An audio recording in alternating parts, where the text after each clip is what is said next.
morning and welcome to Bridgetown in Barbados for the opening day of the first Frank Worrell Trophy Test between the West Indies and Australia, with thanks to Australia Made by Local and for Henley Homes. It's been a full decade since an Australian team visited this iconic part of the cricketing world for tests when Michael Clark's team won 2-0 in Dominica and Jamaica. Back then it was an ageing Aussie team looking to hit top gear ahead of an Ashes series, and there are some similarities with Pat Cummins' group here. Just 10 days ago in London, when losing the World Test final, the captain spoke of a reset at the start of this new cycle. This week, the emblem of that will be 19-year-old Sam Constas. The teenage sensation's first taste of the big time on Boxing Day will be remembered forever. But it's a different task this time, trying to establish himself as a dependable test opener in preparation for an Ashes series where the whole world will be watching.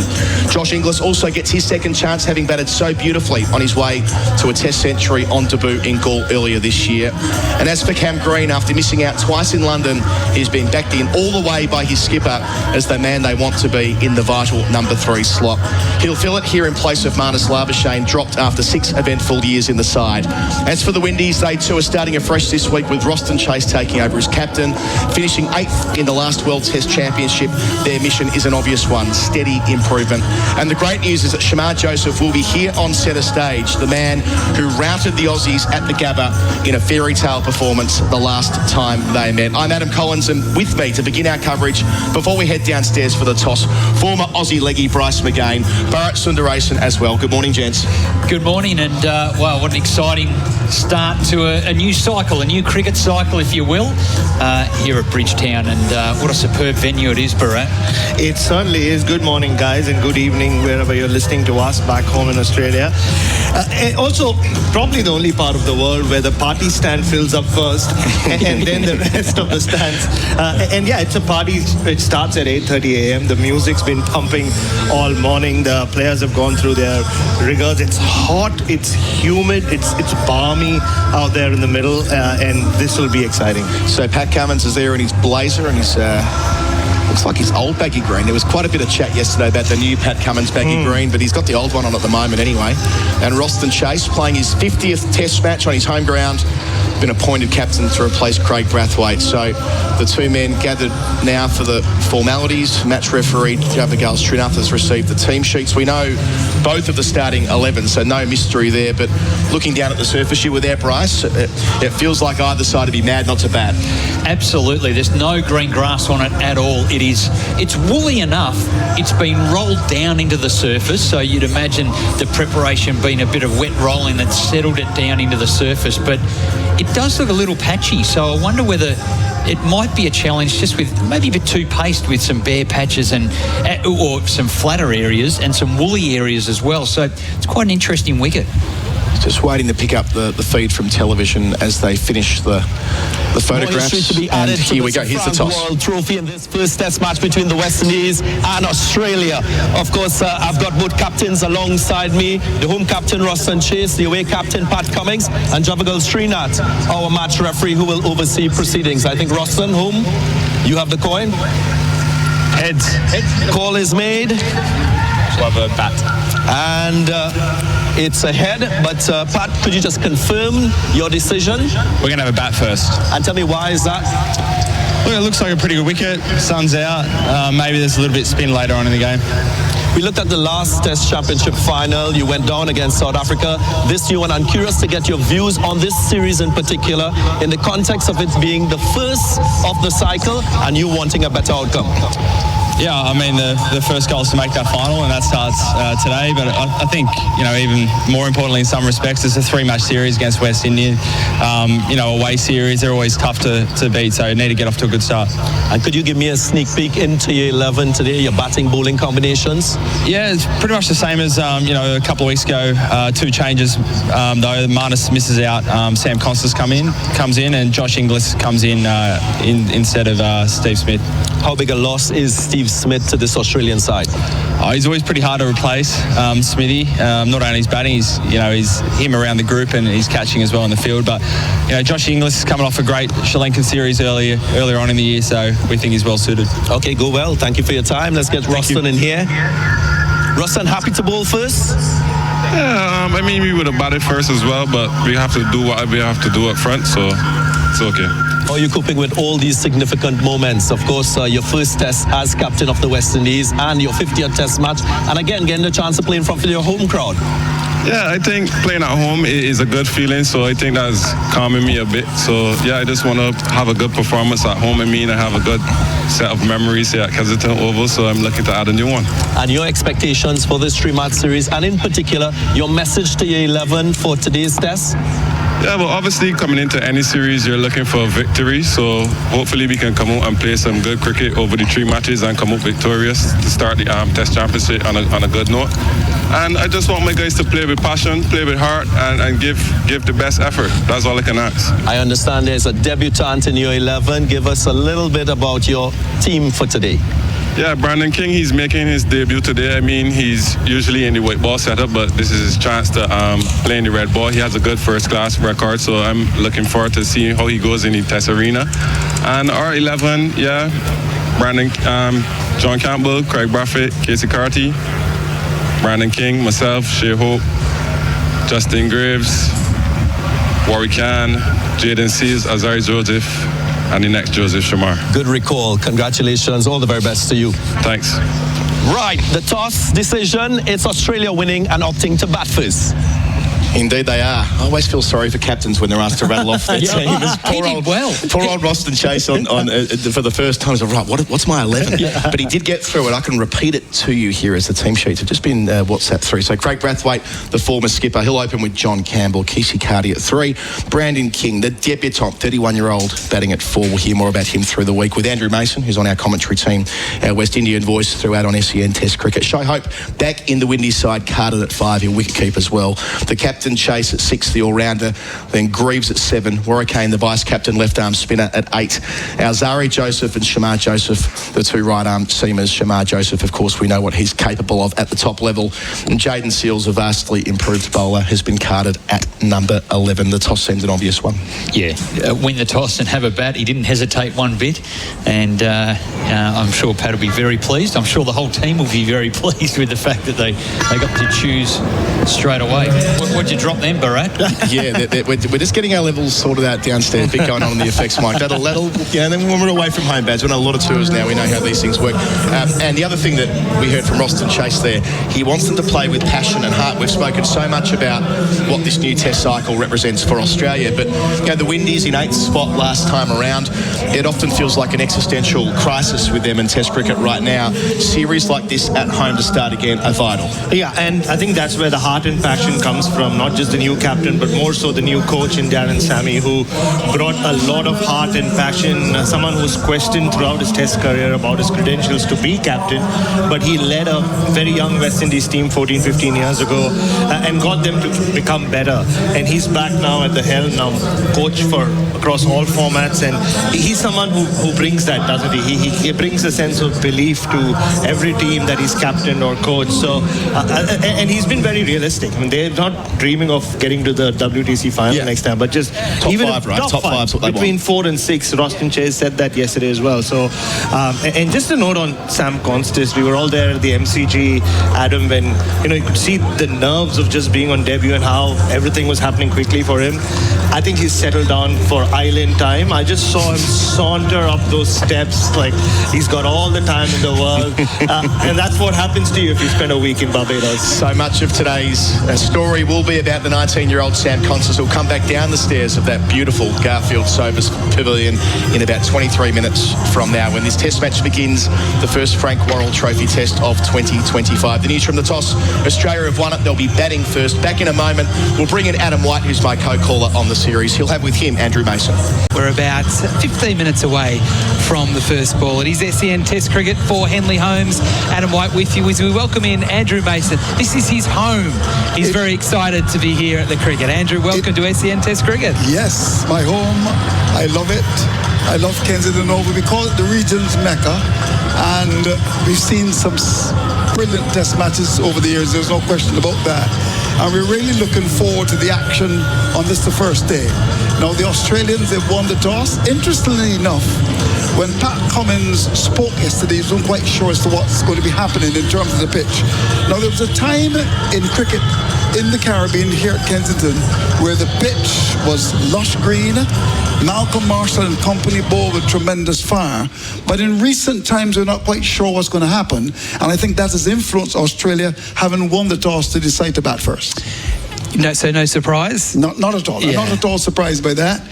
When I look at the pitch, it's not the normal Kensington pitch. On my Fiery show last night, Mason and Guest, we had the curator speaking to us, Richard Prof Edwards, a former West Indies fast bowler, and he was saying that there's some green as far as the pitch is concerned. It's going to be interesting to see what happens in the first hour or so. The West Indies have got some interesting bowlers. Of course, Shamar Joseph did it so well when he was last certainly there in Australia.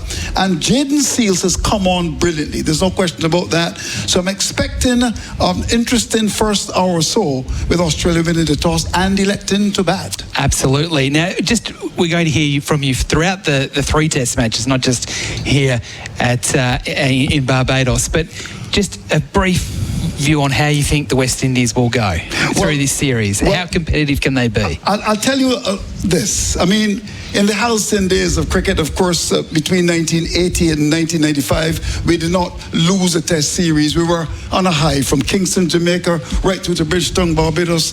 Our smile was as broad as Australia. Things started to happen just after 1995 under Richie Richardson, where Mark Taylor came to the Caribbean and won the series. And ever since then, there's been that slide.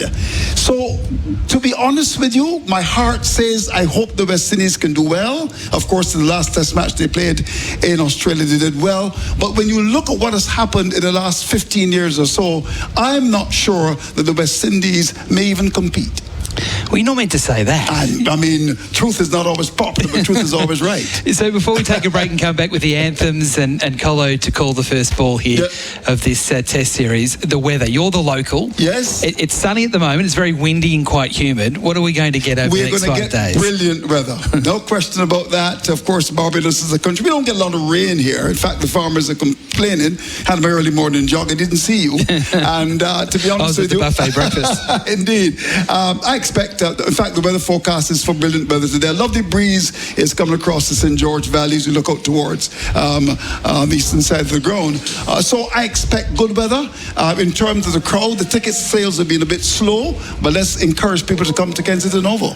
Terrific. It's great to have you part of our coverage for these 3 test matches on SEN Test Cricket. We'll take a break and come back, as I said, with the anthems and the first ball. It's not far away. Australia winning the toss and electing to bat. It's SEN Test Cricket for Australia made by local. Toss has been held. Australia have won it. They're batting first. And now the players are lined up in front of the Worrell, Weeks and Walcott stand at the far end of the ground here for the national anthems. They'll play it in a moment. Adam Collins with you, Bryce McGain with me. Brandon King from Jamaica has been handed West Indian Test Cap 341. What a lovely moment down there in front of the Sobers Pavilion, having won his way through to this level, having made plenty of runs for West Indies in white ball cricket. Now he gets the chance to represent them at the start of a new World Test cycle. Yeah, it's a thrill, regardless of the age, it's a thrill to represent your nation, I suppose, or nations. And look, it's a tremendous... Well, he's earned it, I think, because he has been contributing throughout the white ball, as you say, and his first-class record is rock solid. Royston Chase has backed him in, and, well, he gets that opportunity to bat at 4. It's been a big week for West Indian cricket, hasn't it, with the awards, and there's a lot of famous West Indian cricketers around, and I'm sure this team will want to perform exceptionally well in front of them in this first test. We heard yesterday that it's the who's who. It's an honour roll of West Indian cricket here today, being hosted by Cricket West Indies. So I'm sure we'll get plenty of shots on our screen throughout the course of the day. Lots of Australian tourists here as well. I mentioned the Worrell, Weeks and Walcott stand. It feels like most of the tour groups have ended up in there. There's one group over in the Greenwich and Haynes stand to our left. It's that kind of ground where these greats of the West Indian game are recognised over the stands. The Hall and Griffith stand, which is a beauty, a little two-bay stand which sits next to the pavilion. And we're sitting in the Tony Cozier Media Centre. So it's a lovely part of playing cricket here in Barbados. It is. It's just a superb ground, and as you say, those quirky little ones. I like the Players Pavilion over there, Sir Garfield Sobers Pavilion, and it's got a terrific feel to it, this whole ground. But with those famous people around, do you reckon I can get my Ardmona card signed from way back and my kids' cards? I've brought them along. I found them cleaning out the house just recently, so I've got a texter. I might be a bit of a fanboy for the famous West Indians. You should absolutely do that. We will capture that and put it on all the SEN feeds. That's the other thing to note. All of our clips from the commentary box you'll get on SEN_cricket throughout the course of the week. Okay, the Australian team at the other end of the ground are now arm in arm. We can't be far away from the national anthems, and with play set to start in 7 minutes from now. That reconfigured Australian team, number 6 Sam Constas be opening the batting alongside Usman Khawaja, who's to his left wearing number 1 as ever. As we just wait for it to come through here. Advance Australia fan.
So that was the national anthem of Barbados, in plenty and in time of need. And now it'll be Advance Australia fan.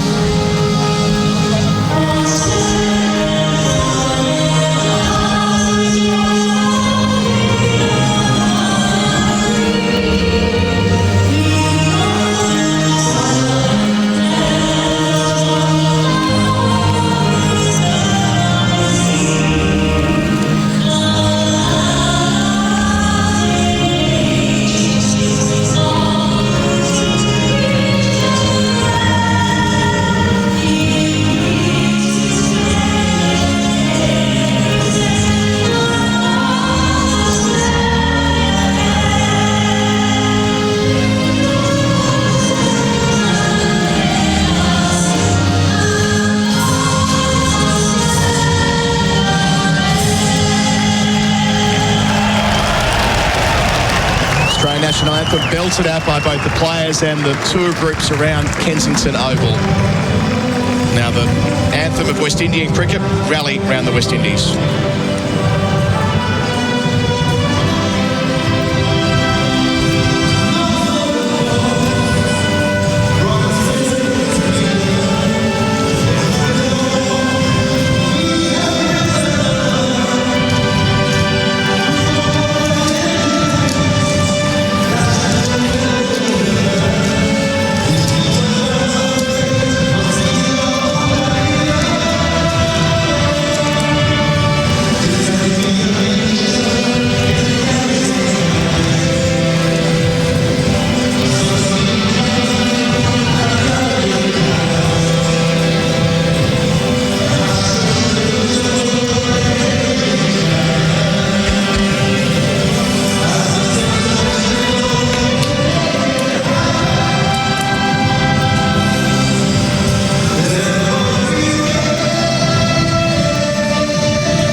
stuff. Rally around the West Indies as the players start to depart the field in Australia's case and make their way to their positions for the West Indies, who will be fielding first on a blameless day here in Bridgetown. There is rain forecast throughout the week. However, it's not going to be early in the day, is what we were told yesterday. So hopefully we get all the cricket in.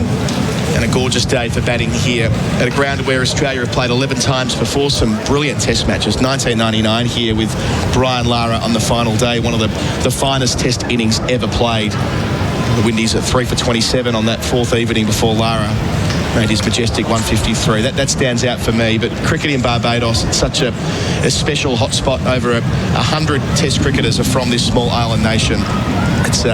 That's why there are so many greats of the game who are on the various grandstands, the Joel Garner and the Malcolm Marshall end as well, that great era of West Indian fast bowling. And about to see two quicks with the last name Joseph in all probability open up here. Alzari Joseph, who's been the standard bearer for the last 4 or 5 years, and Shamar Joseph, who was a breathtaking addition to the Windies side last time they played against Australia. He was indeed, but hasn't really retained that level of form, I suppose, if you like, for some time. He's been out injured.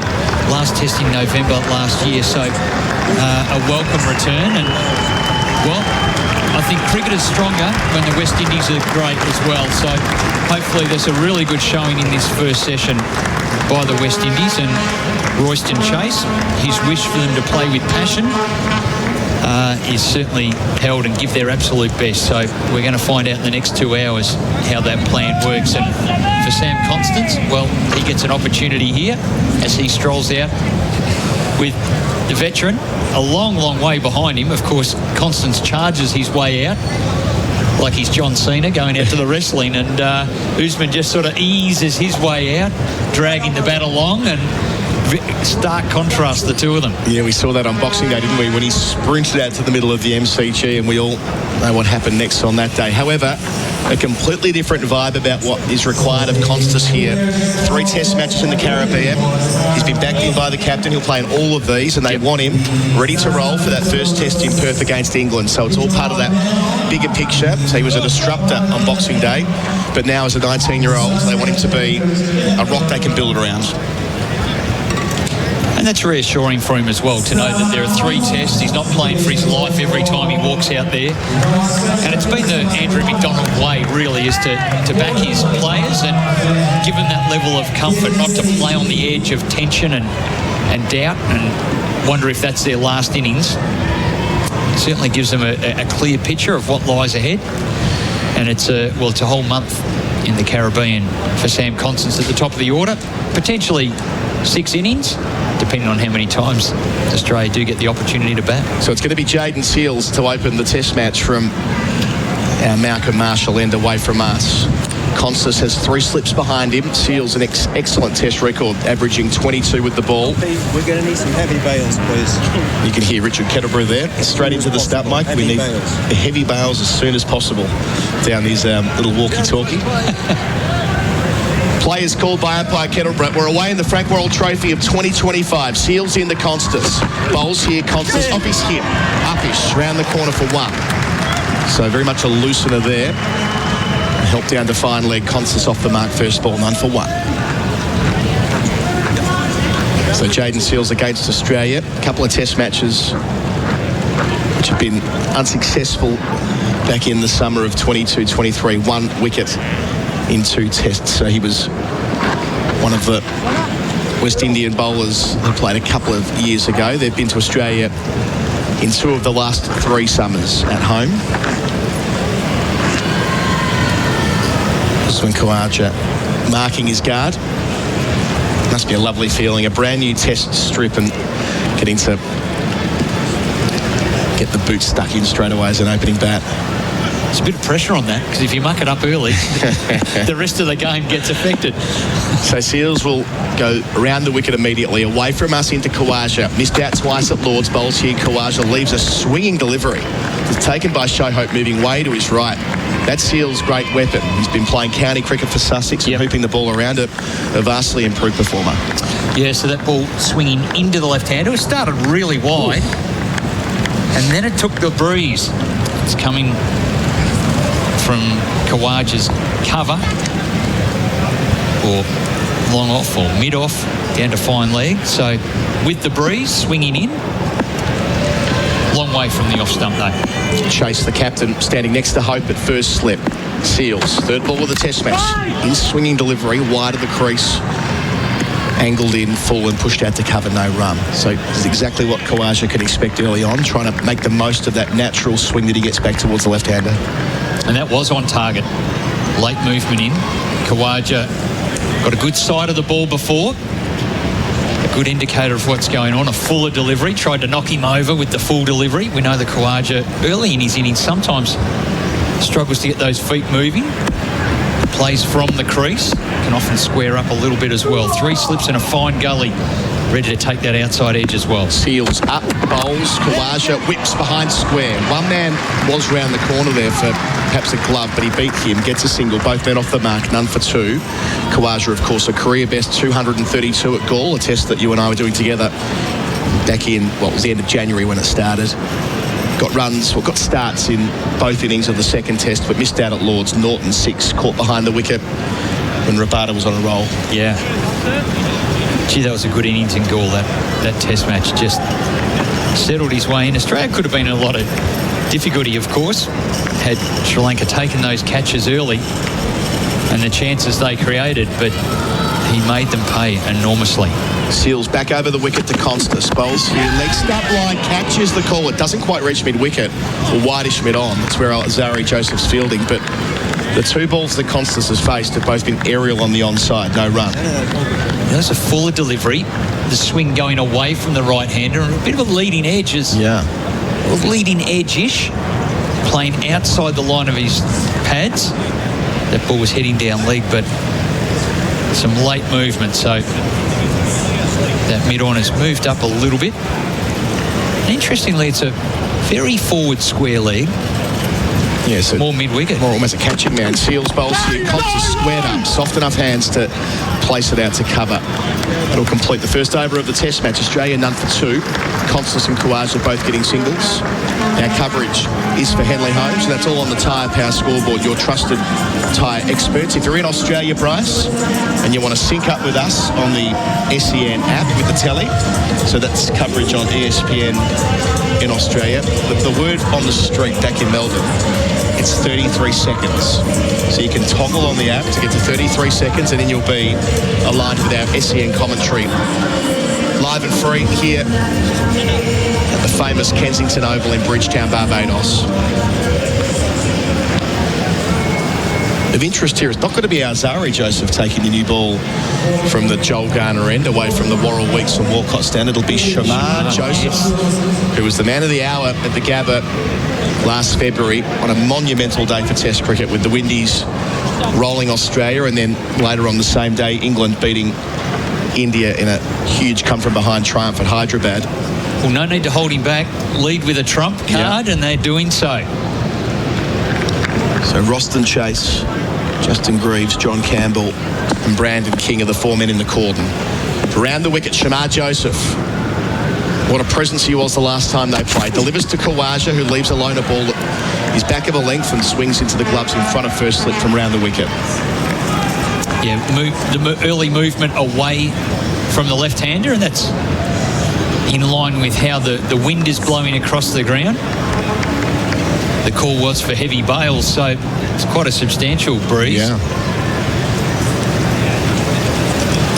So Shamar Joseph got his start at Adelaide. Played some test matches in England a couple of years ago. Hasn't played since November 24, though. A lot of time injured. Bowls round the wicket to Khawaja, short down the leg side. Khawaja gets out the way of it. No concerns there. That was nippy enough too. Yep. Pushing up towards the 140, I would suggest. So umpire Nitin Menon officiating at the Garner end. Upstairs is Adrian Holdstock, and the match referee Javagal Srinath, who was doing the same job at Lords a couple of weeks ago. So looking for genuine pace with the new Duke's ball. Shamar Joseph Operating round the wicket to Khawaja. Bowls here. Khawaja leaves alone in the channel, which has been a challenge for Khawaja in that 4th, 5th stump line of late. He's been getting caught behind the wicket a lot from, you would say, the best fast bowlers going around in Bumrah and last week KG Rabada. Certainly with the extra pace. Yeah. That's where he has found a challenge. Now, who didn't find a challenge with Bumrah? Let's be honest. High pace, high skill, movement, lengths, all those challenges. Shamar Joseph, lovely languid approach to the crease. Bowls here. Khawaja defends under his eye. Knows the call. Nicely played. Waited for the ball to come on.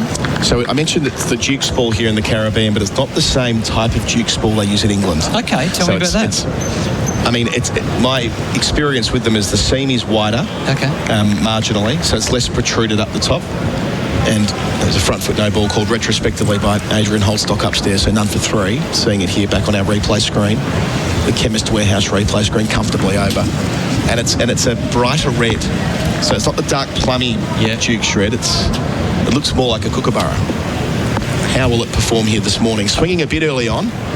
Shamar Joseph bowls here. Khawaja, shoulder of the bat over the cordon. Ever so close to trouble for Khawaja again against high pace. He returns for a second, but that ballooned over second and third slips heads.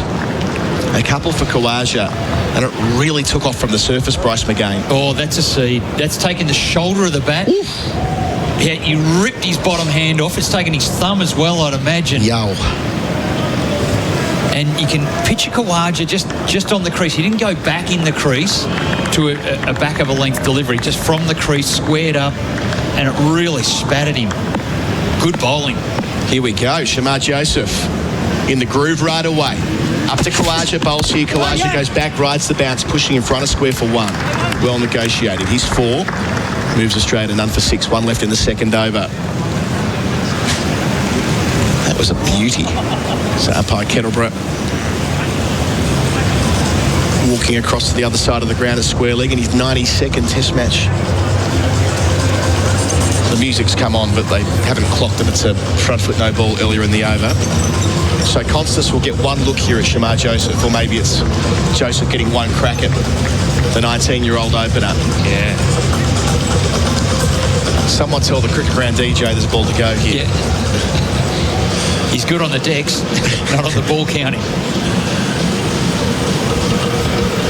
So Joseph will go over the wicket to Constance. 3 slips in the gully remain. Wide of the crease, bowls here. Down the leg side, catches the call, but gets it fine. Wide of the keeper, but still down to fine leg for a single. Maybe a leg by. Wait for the signal here. Given his run. So none for 7, Constance 2, Khawaja 4. That's on the Tyre Power scoreboard. You trust the tyre experts. Rush in now. These hot offers won't last. Only at Chemist Warehouse. There's Betadine Anesthetic Berry Flavour 36 lozenges, only $10.99. If you're looking for strong pain relief, Panadol Extra 48 caplets are $11.99. Or try Ostalin Calcium and Vitamin D3 300 tablets, just $25.99. Last but not the least, Caruso Super Magnesium 120 tablets are $29.99. Chemist Warehouse. Great savings every day. SEN Test Cricket for Henley Holmes. Adam Collins and Bryce McGain with you. A privilege to be at Kensington Oval. Indeed. Watching Jaden Seals run away from us to Sam Constance. Leg stump line. Swings a wee bit, but hasn't quite gotten it right to Constance yet. He's swinging it, but from not that middle and off stump line that could prove problematic. Yeah, just straightening down the line. Started leg stump and straightening. But good to see there's some movement here. Are the balls you were mentioning before, the Duke's balls, are they manufactured locally or are they done in England and brought across? That's a great question, because they make a big point in England of every test ball being hand-stitched there in England. Yeah. With this magic potion that is lacquered on top of them. Right. Which goes back to, well, depends how far you want to take it back, decades. Jaden Seals approaches and bowls, and that's the one that swings away from Constance from the 4th stump line, so nearly there, but it did swing prodigiously. That's a good sign for the West Indian quick early on. Paces up as well, and good carry. This is the 56th test match at Kensington Oval. Australia in their 12th. They've played here since 1955. They've won 4, lost 4, drawn 3. And the Windies here, good record. They've won 25, lost 12, drawn 18.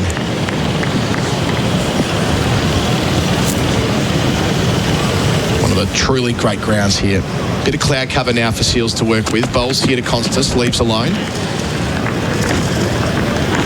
Again, though, from about the 5th stump line, so yet to really put him under the pump with balls that may or may not hit the stumps. Certainly just finding his groove now. Got that line. There's a few options available to him to continue just working away there. It's been a consistent swinging ball away from the right-hander now. He can also go a step wider and get that swinging down the line of the stumps so that if it beats the outside edge, well, the stumps are in play as well. So there's a few options available as he gets into his work now in his second over. Seals bowls to Constance, identical delivery left alone. So pretty length, looks good, but not really troubling the 19-year-old. Mentioned this ground. The last time Australia played here was 2012, a test match. It was high scoring early on, then it sped up towards the end. Australia won by 3 wickets, chasing 192. Earlier in the match, a century for Shivnarine Chanderpaul. And then for Australia, top scoring there was Michael Clark. The captain was 73. Then Ryan Harris down the list, I remember that, 68 not out. A long partnership with Nathan Lyon, who's still here. He made 40 not out, his second highest test score. And Australia chasing 192, a half century for Shane Watson. It was Ryan Harris and Ben Hilfenhaus who got them just over the line in the first test of that series. That'd be a nervy finish.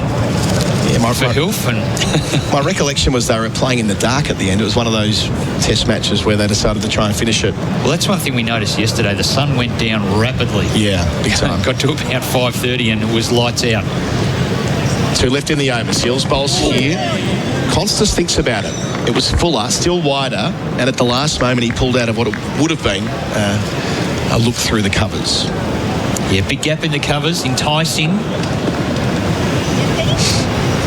But left alone. Good choice because the speed is up here. They're pushing 140 from both ends. Seals finding his radar, swinging the ball. That's his main weapon. He's found his groove here. Constance with his centre mark. He's ready to face. In again, Seals. Pushing forward is Constance from the off-stump line. Off the front foot, gets one to cover. Nicely played to finish. He'll retain the strike. Constance 3. Kawaja 4. It's done for 8. That's on the Tyre Power scoreboard. Your trusted tyre experts. Which song best sums up my life? Private Universe by Crowded House. Quite often being quite a private person. I'd say the Beach Boys. I just wasn't made for these times. Don't worry, be happy. Try and not stress the small stuff. James Taylor, that's why I'm here. You know, I'm here to help wherever I can. Celebrate your life the way you want, like I did with a fixed price funeral plan from Tobin Brothers Funerals. The price doesn't change and your life will be celebrated your way. Find out more at tobinbrothers.com.au. Tobin Brothers Funerals, celebrating lives. SEN Test Cricket for Australia, made by local. Great to have their support here at Kensington Oval. Bharat Sundaresan jumps in with me and Bryce McGain. G'day, Baz. Oh, sorry. Well, let's turn you on. Let's have another go. There you go. Morning, gents. This has been a good start from the West Indies. Shamar Joseph pacing his first over. Into Constance. Over the wicket. Constance beaten with a beauty. That's the line and length. Hits the gloves of Hope Hart as well. And this is the Shamar Joseph that Australian viewers and listeners will recognize from, 14, 15 months ago at the Adelaide Oval, where he got rid of Steve Smith with his first ball in Test cricket, and then his heroics at the Gabba. He's always at the batter. He's always targeting that off stump. He's quick. He's skiddy. He just gets enough shape away from the right-hander. Not the easiest fast bowler to face. No, and he's got the ability to take it away from the left-hander as well, Bharat. So his pace is up. His rhythm looks good. Bowls here, slinging action. Constance, middle stump line, knows the call, defending to mid-wickets. He's hurried on that too. Like, there is some really good pace at a bail height length, and that's, for an opening bat, that's the worst kind of situation you want to be facing. Just saw on the screen, it was 141 clicks. So that's genuine pace. Oh, yeah. That's a yard quicker than Seals and Alzari. Although Alzari can get up in the 140s, often operates in the low 130s. It's probably heading into the wind a bit as well. Yeah. Just the breeze will be coming from probably third man down to mid-on. Joseph passes umpire Menon and he bowls to Constas, who goes back in defence from the off-stump line out to cover, no single. So maybe just a short spell, Bharat, and then swing him around in behind Seals for this foray right at the start. I do wonder if it has anything to do with Australia that they've given the new ball to Shamar, because we've been so used to seeing Alzari take the new ball. But ideally it would have been Seals and Roach if the veteran was still playing. So what's the story there, Bharat? I mean, I covered Roach's career pretty closely, and I just took it as read. So did he. I interviewed him a couple of months ago. Joseph in bowls here to Constas over the wicket. Shout for a week before. Umpire Menon says no. But Roston Chase at first slip loved it. Now, Shamar Joseph points to the captain and talks about the height. They come in for a consultation where there are 6 men giving an opinion. That's not always ideal with a DRS. Well, they're all coming. 5 seconds to go and they will go upstairs. DRS for IMAR. For Trusted Tradies Insurance, call 13 IMAR. An early review. So Constas caught on the crease. It looks straight enough, but the height will be of interest. We're behind the action here at the Malcolm Marshall end. We'll wait for the first replay, boys. A nasty length at pace. We said the balls before, and he's gone straight back to it. From the bowler's perspective, he thinks high behind the wicket. They think this is on. First replay, Bryce, talk us through it. It's a full delivery. It's darted back in, and this has been the challenge. It's got above the pad on the back leg. Yeah. It's high enough, I think, to maybe umpires call it or... So it's hit him on the above the knee roll. His back leg was bent like Bo Webster's was a couple of times at Lord's last week. So hit him on his thigh. Constas is confident. He's even asked for a drink and a change of gloves. So maybe that has to do with... There's no bat. So missed it by a long way. As umpire Adrian Holstock goes through the technology, we're seeing no inside edge. He's actually hit him on the front pad first. So it is back leg eventually, but it'll be measured by the front pad that it clips on the way through, and that is knee roll. That is close. It was a bit deceptive where it hit him on the back leg. So on the front pad, that looks a better shout than it did in our first replay, Baz. This is the one that South Africa did not review against Bo Webster. Here we go. So 2 reads to start. Hit in line with middle, and it is hitting. Sam Constas. That will be overturned on review. Shamar Joseph, outstanding at the Gabba. First blood in this test match. Constas trapped for 3. Australia 1 for 8. Welcome back, Shamar Joseph. We missed you. And it's been a delivery that has bothered Sam Constas in Shield cricket, that full one targeting his pad. He's been bowled quite a few times. He's been an LBW candidate. And you could see throughout this over, he's being rushed by Shamar Joseph by that slightly shorter length as well. But this one was the perfect length, and it went past his inside edge.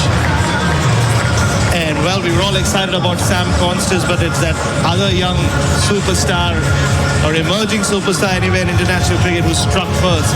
Gosh, how they needed that, Bryce. Having started well with the ball, an early breakthrough does them a world of good for their confidence. It does indeed, and the bowlers have done exactly what they've been asked of. At the toss, Royce and Chase said, well, I just want them to play with passion. I want them to give their absolute best, and they've delivered straight up, not even to the end of the 4th over, and most deliveries have been a challenge. And a good sign, obviously, that was hitting the stumps on projection, the top of leg stump. It feels like Joseph is keeping the stumps in play early on. He's keeping it full. He's asking good questions. As Cam Green, who missed out twice at Lord's last week, a double failure, didn't get through either over he faced from KG Rabada. He's got 2 balls to negotiate from Shamar Joseph. 3 slips to the gully. Cam Green, Australia's new number 3, backed in by Pat Cummins to do the job in the Caribbean. And Joseph pulls out of his approach near the gather. We'll go again. Yeah, this number 3, it felt like an experiment at Lord's, but they've been told that Cam Green is going to be number 3 for a while. Hasn't been easy already for Cam. He's walked in now all 3 occasions with a charged up fast bowler, fresh from an early wicket.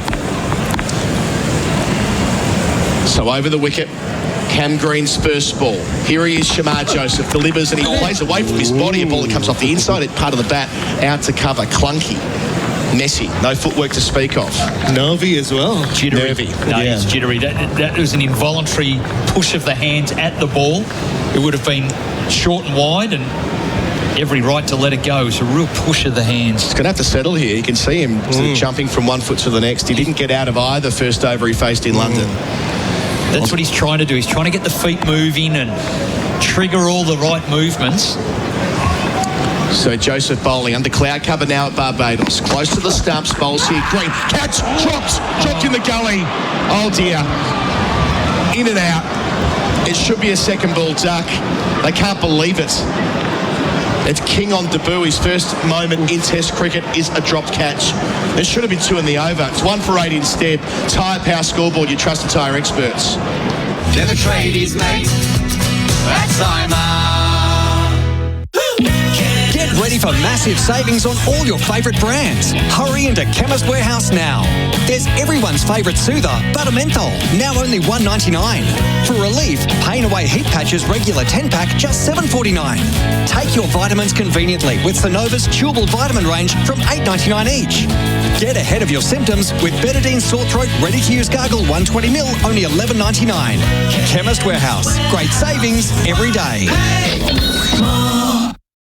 It's all happening at the Kensington Oval. Should have been 2 in the over for Shamar Joseph. Green put down on naught. Kawaja facing Seals. Into the crease, bowls here away from us. Hits him on the pad, leaving alone but going over the stumps. Both ends here for the Windies. They are on this morning. And that green shot to be dropped in the gully, it was a mare playing away from his body again, straight into the hands of King. If anything, he had too much time to wait for it. His first touch in Test cricket. It's a terrible dropped catch. The awkward one, it was that sort of chest height, and he's gone with fingers up. But it wasn't chest height, it was more belly button, waist height. He tried to lower his legs. He just got caught up with the hands up or hands down. So in comes Seals, bowls to Kawaja, swinging from outside the off stump. He leaves alone, but it's done plenty again. How about the shot from Green? Oh, it was... He snaffles that, and that is... Well, it'll be a clip that goes around the world anyway, but he's out second ball that way with body and bat not in the same postcode. That is nerves from all involved, apart from Shamar Joseph, who's on fire. This is the Shamar Joseph we saw last year. If you haven't seen him at all, I think he just waits for Australia. Something about Australia. Too, just to let him go. Let the reins go. You're our man. Seals up to Kawaja. He's on 4 bowls here, makes him play, leg stump line, round the corner, cut off by backward square leg, no run. Warwickane, the vice-captain, fielding in that position. And just on Cam Green, he's not... Bryce, he's not left the nets, and I'm not kidding. So they've had 3 training sessions since coming here in Barbados. Windward Cricket Club, they were there for 3 hours. He batted for almost an hour, went away, did something else, came back and batted for an hour. He did that again 2 days ago here. Yesterday he was there for the optional session, started from start to finish. So he's desperate almost to just get that innings going, get his batting right. So Seals 3 dots so far. Bowls here to Kawaja, hits him on the pad, but it's sliding down leg. That swing is considerable. Yeah, it is. You have to think about a field change. The ball is moving so much to that leg, so that's what's happening. The third slipper's coming out. I think the whole slips called and looked at each other and went, we need another person over there. And 2 catches, a forward square leg going back. There's a leg gully. Kawaja got off the marking, flicking a ball down in that region. So there's a forward square. Importantly, he does need to stay in front of square with the leg gully and fine leg in play. So there's a bit of a trap for this big in-swinging deliveries by Seals. Playing his role, Seals round the wicket to Kawaja, straight drive, cut off in his follow through. Did well getting his left hand down. 138 kilometres an hour, which is right at the peak of the pace that Seals bowls at. He's been bowling beautifully in county cricket, which, it's not everything, it's the level below, but he's been committed to red ball fair and he's in this Test series ready to roll. And to answer your question from the previous over, I think that's why Kemar Roach is not here anymore, Adam. So they've seen him as the successor, someone who will take over and lead with the new ball. So Seals to finish. Bowls here, Kawaja drives through the covers for 4. Or at least it should go. It slows up nearing the rope. That's a sign of things to come. Slow outfield. He gets a couple, Kawaja. But that helps him building confidence. 1 for 10 at the end of the over. Kawaja 6, Green yet to score on the Tyre Power Scoreboard. Your trusted tyre experts. Looking for the ultimate weekend escape in Melbourne? At Pullman Melbourne on the Park, enjoy inviting rooms and suites offering breathtaking views, perfectly positioned next to the MCG and Rod Laver Arena. With on-site parking, you're only a short stroll from the city's top shopping, sports and concert venues. Upgrade your experience with executive lounge access on level 18 for evening drinks and canapes. Or kickstart your night at the Cliveden Bar and Dining, your perfect pre-event destination. Book now at pullmanonthepark.com.au. SEN Test cricket for Australia made by a local. Got a message in here saying that we've got people here listening on SEN Stadium. So synced up to us in the ground, which is terrific. So if you're part of the tour groups, you can listen to every ball here on SEN Test cricket throughout the course of the next 3 weeks. Richard Kettleborough just getting some running repairs. I think something to do with his earpiece. Big moment for Richard Kettleborough, Adam. Today he draws level with David Shepherd, 92 test matches. So that's the most for an English umpire. And I bumped into him the other day on the beach, and he's very excited because next week in Grenada he goes past David Shepherd and becomes the most capped English test umpire. Love that. It's one of those quirks with umpires where, you know, when you get onto that ICC elite panel, you spend your whole life on the road. Kettleborough's one of those. And then when he comes home at the start of the season, he does back-to-back county games. We see him every week at the Oval. Shamar Joseph, 3 slips to the gully. Ooh. He was on fire in the previous set. Cam Green drops second ball. He's waiting for him. Looks up now and sees Joseph in full flight. Arrives and bowls and is forward defending. Much, much, much better. Just going back to that previous over, Adam, just imagine if Brandon King had taken the catch that he should have. There are, 3 or 4 journalist friends downstairs on deadline trying to get it into the as late as possible, at least on the website. That would have been the story. This new look top order for Australia was exposed at Lord's, almost exposed here. Shamar Joseph approaches and bowls, and Green leaves alone. A ball that's wide of the off stump, well wide of the off stump. Still some movement there. Yeah, tempter. Why not try again? Left alone, Green looks to be settling down a little bit. He was like literally a cat on a hot tin. He was jumping around and trying to get his feet moving. Can they get rid of that mid-wicket and chuck him in the cordon, Bryce? Given the way Shamar's bowling so far, he's got 3 in a gully right now. No doubt they could. So Joseph from the Garner end bowls to Green in the channel again outside the line of the off stump. He shoulders arms. I think the only reason he is there is Cam Green in his career has fallen to the pull shot. Like, he can be rushed by the short ball. Maybe a surprise short ball because he does go for it. Yep. It looks more like a catching position to me for that than anything else. He's quite tight there, isn't he, in that forward square leg, mid-wicket position. It's only about 5 wicket widths away. So it is a little tighter catching area. Really thumping the bat into the turf before racing it and waiting. Joseph bowls and Green beat outside the off stump, brought him forward, decked away. Super stuff from the young quick. And the follow through too. Yeah. He is feeling it. He's loving it, and he was the first man who walked up to Brandon King. He was disappointed obviously in the moment when the catch went down, but you could see he took his cap from the umpire and waited for King to just give him a pat on the back, and that is an absolute corker of a delivery. Yeah. How do you play against that? Well, it's the length. He's gone forward to defend it. He has to play it. It's at the off stump, and it just seamed away. You can't do much about it. So the man we were talking about who was at forward square leg is dropping back. So a second man back. He's going to go deep backwards square. So telegraphing his punch out in front of the Greenwich Haynes stands that fielder. Jamal Warricane, the vice captain.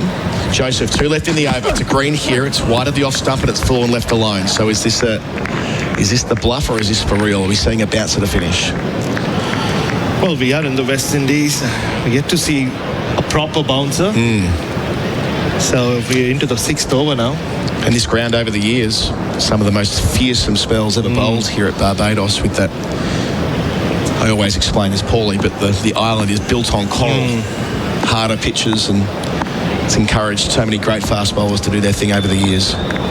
The statue of Wes Hall out in the front there. That classic action is well captured. Joseph finishes closest to the stumps. Green digs out a full ball, pushes out towards cover point, gets one, retains the strike, gets off the mark just as importantly.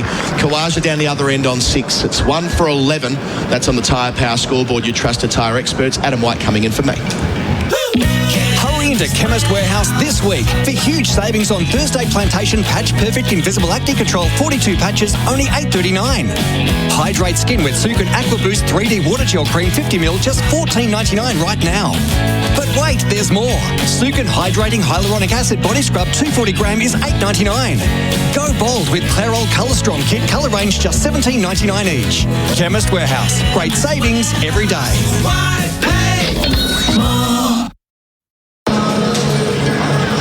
Australia 1 for 11. Constance the man out early. Green very nearly the other man out early. Seals to continue. Runs away from us. Bowls to Green, who's pushing into the onside to square leg, and there's no run. Yeah, Cam Green just wants to get this innings going. Whitey, good morning to you. How exciting is this? This is it's very good. It's not quite paced like fire. There's no chin music yet, but this is high quality West Indies new ball bowling. Shamar Joseph just bowling like a dream, but Jaden Seals has done a good job, and I think he'll back himself against Cam Green, who's reaching out at deliveries outside off stump. He's got the beautiful outswinger going this morning, Seals. That's been the thing. It's how much the ball's moved in the air. Green to face Seals again, 3 slips and a gully. He bowls, and Green is forward defending. When I say forward, he was sort of 3/4 forward, cautiously pushing way up to mid-off. A little shorter than what he would, or where he would have wanted to be with that delivery, Seals. But yeah, it's been all excitement, all fun. Obviously, 80-20, I would say, when you look around the ground. Australian fans, so many touring groups. I see Jason Gillespie and his army to the left of the Joel Garner, and with their funky clothes. Well, I should be the one talking. Exactly. There's so many bright colours, different shirts, all in the stands. The Seals again runs away from us. Full ball driven firmly by Green up to mid-on, but well fielded. And there's no chance of a run.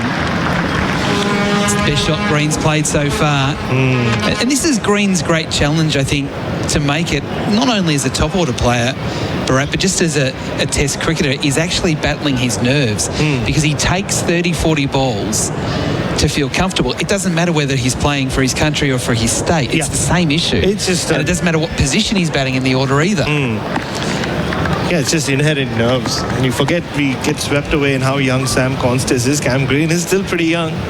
Seals again past the umpire bowls. Green leaves. A little bit more conviction in that leave outside off stump. And like Constance, he's grown up on the job, hasn't he, Cam Green? When he made his debut, he was just 20 years old in 2020 during that famous COVID summer when India came over. But he's literally grown up before our eyes. But you're right, and I mentioned earlier to Bryce about how long he's been batting in the nets. It almost feels like, because he is batting really well. He knows he's batting really well. He just hasn't been able to get through that early phase. Should not have gotten through that early phase again, if not for Brandon King dropping a sitter. Still 3 slips in a gully. Green this time gets a ball that comes back at him. He plays it well. He's such a tall man. He came forward and defended the ball. It hit the inner portion of the bat. He was trying to push up to mid-off, and it went into the onside. But you can see that as we look at the replay, Bharat, that ball seaming back in, similar to the Constance ball. Most balls are shaping away. That one seaming back off from the right-handed bowler, right-arm bowler. Yeah, just again wasn't full enough, was it? He's not the skiddiest. He's not as skiddy as Shamar at the other end. So Green, even though the top hand came off, was able to keep it off. Last ball of the over. Seals bowl could shape away again, and Green much more confidently leaving outside the off stump. So a challenging over, a maiden there from Seals after 7 overs. Australia 1 for 11.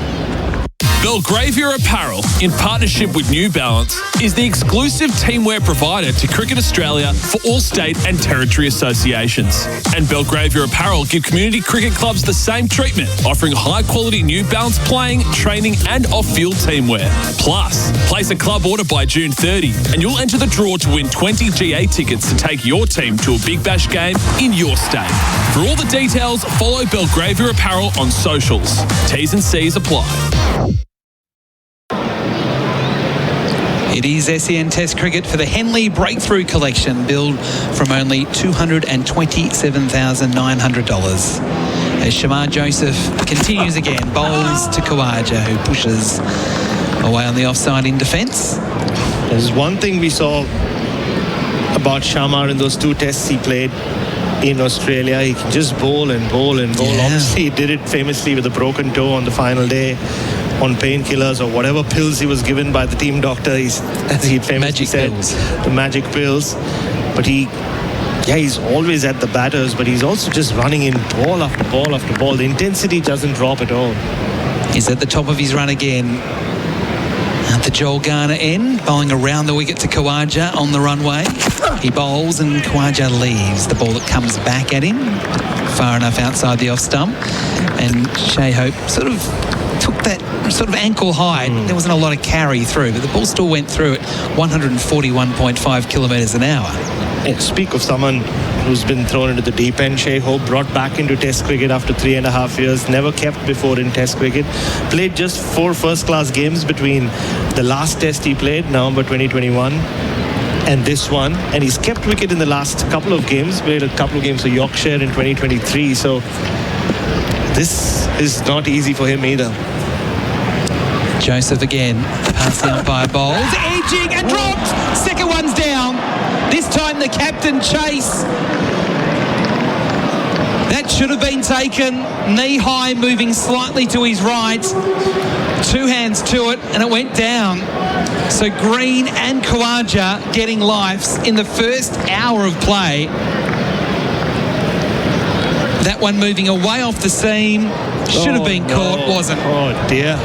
I think this is even more of a sitter than the Brandon King one. It could not have gone at a better height for a first slip fielder. I mean, Shamar Joseph is bowling the house down, but a slip caught in hand playing ball. You can feel the hush, the hum around the crowd. Joseph comes in again, bowling to Green. That's wide of the off stump. And it's left alone. It was a terrific delivery from Joseph, because it really did move in the air and then seam the other way. So it drew Khawaja in. He's dabbed at it, edged, put down. Yeah, just around knee height. So he went down as well, Roston Chase. Got 2 hands to it. It went in and out. I think just probably it was that late moment in the end, because you could see it just hit his right thumb in the end. Darren Sammy not very happy in the dugout. Shamar Joseph steaming, bowls to Green again, outside off stump, and he leaves. You know, one thing it did, looking at the Chemist Warehouse replay screen, and I'm not trying to give an excuse here because it should have been taken, but the ball actually swung in the air. He thought it was coming sort of straight in at the body, and it kind of moved away from him, which it doesn't usually happen, but it definitely did, and it started to get further and further away to his right, and he wasn't balanced to take the catch. Not really. He tried moving with the ball as you do at slip, but yeah, he just wasn't in the right position. Hit just a couple of his fingers in the end. Shamar Joseph again, bowls to Green, and he's beaten again. Trying to come forward, pushing at it. The outswing beats the outside edge. Another terrific over there from Shamar Joseph. That ball, 143.4 kilometres an hour. At the end of the over, it is 1 for 12. It's never been more important to buy Australian than right now. Our local manufacturers and growers produce world-class products known for their quality, safety and reliability, all while generating local jobs, supporting our communities and helping Australian families now and into the future. So look for the trusted green and gold kangaroo logo. Buy Australian now. Visit australianmade.com.au. Plenty happening here at Kensington Oval. in Bridgetown, Barbados. Australia 1 for 12 after 8 overs, but 2 pretty simple drop chances. It could easily be 3 for 8 or 9. Yeah, I know. Bharat. We've got a change. Alzari Joseph now into the attack, running away from us. Immediately around the wicket to Khawaja, who leaves outside off stump. And I guess that's the story of the first 8 overs here. It's the fact that really Australia, with all the batting frailties that have been spoken about for some time, the changes that have been made going into this test match, they really should be 3 out. Yeah, and the top order frailties have been exposed yet again. It happened at Lord's last week or 10 days ago. Usman Khawaja has been getting out, nicking off the fast bowlers from around the wicket throughout the summer. Alzari Joseph again bowls. This one again wide of the off stump, and it's taken by Hope on the bounce. And as good a delivery as it was from Shamar in that previous over, it's become a major weakness for Usman Khawaja. From around the wicket, he just can't help himself. It feels like his hands deceive him. It's an involuntary sort of movement, isn't it? Yeah. And because he's on the jump as well, it's often not even the length that matters. His hands just are always away from where he would like them to be. That's exactly how he got out in both innings at Lord's. We'll talk more about that after this delivery from Alzari Joseph.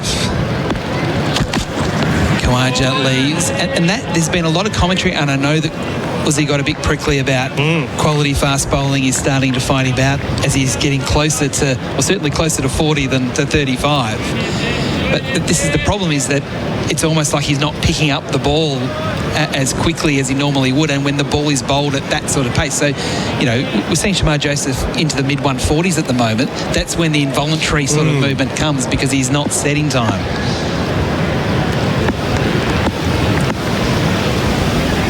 One of your boys, Bharat, Alzari Joseph. Another one of your boys bowling here to Khawaja. Absorbs that one, playing it into the gully from the crease. That was a bit quicker, that one, from his previous 3 deliveries. Yeah, he always takes a while to just loosen up, doesn't he, Alzari Joseph? He's always on island time. He's never in a hurry. And he's always got his yellow watch, and he's got that still on his left hand. I love his yellow watch. It stands out so much when he's playing. And he has a role to play. He's now the senior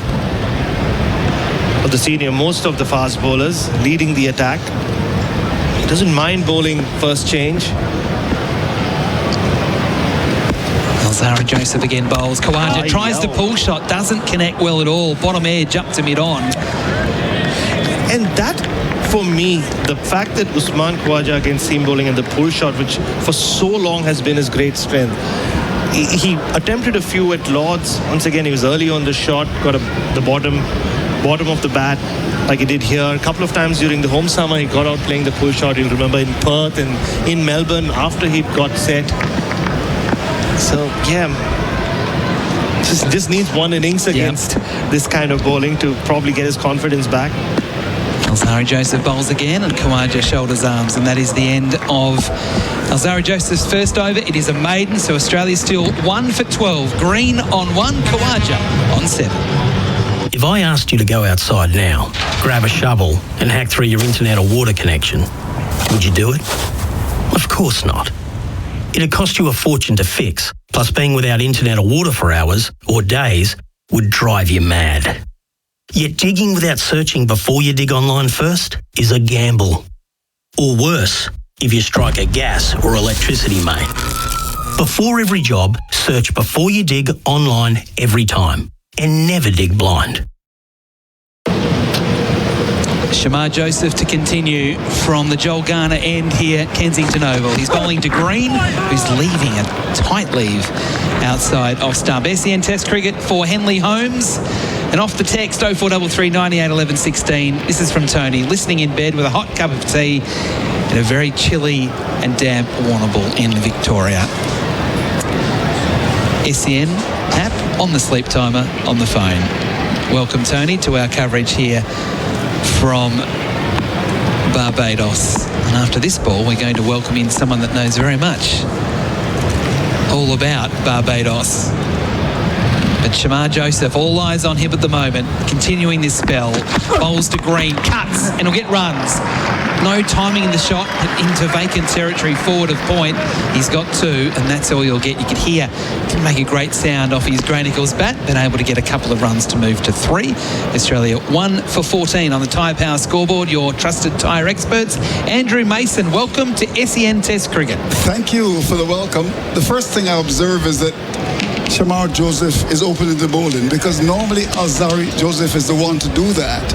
And I suppose it's influenced by what he's done so well, and he really should have had a couple of wickets. And we've got a problem with our slip catchers. There's no question about that. I'll explain after this delivery. Shamar Joseph again on the runway. Bowling to Green.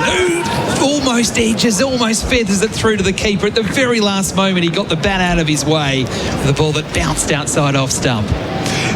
The thing about it is, in the halcyon days of West Indies cricket, we had Lloyd, we had Richards, we had people like Roger Harper, absolutely brilliant.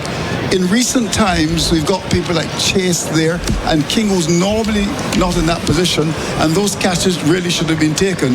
And I'm sure that Joseph is a very disappointed man on a pitch which has offered something to him this morning. It certainly has, and it's been high quality fast bowling. They're coming through really quickly.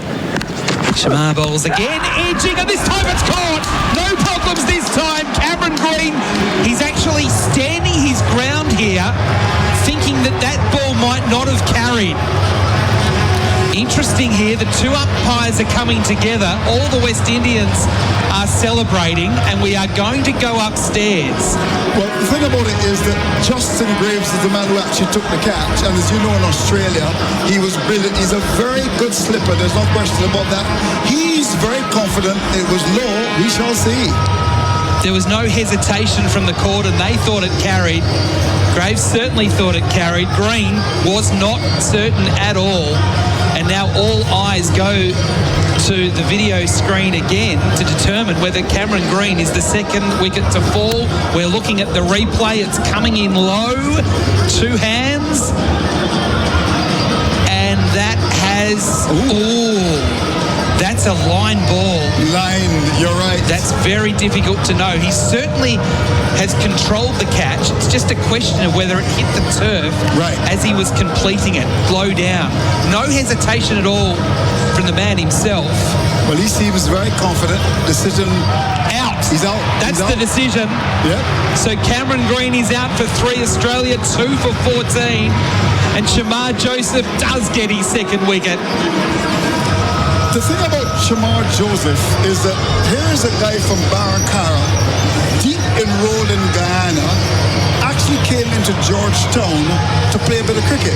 And I remember the former West Indies selector Roland Butcher said to me about 2 years ago, he was playing in the then CPL, this guy has got some pace, and he was seen in the CPL bowling very sharp. The first thing about him, he's fit, and that's important. He bowls long spells that you saw in Australia, and he could be a decisive factor here at Kensington Oval. He's bowled beautifully. And he's a point of difference. And he's high energy, and he knows he can take Australian wickets, and he's doing it again. He's taken 2, Shamar Joseph, and there's been 2 drop catches as well in the cordon off his bowling. And now Josh Inglis coming in for his 3rd test match, but in a very different role at number 4, with Australia 2 for 14 on the Tyre Power scoreboard, your trusted tyre experts. This is big here at Kensington Oval. This is Australia's worst fears coming true again with their top order frailties. We're not even through 10 overs, and there's been 2 wickets and 2 drop catches. What a tremendous start for the West Indies here. With Joseph in his 5th over, he's certainly a very fit man, can bowl long spells on a pitch that has offered something, as I said, and that decision to bat first, interesting.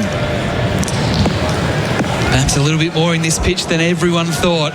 Inglis to face his first ball. Shamar Joseph steaming in, and immediately Inglis is off the mark, pushing confidently into forward point and getting a single and getting himself off the mark. Australia 2 for 15. Inglis on that 1. Khawaja on 7. The thing about the crowd here at Kensington Oval, a capacity of about 14,000 or so, but there are a lot of Australians who've come here. In fact, as we look into the World Weeks and Walk at Stand, Yellow, of course, is the colour. The Grenadinian stand is fairly well populated. I think people are just waiting and seeing what happens because the West Indies not playing well. They just have to watch their dollars, I would imagine. Shamar Joseph around the wicket, bowling to Khawaja, a bit more confidence in that stroke through the covers, pushing it out sort of 2/3 of the way, maybe 3/4 of the way to the rope and getting 2 runs. And that is the end of a successful over there from Shamar Joseph. He has the figures of 2 for 12, Australia 2 for 17, SEN Test cricket for Australia made by local. It's never been more important to buy Australian than right now. Our local manufacturers and growers produce world-class products known for their quality, safety and reliability, all while generating local jobs, supporting our communities and helping Australian families now and into the future. So look for the trusted green and gold kangaroo logo. Buy Australian now. Visit australianmade.com.au. SEN Test cricket for Henley Holmes, Adam White and Andrew Mason with you live from Kensington Oval in Bridgetown, Barbados. Australia in early trouble, 2 for 17 with Alzari Joseph bowling here to Josh Inglis. And Inglis is hit on the pad, that one going down leg side, an aborted peel from the West Indians behind the wicket. Certainly a buzz here at Kensington Oval. These 2 bowlers have done very well. In fact, Alzari Joseph has taken over. The thing about, first of all, Shamar Joseph is length. His control has always been brilliant. And a pitch with just a bit of a greenish tinge in the middle there. And he's really bowled well enough to have picked up 3 or 4 wickets. This is an important period as we come to the first hour of this important test match at Kensington Oval. Yes, probably this over and one more before the drinks break as the sun breaks through again. Inglis hit on the pad, jumping as that one splashes out into the gully region off the pad. He was squared up with not so much the extra pace, but almost the way the ball moved back into the right-hander. We're having a look at the Chemist Warehouse replay screen. That ball definitely coming back and hitting the back leg high up on the thigh. Interesting in terms of this wonderful venue. In fact, it's called the Region's Mecca. I know the Jamaicans up at Sabina Park don't like that, but these teams have met on 11 occasions. The situation, West Indies 4 times, Australia 4 times. They've drawn 3 times here. So an interesting battle.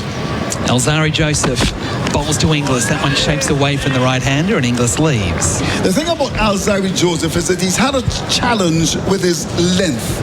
And as a result, when you look at his overall stats, which are not very good, because he tends to pitch the ball halfway the pitch, it's really devoid of pace. What we've seen so far from him, he's been able to get the ball to move away from the right hand to the first 2 cut back. So it's been a good start for him.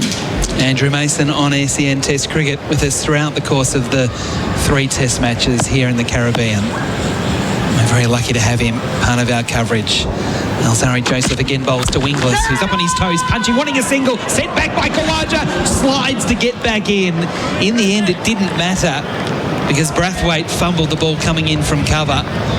But the nerves are high level out there in the middle at the moment from the Australians. It's almost as if the batsman wanted to get away from the bowler there. Have a look at this. Just coming forward, I mean, that's nervous really there. And takes off a run. Had Bharat been able to pick the ball up and hit the stumps, he might have been in some trouble. Look at that, he's a long way down. And where's Brathwaite? Well, he's not the best field in the world. He's out at extra cover. There's a lot of space out on the offside and Inglis sensed a run, but Aussie was not coming. Alzari Joseph again, that one again, good hoop and bounce away from the right-hander through to the keeper. Still 1 ball left in the over. But again, good bounce, Andrew. Good bounce, yes. And, you know, over the years, Kensington Oval has been renowned for good fast bowling. In fact, you've got from one end Joel Garner, Big Bird. You would have seen him in Australia. And, of course, the late, great Malcolm Marshall. And we look at the halcyon days of West Indies cricket. The fast bowlers always want to come to Kensington Oval. Bright sunshine, at least at the moment. As Alzari Joseph runs away from us, bowls to Inglis. That one into the onside, in the air but safe, forward of square leg, clipping away Inglis, getting a couple of runs. And the outfield, which I thought was actually going to be quite quick, is quite slow. It's very spongy. And as a result of that, not a lot of runs. So just the 2 runs there for Inglis. He moves to 3 at the end of the over. It is Australia 2 for 19, and that's on the Tyre Power scoreboard, your trusted tyre experts. Oh, great. Here we go again. Right, do you know why I pulled you over? Yeah, it's my window tint. Pretty dark, isn't it? Yeah, but it looks like a professional job. So yeah, but I bet that's Tintacar Octane, isn't it? Yeah, that's right. Darkest legal tint you can get. Looks great.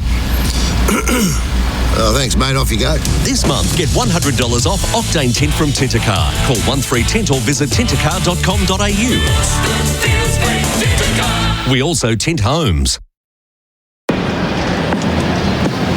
Probably the last over before drinks.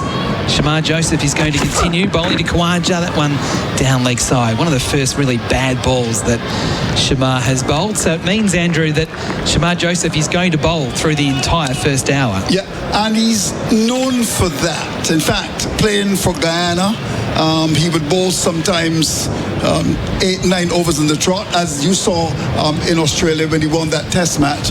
And you've got to be fit to do that. In fact, started out as a security guard back in Barataria, which is in deep and rural Guyana. But he's got good shoulders, he's got good pace, he's looked very good so far this morning.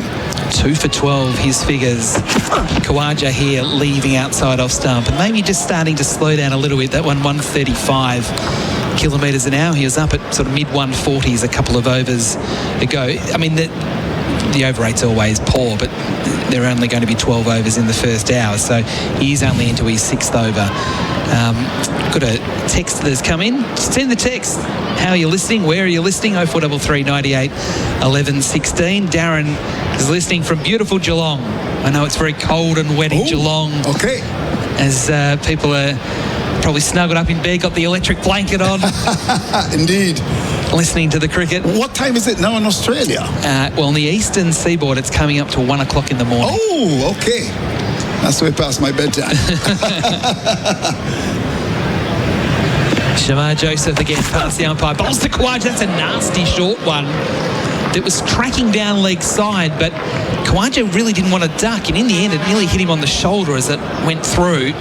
But again, just that awkwardness from Khawaja with the fast delivery. Yeah, it was pretty nasty, and it's going to influence the change. The backward square is going to come towards the umpire. In fact, there's some indecision about it. They may want to even consider the leg gully. Shamar Joseph is marshalling the forces now. He decides to go with the forward square, the 3 slips and the gully. This has been a fantastic spell by Shamar Joseph. I'm going to ask you something after this ball, Andrew. Joseph again bowls to Khawaja, who's squared up, defending. The ball sort of hitting the splice of the bat, again illustrating the pace and bounce from Joseph. Another text, evening boys. Shane from North Haven in South Australia, curled up in bed with the AirPods on, enjoying the call. Keep up the great work. So South Australia, it's half an hour behind. So it's still 12:30 in South Australia. Our coverage going all around Australia, as well as here in the Caribbean, which is absolutely awesome. So thank you and welcome. 8 stations in the Caribbean carrying the broadcast, and we welcome them. We absolutely welcome all of them. I hope you enjoy the next 3 test matches with SEN bringing you all the action. Khawaja here, down leg side, maybe clipping the thigh pad on the way through, diving away, hope to collect with 2 gloves. So the question I had for you, and you can continue this conversation with Colo after the break, because this will be the last ball before drinks. Have they got enough out of this session, the West Indies? They've got 2 top order wickets with the brand new Duke ball, the 2 drop catches. It's 2 for 19. It's slow going. Would they want to just a little bit more? Another wicket or 2. I think the pitch certainly is supporting the fast bowlers. The lengths have been very good, and as we come to the first half, I'm sure they've been looking to the score to be about 19 for 3 or even 4. Last ball. I'm a bit greedy. Last ball of the first hour. Shamar Joseph bowls. Khawaja beat. Oh, beauty. Very nearly took the edge on the way through. The West Indians will certainly enjoying their drink after the first hour of play here at Kensington Oval. Australia 2 for 19. with Green and Constas already back in the pavilion. It is SEN Test Cricket for Australia, made by local. We'll be back with Adam Collins as we start the second hour of this first test. It's the story of Shamar Joseph again getting Sam Constas leg before for 3. Cameron Green caught in the cordon for 3 as well. Between times had both Green on noughts and Khawaja as well, both dropped by Brandon King and Roston Chase respectively.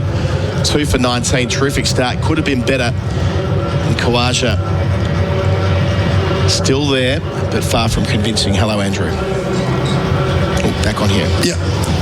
Certainly a good start for the West Indies in the first hour. The first thing we note is that Shamar Joseph actually opened the bowling, because normally you would have Alzari Joseph opening the bowling. So a decision was taken by the West Indies captain, new captain, in his 50th test match, by the way, and playing at home. I'm sure he's quite happy to be at home at Kensington Oval. To start with Shamar Joseph, and it's been very good. As I said earlier, the fact that he's a very fit man can influence him, certainly bowl a couple of overs, and he's done that. His length, very, very good. We also saw Jaden Seals, I think, bowling well, and then Alzari Joseph is going to continue the attack. Generally tends to bowl short, but his first over was a good one in that he got the length right. The West Indies in the first hour, Adam, I think will be quite happy. They could have gotten another wicket or so. The 2 batsmen are very uncertain, and West Indies will want to continue to keep the pressure on. They've got 3 6 and the gully. It's been a good start for them in the first test match at Kensington. Indeed it is. Now, as the cricket ground DJ just hits pause for a moment, now Zari Joseph will press play again. He's operating from our Malcolm Marshall end. He's still got 3 slips in the gully, bowling at the new man Inglis on 3. Away from us, new hour begins. Fallen straight and driven wide out to mid-on where there won't be a single. Bryce is with us as well. G'day.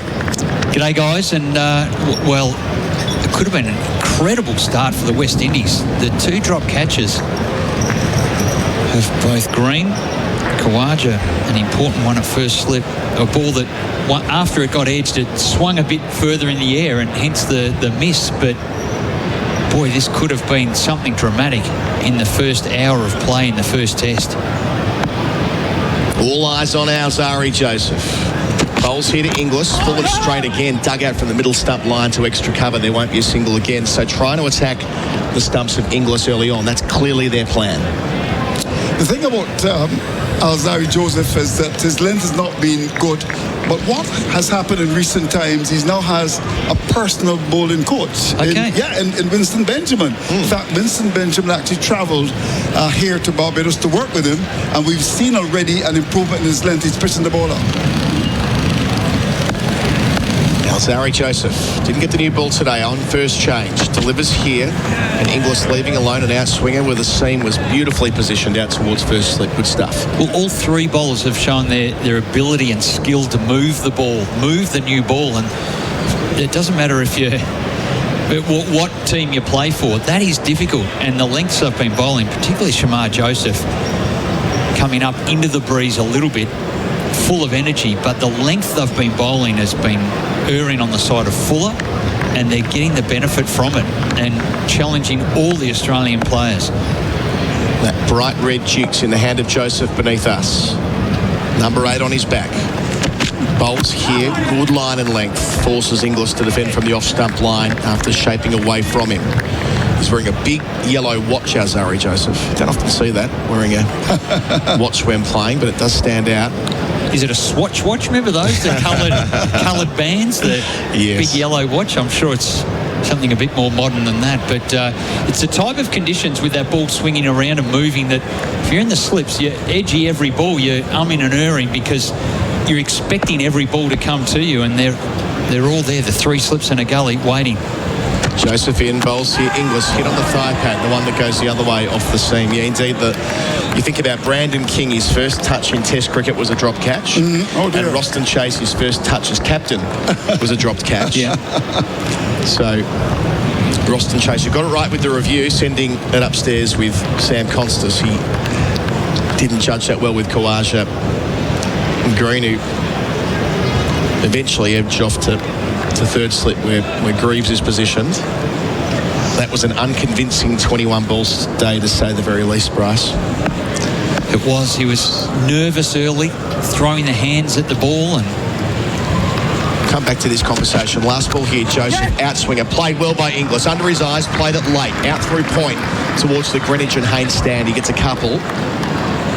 Only runs from the over. So Inglis up to 5. Kawaja down the other end on 9. It's 2 for 21 on the Tyre Power scoreboard. Your trusted tyre experts. At Century 21, we understand that a house isn't just 4 walls. It's where life's most treasured moments unfold. From first dinners of the century to quiet mornings of the century. It's moments of joy like this that make a house a home. Searching for a local agent who will go above and beyond to take care of your property sale? Visit c21.com.au. Century 21, dedicated to the joy of home. SEN Test Cricket for Henley Homes, who are here this week. Tony Blackshaw, who's the Chief Executive of Henley Homes. I'm sure he's listening in, always is. G'day, Tony. Great to have Henley Homes support to enable us to do what we do, taking SEN Test Cricket around the world. I think we're up to the 52nd test in a row that we've done on SEN Test Cricket now for the Aussies. As Jaden Seals swung around, change of ends. Bowls here to Kawaja, left alone outside the line of the off stump. Yeah, Joseph, 6 overs, 2 maidens, 2 for 12. I think a much-needed break. Dropped a little bit in pace in the last over, so I think it's a good thing to just give him the break. And Jaden Seals coming back into the attack. In fact, the last time I did a game here was Barbados up against Trinidad and Tobago. Jaden Seals was actually bowling. The game finished in just about 2 days on a green top, and he bowled beautifully. He's really improved tremendously as a bowler, and looks to be now the leading fast bowler for the West Indies. Seals bowling around the wicket to Kawaja. That holds its shape. Angles away after pitching on about the 4th stump line. So in his first spell, he was trying to hoop it full to Kawaja and get the off stump in play, Bryce. yeah, he was. So using the breeze at both ends now. He's at the other end. He's probably better at the outswing delivery into the left-hander, but he's showing his skill now as he probably pushes up into the breeze a bit here. The breeze coming from the main scoreboard across to the Garfield Sobers Pavilion. So that's fine leg to long off, if you like, for the left-handed Kawaja. But he's showing that he can move the ball away from the lefty as well. Yeah, it's blowing a gale here at Kensington Oval. Closer to the stumps around the wicket. Kawaja, full delivery, push to cover, knows the call. I say a full delivery, but Kawaja still played it from the crease, which has been a challenge for him of late, especially when finding the outside edge. And as you say that, everyone back home would be picturing him just from the crease, turning the toes, pointing down the crease and feeling for the ball. It was one of those ones, similar to the one he edged to first slip when he got that chance. So he's 9 for 34. He's fighting hard, Kawaja. The cloud covers back. They won't like that in the party stand. Over to our right of our commentary position. Seals halfway through the over. Bowls here. Kawaja leaves alone in the channel. Let's come through quickly to Shai Hope, who took it with the ball, really bursting through his gloves. No, you've got some Aussies there, Adam. Where have they come from? Yeah. As we look into the World Weeks and Walker stand. Yeah, there are 2,000 Aussies here. Oh, really? I reckon there are about 2,000 tour groups as well, Bryce. Everyone's here with someone else. Okay. So it's a very popular sort of bucket list type of tour, isn't it? And given it's been a decade, since we worked together in 2015, Andrew, to think that it's been that long. The Windies have visited Australia 3 times since then for Test cricket. This is the one to be on. Shamar Joseph replaced by Seals. In here, bowls and Kawaja. Outside part of the bat, squeezing it through the offside for 1. Well played. He reaches double figures. 2 for 22. I think good decision to bring Seals back into that, because he obviously has the option of bowling Graves, who is just a gentle medium pacer. And in terms of the construct of the West Indies side, by naming Jamal Warkan as the vice-captain, they influence to play the 2 spinners, because in this pitch you may very well be looking at, on reflection, looking at the extra fast bowler, but they've gone with the 2 spinners. Of course, Ruston Chase is in there as well. But this pitch really has given some assistance to the bowlers, and I would suggest that the West Indies bowlers are quite happy with this pitch. It's really been good for them. Too right. Feels old school Barbados here at the moment. Seals to finish his 5th over. Gets a look at Inglis, who drives nicely out the middle of the bat to wideish mid off. There won't be a run. Just the Kawaja single from the over. 2 for 22. Inglis 5. Kawaja 10. That's on the Tyre Power scoreboard. You trust the tyre experts. Get ready ready for massive savings on all your favourite brands. Hurry into Chemist Warehouse now. There's everyone's favourite soother, Butter Menthol, now only $1.99. For relief, Pain Away Heat Patches regular 10-pack, just $7.49. Take your vitamins conveniently with Sanova's chewable vitamin range from $8.99 each. Get ahead of your symptoms with Betadine Sore Throat Ready-to-Use Gargle 120ml, only $11.99. Chemist Warehouse. Great savings every day. Constance and Green, the men to go both for 3 by the leading wicket taker, Shamar Joseph. He's got both of them for Belgravia Apparel for quality New Balance cricket team wear. Now Zari Joseph round the wicket to Khawaja, wants to drive but clunks it down to mid-off, no run. Got Dean in Lilydale, Victoria, writing in 0433 98 11 16. Bryce has got the text line going over there. And Aussie on holiday in Lisbon, laying by the pool. Tremendous. Thanks, Dean, for listening in. Let us know where you are around the world. SEN Test cricket. First time we've been able to do this in the Caribbean. We've been plenty of other places between times. As Zari Joseph bowls round the wicket, Khawaja again to wideish mid-off, no run. We've gone New Zealand, India, Pakistan, Sri Lanka, India. Yep. And now we get to the West Indies as well, which is an absolute privilege. The other thing too is that you've got as many as 8 stations in the Caribbean taking your broadcasts. So is that the old West Indies Broadcasting Corporation remit? Is it the same stations? CBC, good old CBC. They're taking the broadcasts. Of course, in Jamaica, you've got Omega Radio. In fact, we've got a broadcast in Montserrat as well. Well, anyone who's listening around the Caribbean, it's terrific to have your company. Our Zari Joseph in his 4th over. Sun's back out, bowls to Khawaja, attempts are way wide of the off stump. Isn't signalled to wide by umpire Kettleborough. Yeah, and I've got a reaction from them. They're quite enjoying the commentaries. Feed is nice and clean, and they're quite happy. Well, they can text in too. I don't know how they get an SMS to us. Maybe if you download the app, there'll be provision to write to us. Or maybe social media, SEN_cricket on Twitter and on Instagram. That'll be monitored back in Melbourne. They'll ping the messages through to us where you're listening around the Caribbean. Just 2 slips for Khawaja now. Warricane round the corner, backwards square, catching cover in the mix as well. Zari Joseph bowls and Khawaja leaves alone. And of course, the cricket is heard on the West Indies YouTube channel as well. And they've got several people listening there and making their comments. And they're quite happy. I just had a chance to see some of the comments. They're quite happy with the effort of the West Indies team so far. Shamar Joseph. In fact, there was a little bit of worry about him because ever since he did well against Australia, he came back to the Caribbean. It was not the same boat. He had a couple of injuries. But this spell this morning has been brilliant and looks fit. That's important. So much goodwill towards Shamar Joseph. I think we all want to see him turn into a superstar, the 25-year-old. His namesake, our Zari, bowling here. 2 left in the set. Bowls to Khawaja, leaves and plays. Tried to let go at the last moment. The ball reared up, hit the stickers of the bat, deflected the second slip. No concern, but not a shot of any control either. It's been a jerky kind of innings from this left-handed player. I just get a feeling he doesn't seem to trust the bumps of the pitch as well. And when he should be forward, he's almost half caught. And it's been a very difficult time for him. But the important thing is at the crease, hoping that things will get better for him. But he's really got a contest there against the West Indies fast bowlers. 3/4 of an hour until lunch. Can they get 2 more? Can they have Australia 4 down at lunch? Can they open up this series, the West Indies? Joseph to finish, bowls here. Khawaja wants to pull, but he misses it. It swings away from him into the gloves of Shai Hope. 2 for 22 remains the score. Maiden bowled on the Tyre Power scoreboard. Your trusted tyre experts with Khawaja 10 and Inglis 5. If I asked you to go outside now, grab a shovel and hack through your internet or water connection, would you do it? Of course not. It'd cost you a fortune to fix, plus being without internet or water for hours or days would drive you mad. Yet digging without searching before you dig online first is a gamble. Or worse, if you strike a gas or electricity main. Before every job, search before you dig online every time. And never dig blind. SEN Test cricket for Australia made by a local. Australia won the toss. It's been tough going though. 2 for 22. Jaden Seals gets a go here at Inglis. Catching cover in position in addition to the slips. High up in the air. there. Top edge trying to pull underneath. It's the keeper Hope, and he takes it.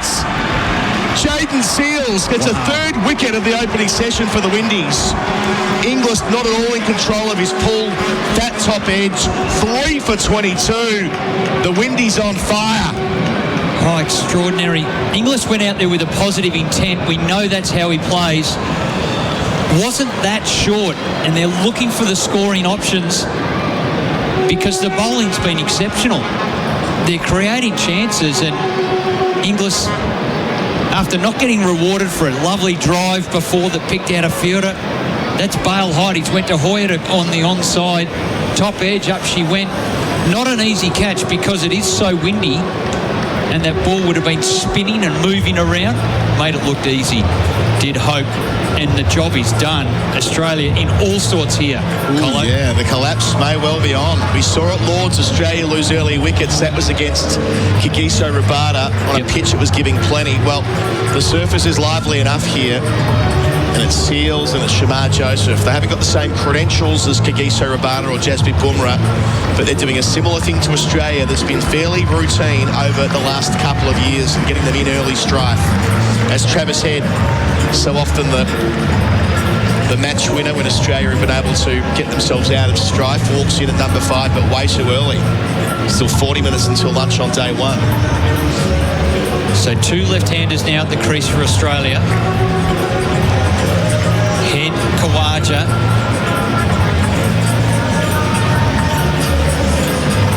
And they connect now.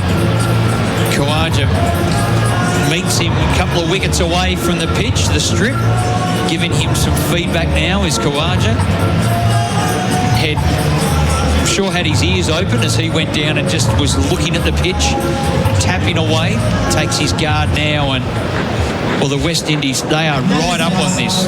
3 wickets they've secured, a couple of drop catches. This could have been diabolical for Australia if they'd taken everything. As it is, they're just in it deep. Travis Head got a king pair the last time he played a test match against the Windies. That was by Shamar Joseph. We'll see him again soon, I'm sure. Jaden Seals for now, doing a great job from the Ghana end. Head first ball, round the wicket, leaves alone in the channel. Into the gloves of Hope, who took the previous catch. It hung in the air for an awful long time, and after those 2 catches that were put down, and Hope, who hasn't been the test keeper in the past, had to make sure of that, and so he did. Not easy. Swirling around. We're looking in the distance at some palm trees that are all branches, all heading one direction. Looks like a comb over gone wrong on a windy day. It's all blowing one way. It is blowing a gale here. Heavy bales have been called for early in the innings. Boy, did Australia need a partnership. Seals towards us, towards Head. Round the wicket bowls here. Head chops down hard. Ball goes nowhere. Back to him in his follow-through. Kicks it up like Curtly Ambrose used to do. So Head trying to play away from his body, which is fine when it's Travis Head. He's got licence to play that way. We have seen enough from him to know that he only really plays one way. Didn't middle that at all.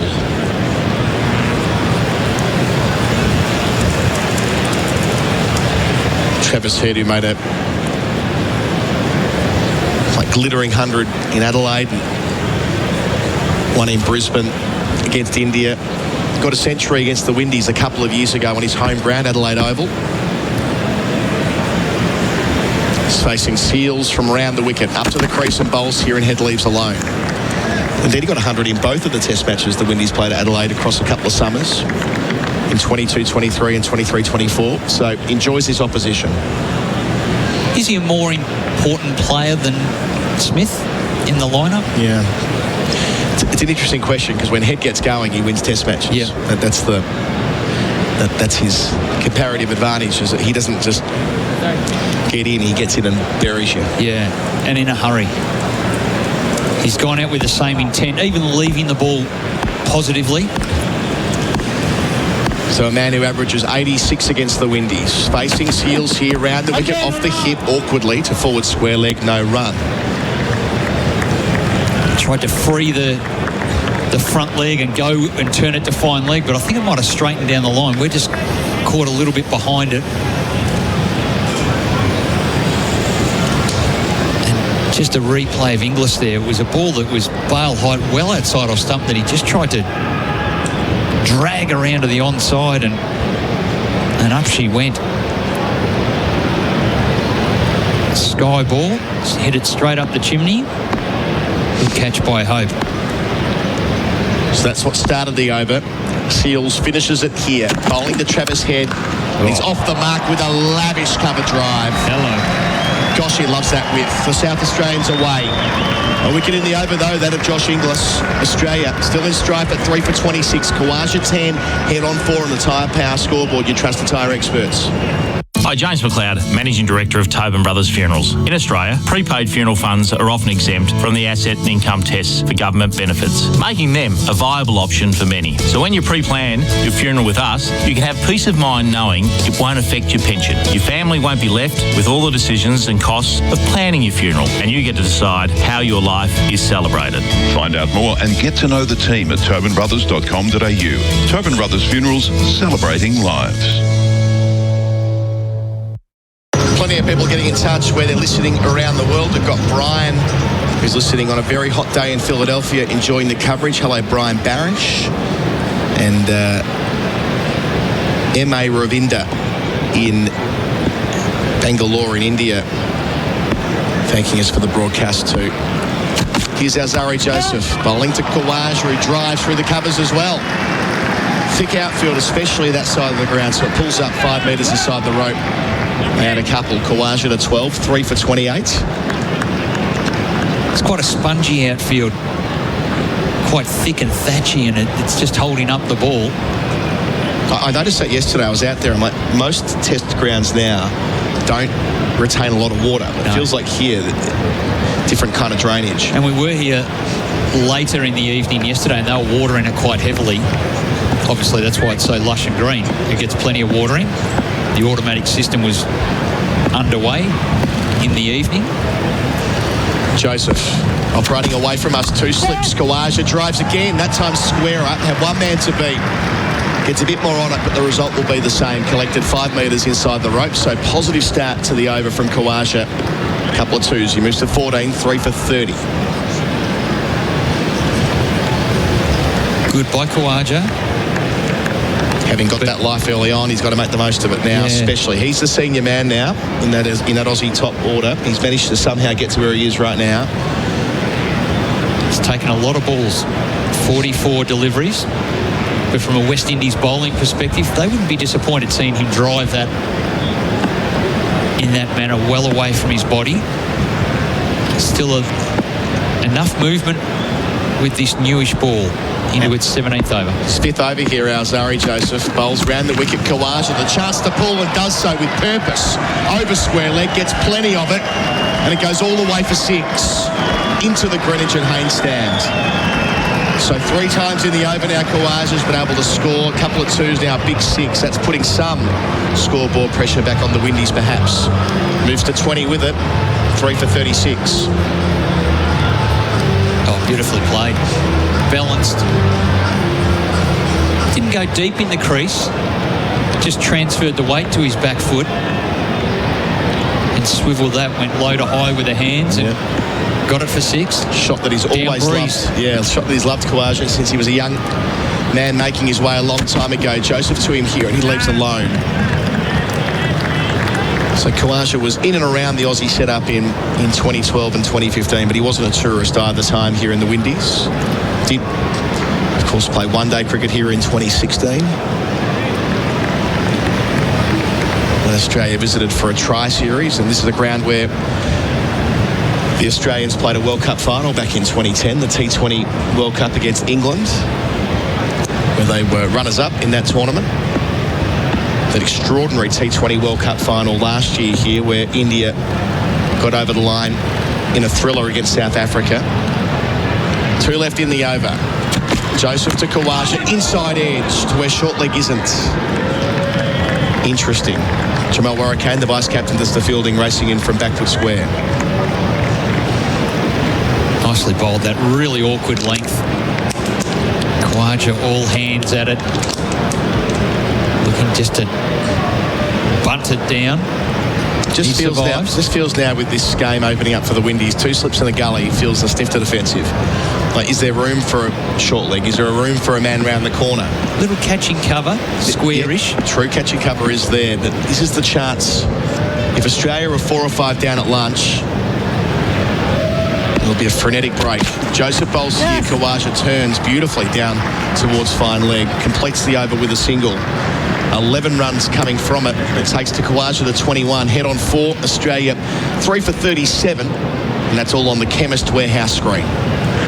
Be the sharpest tool in the shed this end of financial year with a discount on tool insurance from IMAR, the tradies' mate. For over 35 years, IMAR's trusted team have backed tradies with the sharpest, that really is sharp, the sharpest tool insurance from the trusted team at IMAR. Call 13IMAR today and be the sharpest tool in the shed with your discounted tool cover. That's 134627. They're the tradies' mate. That's IMAR. SEN Test Cricket for Australia made by local. Such a wonderful, rich tradition between these nations. It was the 50th anniversary of the first World Cup final during the week, which is flashed up on the screen here. The Windies winning a thriller by 17 runs at the home of cricket. Here's Jaden Seals. Round the wicket, bowls to Kawaja, leaves alone. Too short to bother him. Goes above the off stump. Yeah, that World Cup final with Viv Richards, the 4 run-outs. Yeah. Late in the day, ending after 7:30 in the evening. We had a similar finish time on the World Cup final that we had on SEN in 2019 with Flem and me and Bharat and the super overs and so on. Yep. Clive Lloyd up on screen as well. A lot of former Windies greats have been hosted by the Cricket West Indies organisation today. It's terrific. He captained that Windies team in 1975 and 79 as well when they defeated England in the second World Cup final. Seals in, bowls to Kawaja on 21, clips away in classic Kawaja fashion. No need to run for that one. He's moved from 10 to 25 in the space of about 7 deliveries. 3 for 41, Kawaja 25 from 50. Yeah, whips that away, taking advantage. He's looking comfortable now. Time to get Shamar Joseph back soon, I would have thought, for another burst before lunch. Message in from Jack asking about the absence of Kemar Roach. How this could have been a farewell match at his home venue. I interviewed Kemar a few months ago and he was expecting to play here. Yeah. He's nearing the milestone of 300 test wickets. He's not a million miles away from 100 tests either. Seals in, bowls to Kawaja, leg stump line again. Same result, whipped away without quite as much force, so it'll pull up short of the boundary. They'll take an easy 2. Kawaja 27, 3 for 43. Well, you can't really knock their selection. All 3 quicks have been outstanding. Maybe Roach's pace is down a little bit more now. Is he up the high 130s, moving the ball around as like these guys are? This is another level. Yeah, Roach, I watch him bowl week in, week out for Surrey. He's no longer 140 kilometres an hour guy. He's just not that bowler anymore.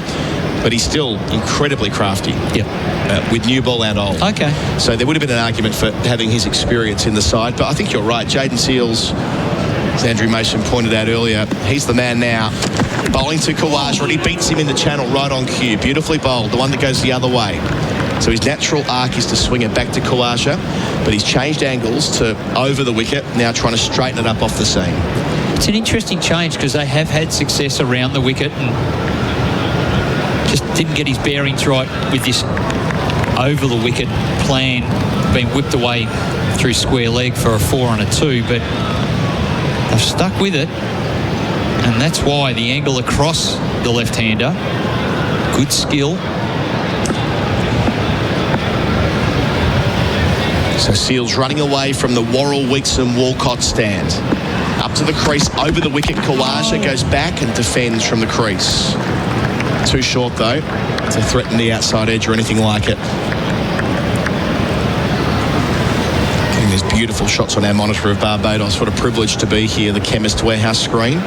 Save on your prescriptions at Chemist Warehouse. Was up on the further northern part of the island last night for dinner. Drove past Rihanna's mansion. Oh, nice. Quite the thing. Did you knock on the door? Well, they got a childhood home near here. Yes. Which Daniel Cherney, our colleague from News Corp, visited yesterday. I did see his post about that on socials. Her mansion's incredible. Last ball here. Kawaja pulls straight to the man at square leg. Not completely convincing, but it is a boundary. And by that I mean there is a catcher for the miscue. But Kawaja looking to transfer pressure back. He moves to 31 to complete the over. Adam White will replace me after the break with Australia 3 for 47. That's on the Chemist Warehouse screen. Save on your prescriptions at Chemist Warehouse. It's never been more important to buy Australian than right now. Our local manufacturers and growers produce world-class products known for their quality, safety and reliability, all while generating local jobs, supporting our communities and helping Australian families now and into the future. So look for the trusted green and gold kangaroo logo. Buy Australian now. Visit australianmade.com.au. So Australia 3 for 47 with half an hour to go until lunch. But it was only a short time ago. It was 3 for 22. But runs have started to flow since that third wicket. And they haven't really come from Travis Head. They've come from Usman Khawaja. Alzari Joseph again on the approach. Bowls to Head. Late decision to leave. The ball coming back from around the wicket. Bharat Sundaresan is back with me, Adam White, with the score 3 for 47. It's just that very delicate point, isn't it, Bharat? 2 more wickets. If they can somehow eke out 2 more wickets in the next half hour. I mean, it's already been West Indies' session, but they could really set this test match up. Because it's been terrific bowling and a few technical discrepancies or issues with the Australian top order have been exposed and been capitalised on. 2 slips in the gully for Head, but also a bat pad. As this time Head decides to fan at it late and very nearly edged it through to the cordon. That was an unusual decision there from Head because he was going to leave and then he thought, oh, maybe I should play. But it really jagged a long way away off the seam, Bharat. Yeah, it did. And I think it was at awkward length because generally when there's that amount of width to Travis Head, he creates length, doesn't he? He just throws his bat at it, he cuts in behind point and in front of point all the time. But this was just that awkward length and also indecision from Travis Head, which you rarely see when it's a ball outside off stump. Yes, looking at the Chemist Warehouse replay, it's got a little bit of that thatchy grass patch on the pitch as well. This time playing late, squeezing off the front foot into backward point. Save on your prescriptions at Chemist Warehouse. And just a session which has led to even more questions and question marks about this new look Australian batting lineup. Whitey, they took a call on Marnus Labuschagne after a few months where it looked like they could leave him out at any point. They gave him the chance at the top of the order at Lords, didn't work out, so they moved on from him for now. Brought in Josh Inglis, so Sam Constis back as opener, Cam Green stuck with at number 3 and Inglis at 4. All 3 have not worked out. Alzari Joseph again, Head pulls it away brilliantly, forward of square leg for 4. Rolled the wrists on contact. There is a second man out in the deep behind square. That went in front of square and was never going anywhere but the boundary. Terrific shot. Yeah, in the Travis Head arc, isn't it? He plays that shot so well. Brilliant player, square of the wicket on both sides.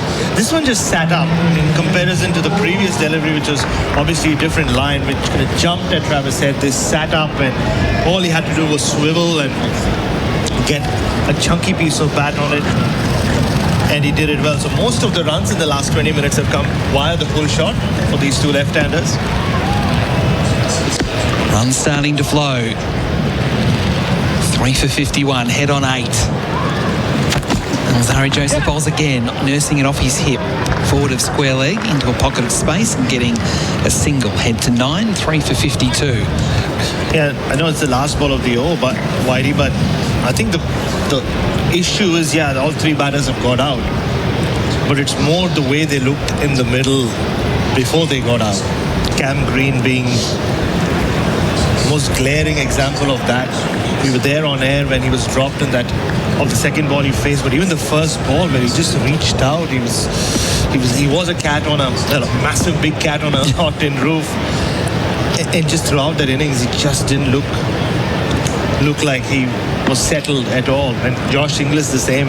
2 slips in the gully, last ball of the over, Khawaja back on strike, and that was a very solid defensive stroke off the back foot into the offside. So the over bowl, 19 complete here, so it's slow going. Australia 3 for 52. It's never been more important to buy Australian than right now.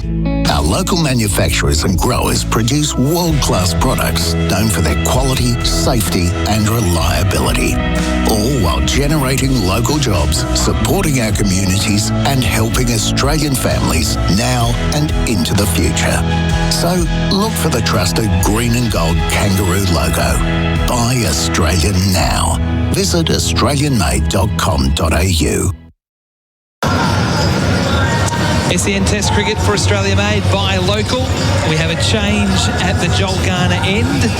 Shamar Joseph is back into the attack, so a late salvo before the lunch break. Can he break through again and get into, well and truly, the middle order of Australia? He has the figures so far of 2 for 12 from a 6-over spell through the first hour of play. He's bowling here to Travis Head. First ball of any spell.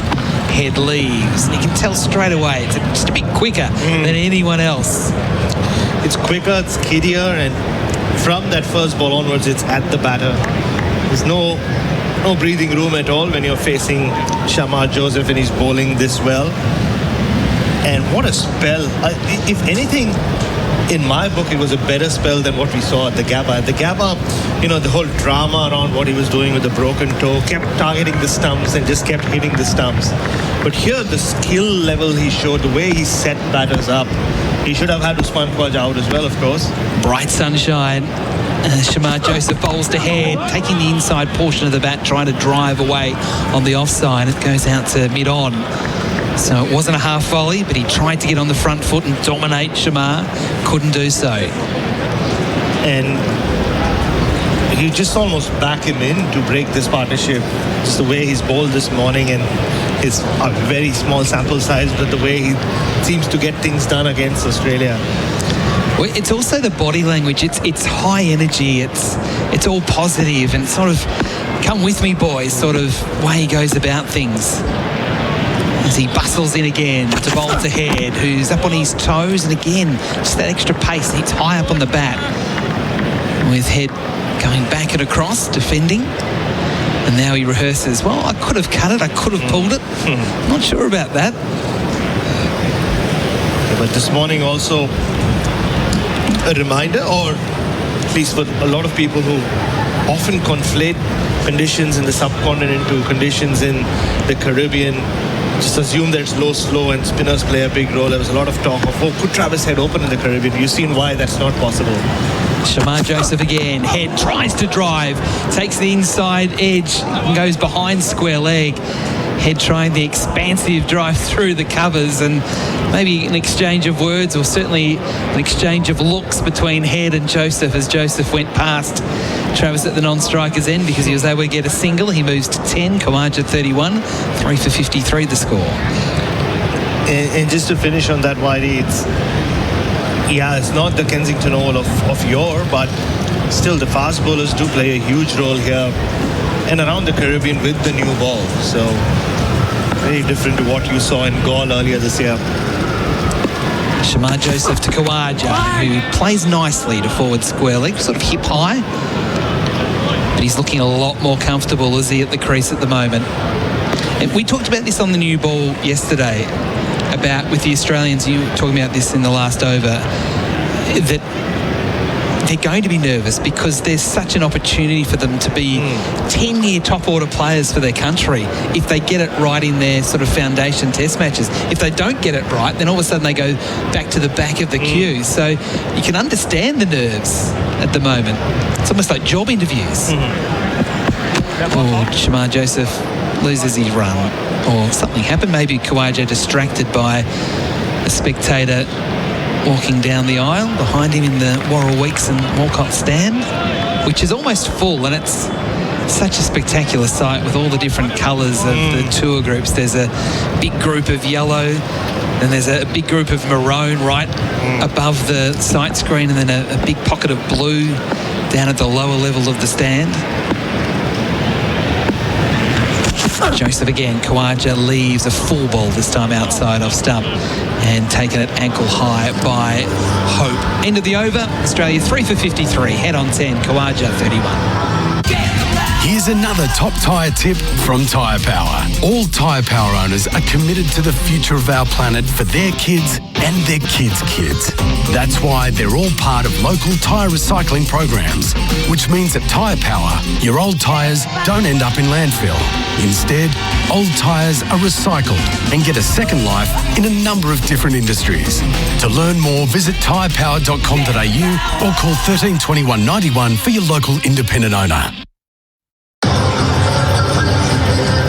3 for 53, Australia. This is SEN Test cricket for Australia made by a local. Both batters getting a bit of a drink. It is very hot and humid here today at Kensington Oval, and we're going to see spin for the first time, but it's actually going to be the captain, Austin Chase, to bowl, and I'd imagine that's the two left-handers bowling his offies, and it'll be interesting to see whether there'll be some turn here. I know talking to the Australians before play, they thought it would really turn later in the match. Whether we get anything on day one, we're about to find out.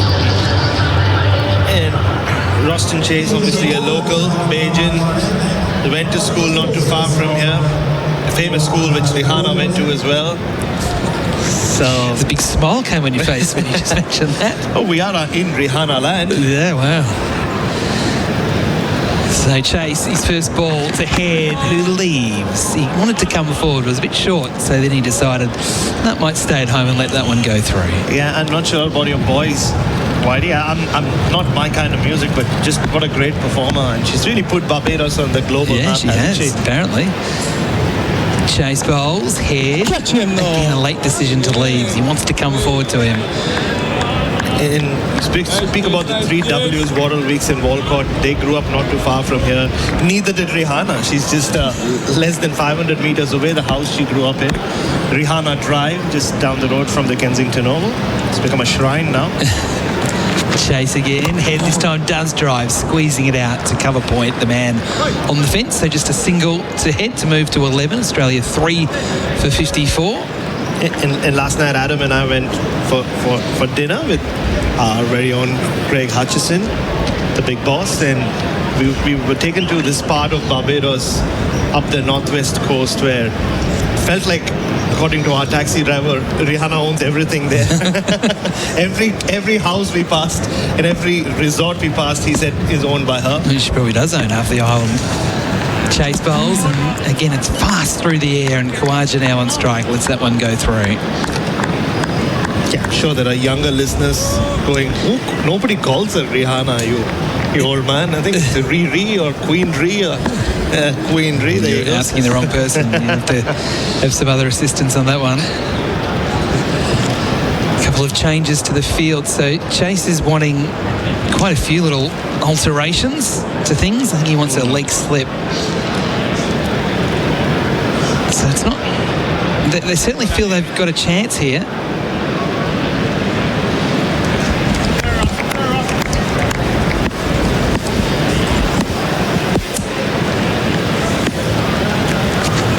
Khawaja again leaving.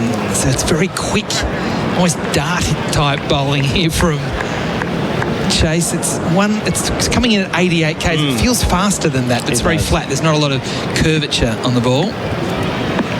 Last ball of the over coming up. 1 run so far. Khawaja coming forward and defending back down the wicket, always comfortable against spin. Over complete. 1 run coming from that over from the captain, Austin Chase. Australia 3 for 54. Looking for the perfect place to call home? Discover Office Essential by Your Land Developments. Live at the centre of everything in Melbourne's vibrant southeast, close to shops, public transport, schools, parks and more. Visit officeessential.com.au. T's and C's apply. Experience the epitome of luxury and performance at Audi Barry Burke. They're committed to delivering exceptional service and premium Audi vehicles from the sleek A3 to the powerful RS range. Visit Justin and the team or visit audibarryburke.com.au. LXCT 7522. SEN Test cricket for Henley Holmes. Shamar Joseph on the runway again from the Joel Garner end, bowling to Travis Head, who cuts over the top of point and out to the rope for 4. 3 bounces crashing into the fence. He loves it there, Travis. Yeah, that's just Tuesday morning in Adelaide when Travis Head is slashing at one with a bit of width and slashing it over the gully region for 4. This is milk and honey, bread and butter, or whatever else you have in where he lives in Adelaide, Whitey. Yeah, well, for me, it's breakfast pancakes this morning.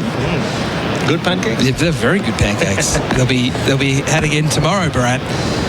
Shamar Joseph again comes in around the wicket, bowling to Head. This one he clips off the hip and gets a single only.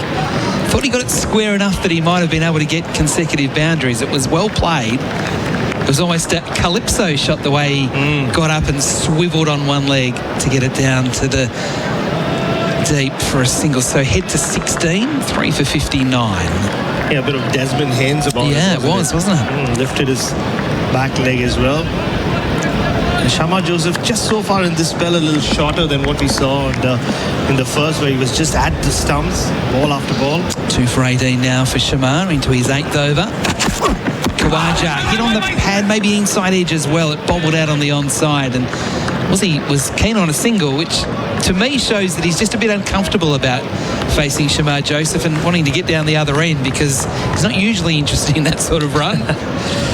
Yeah, I actually posed him the question. I interviewed him 3 days out here in Barbados, and I didn't beat around the bush. I said, do you have a problem against seam bowling? Everybody else seems to think so.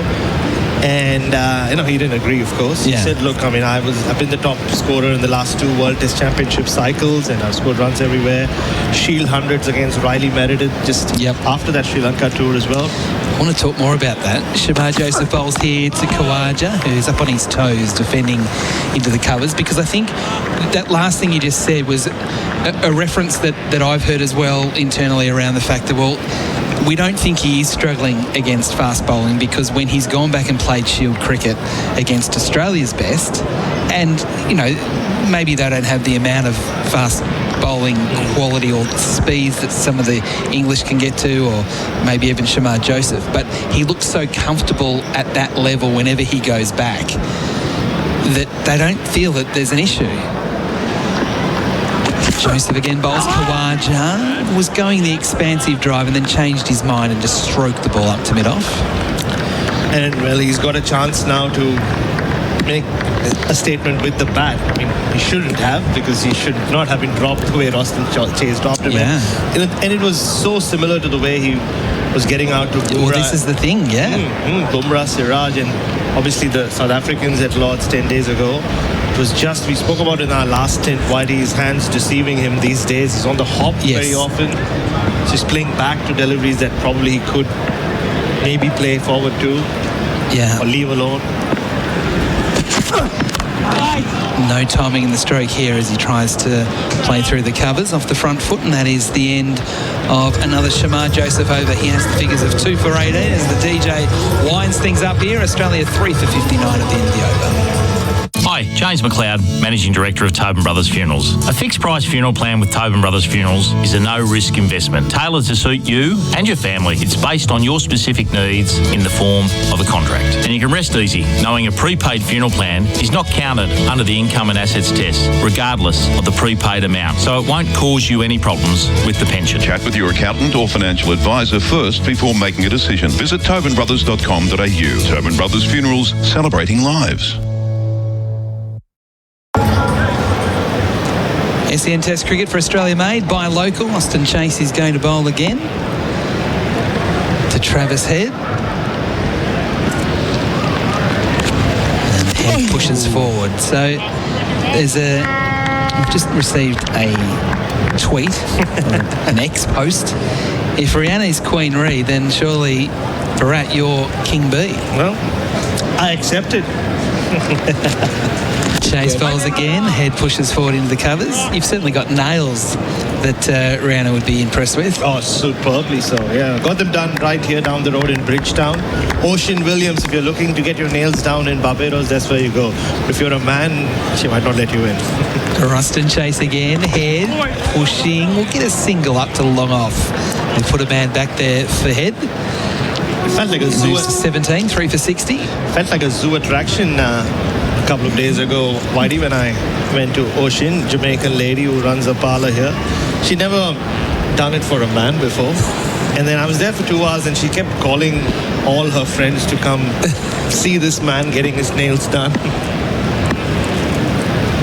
Why not? I told her my wife does it back home. Ruston Chase again bowls Khawaja off the back foot, pushing into the covers. That kind of confused her even more.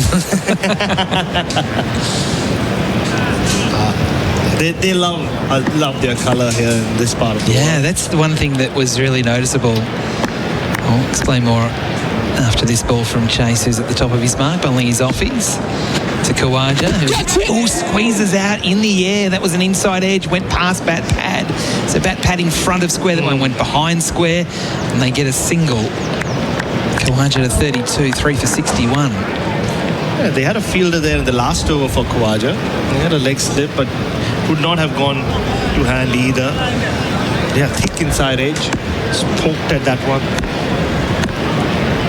3 for 61. Last ball, the overhead, trying to jam it out, trying to almost push as hard as he could down the ground for a very full delivery straight to cover, and that is the end of the over. 3 for 61. Travis Head on 17, Khawaja on 32. Looking for the perfect place to call home? Discover Office Essential by Your Land Developments. Live at the centre of everything in Melbourne's vibrant southeast, close to shops, public transport, schools, parks and more. Visit officeessential.com.au. T's and C's apply. In any game of cricket, short form or test match, walk away with figures of 4 for 3 and it's a mighty good day. It's the same at Tyre Power. End of financial year sale on now. Buy 3, get 1 free on selected Toyo passenger and SUV tyres. Find your local Aussie-owned independent Tyre Power store at tyrepower.com.au. Australia 3 for 61. SEN Test cricket for Australia made by local. Shamar Joseph is out of the attack, so only a short spell. And he has been the leading wicket taker for Belgravia Apparel, providing high-quality New Balance teamwear to community cricket clubs and associations around the country. And Justin Graves is going to have a go before the luncheon break. So rather than going all out with your best, some part-timers on to complete the session, it feels. First ball, Khawaja into the onside to square leg, no run.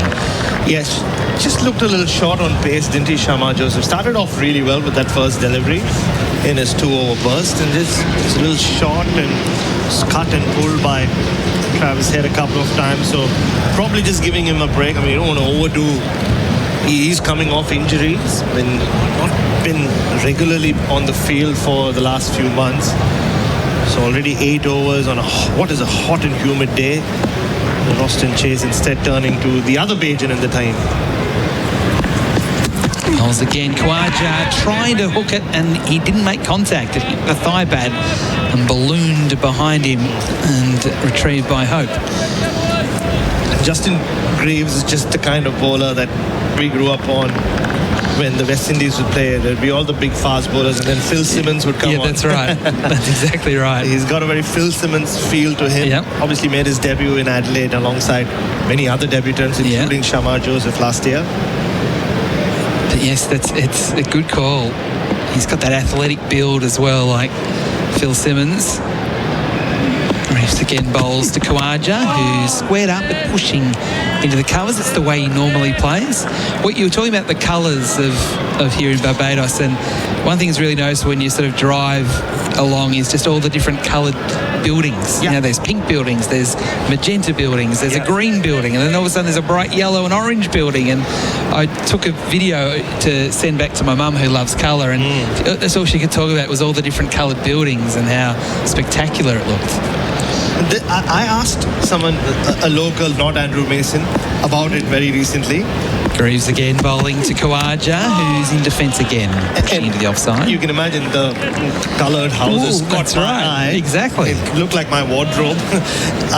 But apparently it's part of a Beautify Barbados campaign. Right. So because of where we are geographically, you have to paint your houses more often than you would in other parts of the world. So people are encouraged to use as much color as possible to paint their houses, and there's a competition every year, and if you win it, you can choose whatever color you want for the next time, and it's given to you for free. Fantastic. My mum would love that. Greaves again bowls to Khawaja, who's hopping or jumping and just pushing defensively to square leg. My mum in her house at home, inside the house, every room is a different colour, and it's bright colours every house. My dad just has to cope with it. But so when she saw the buildings here in Bridgetown, that was the first thing she noticed was just the colour. That's good, isn't it? All the different colours, and it's almost an incentive scheme to to make it as colourful and bright as possible. Just adds so much to what is already a very vibrant island. Yeah. So it feels like, and I'm surprised by this, the West Indies are almost just playing out to lunch here rather than trying to push for another wicket. Inside edge from Khawaja again onto the pad as it spurts out on the onside. And are they going to get another over in? That was my issue. I think they will. Yeah, but they sort of just meandered through rather than making sure that it definitely happens. There's only literally seconds remaining for the umpires to get into position, and they will. So we will get one more over, which will mean 25 overs for the session. Currently the score 3 for 61. SEN Test cricket for Australia made by a local. Right throughout the course of the Test match, our replays are for Chemist Warehouse. Save on your prescriptions at Chemist Warehouse. Roston Chase will bowl the last over. He's off spinners around the wicket, bowling to Travis Head. He pushes forward here. Can Travis just get through this over without doing anything silly? He will be tempted. I'm sure Roston Chase will toss at least one up outside his off stump just to see if he takes him on. A slip in a bat pad. Chase bowls. Head plays that, I don't say awkwardly, I almost call it sloppy. He just tried to slap it through the offside with no feet movement and struggled to make contact.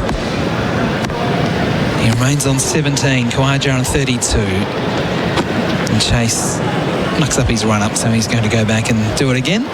More than a part-time off-spinner, Roston Chase. You need to be careful against him. Comes in again and bowls. Head off the back foot.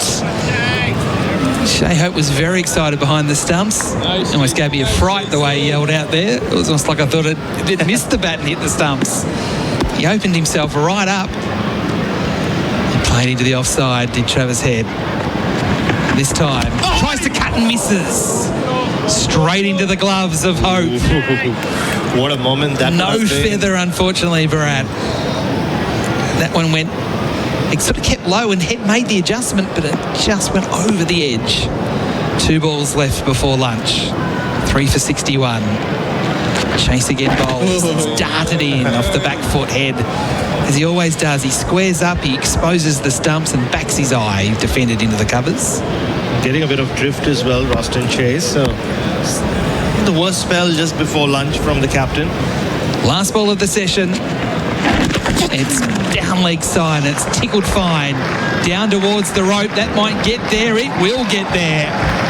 So an exclamation mark on the session for Travis Head and Australia, who have certainly recovered from a very dangerous position, courtesy of their most experienced players in the team. Australia at lunch, 3 for 65. Travis Head, 21. Usman Khawaja, 32. But at one point, Australia was 3 for 22 after the dismissal of Josh Inglis. And included in that 3 for 22 were 2 drop catches. One of them was Khawaja. So it could have been so much worse for the Australians. It took them 16 overs for their first boundary of the match, which was Travis Head, and Shamar Joseph bowling through the first hour, 6 overs, 2 for 12.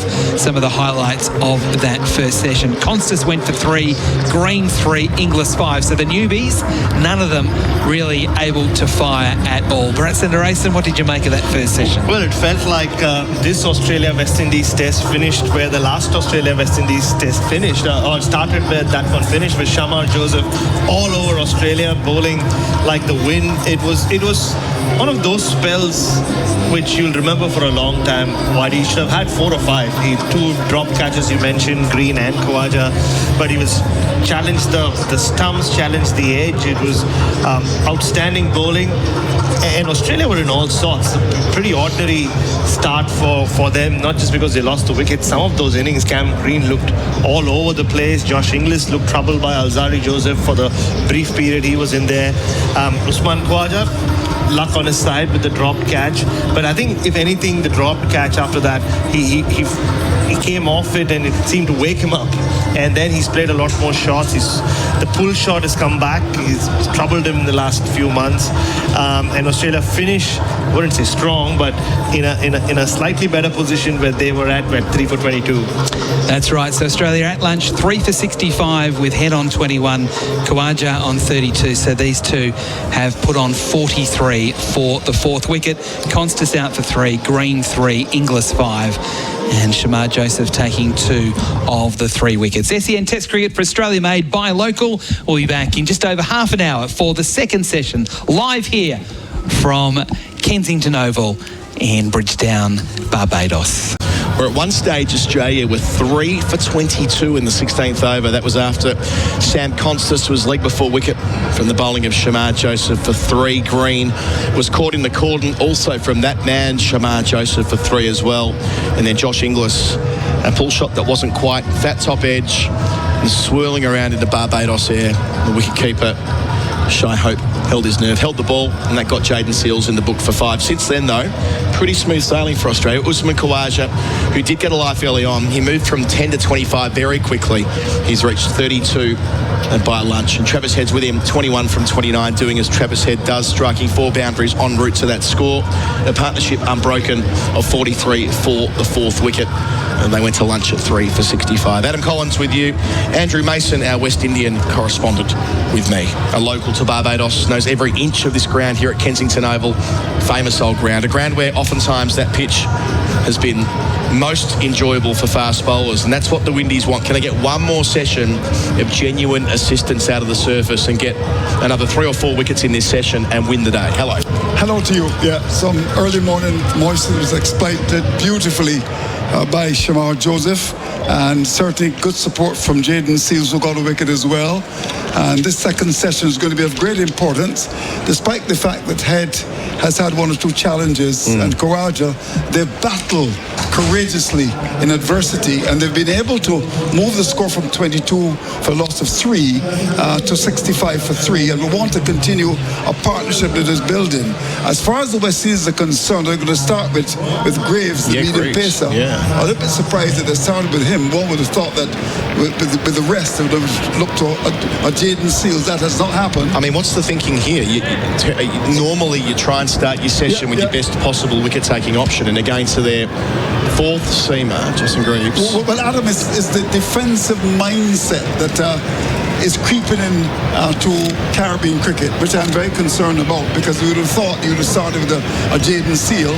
He's got 2 steps in the gully, so he's just looking to best keep things quiet rather than try it very early in the piece to try and pick up a wicket or 2 here. I mean, clearly a capable bowler. You look at his numbers at first-class level, taking his wickets at just under 26. He's got 6 at 34 in his 6 test matches. But yeah, it does strike me as bizarre that we're not seeing Shamar Joseph running away from the Joel Garner stand to end to start rather this new session. Anyway, it will be Greaves, his first ball of the session, bowled 1 over before lunch. Delivers here, Kawaja tucks him down the fine leg, gets it fine enough to the rope for 4.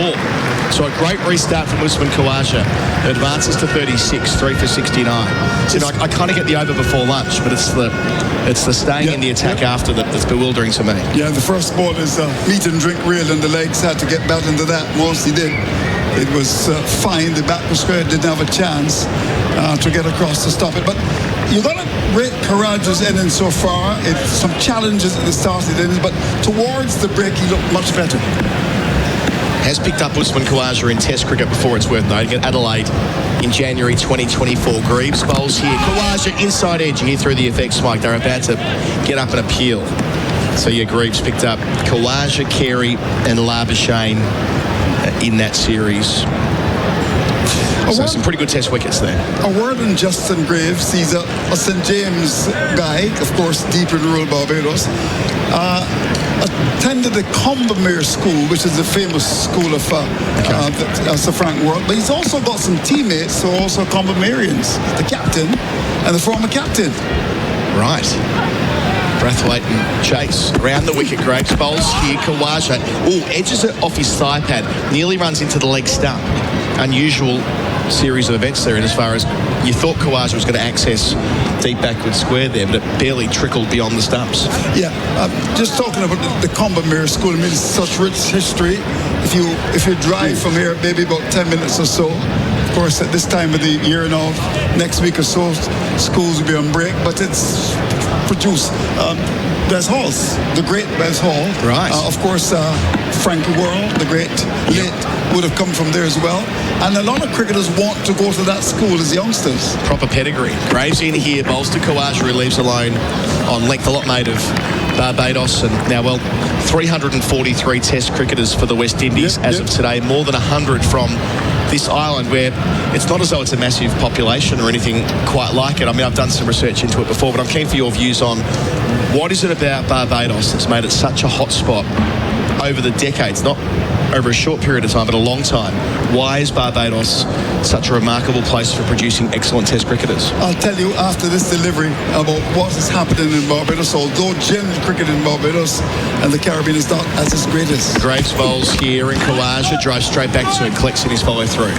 When you look at the history, I mean, in the halcyon days of West Indies cricket, you had Sir Garfield Sobers, by the way, not as well. We wish him well. Of course, you had tremendous fast bowlers over the years, and that influenced a lot of young people to play cricket. There's no question about that. In fact, the Combermere School, there's a Harrison College, which is the top school, but there's some people who would have passed for Harrison College, but they want to go to Combermere because there's a great deal of cricket there. Right. Okay. So it's a momentum thing of sorts as Graves finishes the first over after lunch. Khawaja inside edge, back onto his back pad. It spills into the offside, but a couple of times in that over, Khawaja false strokes to Graves. 4 runs from it. A boundary to start. 3 for 69 on the tyre power scoreboard. Your trusted tyre experts. Khawaja 36 and head on 21. So yeah,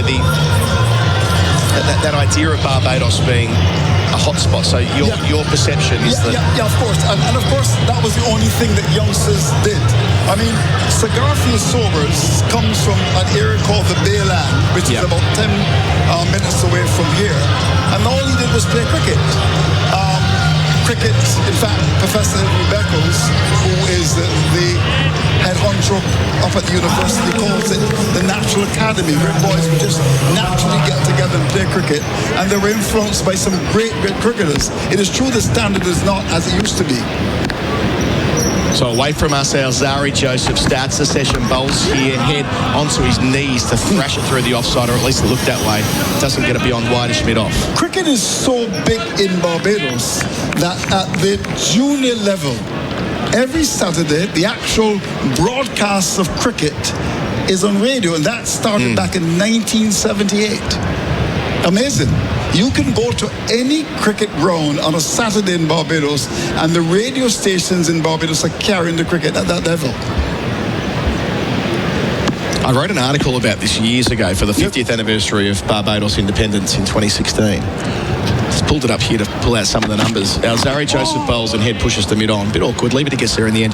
At that time, there were 83 Bajan Test cricketers out of a population of 284,000. So it's a tiny country. People think of Yorkshire as this great hotspot in English cricket.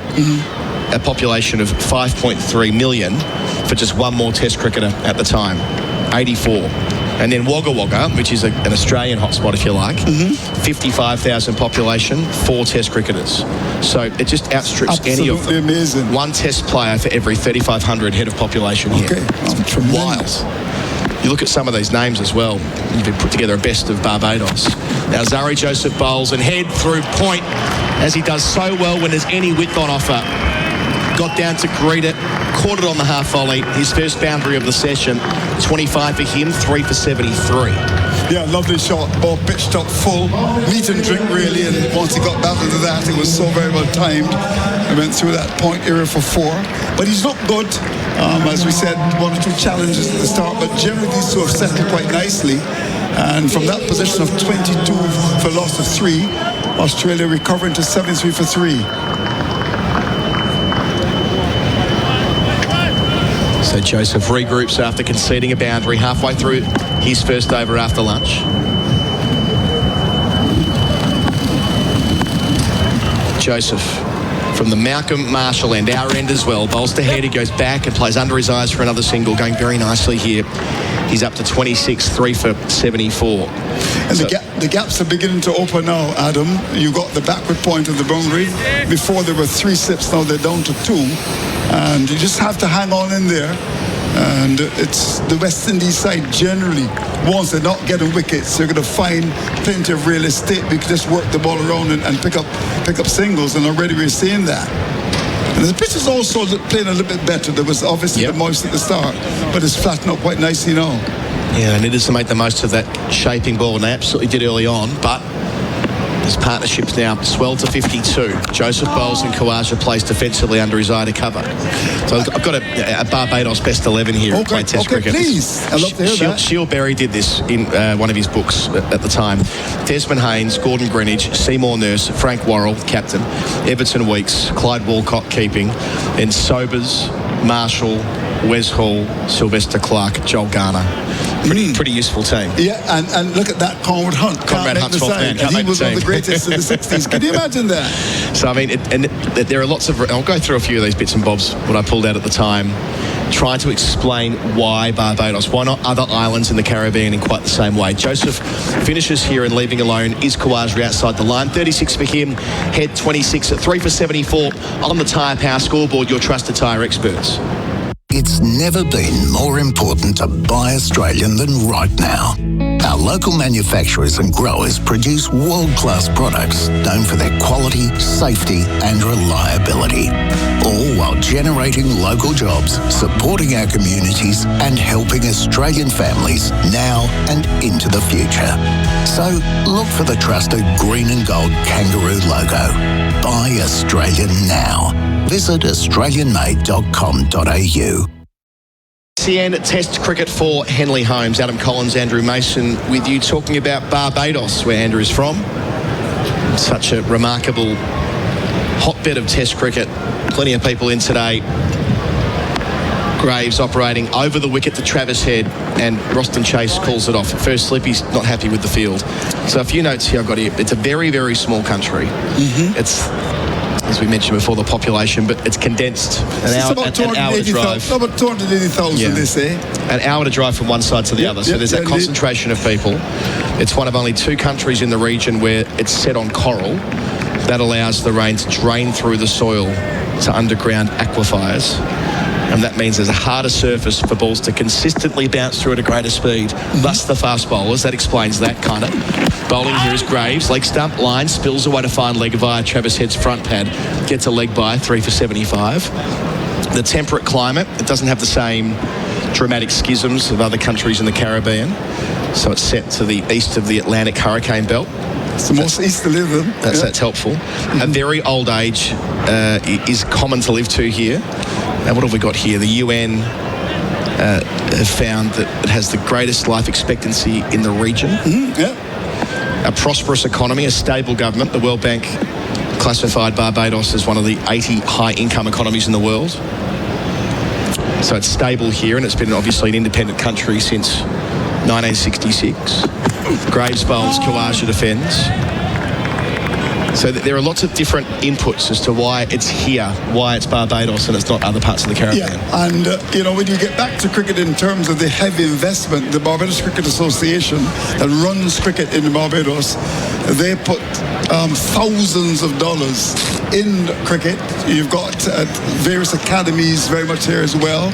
A lot of cricket is played on the weekend, and there's a lot of support from the Barbados Cricket Association to keep cricket going in Barbados. Barbados was the country that represented the Caribbean at the Commonwealth Games a few years ago in cricket. Pulling here is Khawaja. Oh, the ball nearly runs onto his stumps. Remarkable.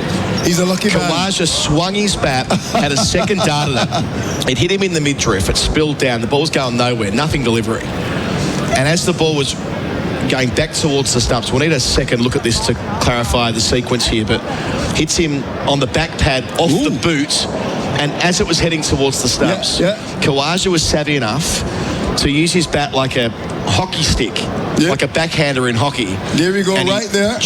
No, he didn't even clear it. He didn't clear it. It missed the off stump by mere centimetres. Yeah. So a near miss for the Windies, if you like. The second time in the session, Graves has got something unusual to happen off Khawaja's front pad. And there seems to be the attack to attack him just on about the line of that leg stump as well.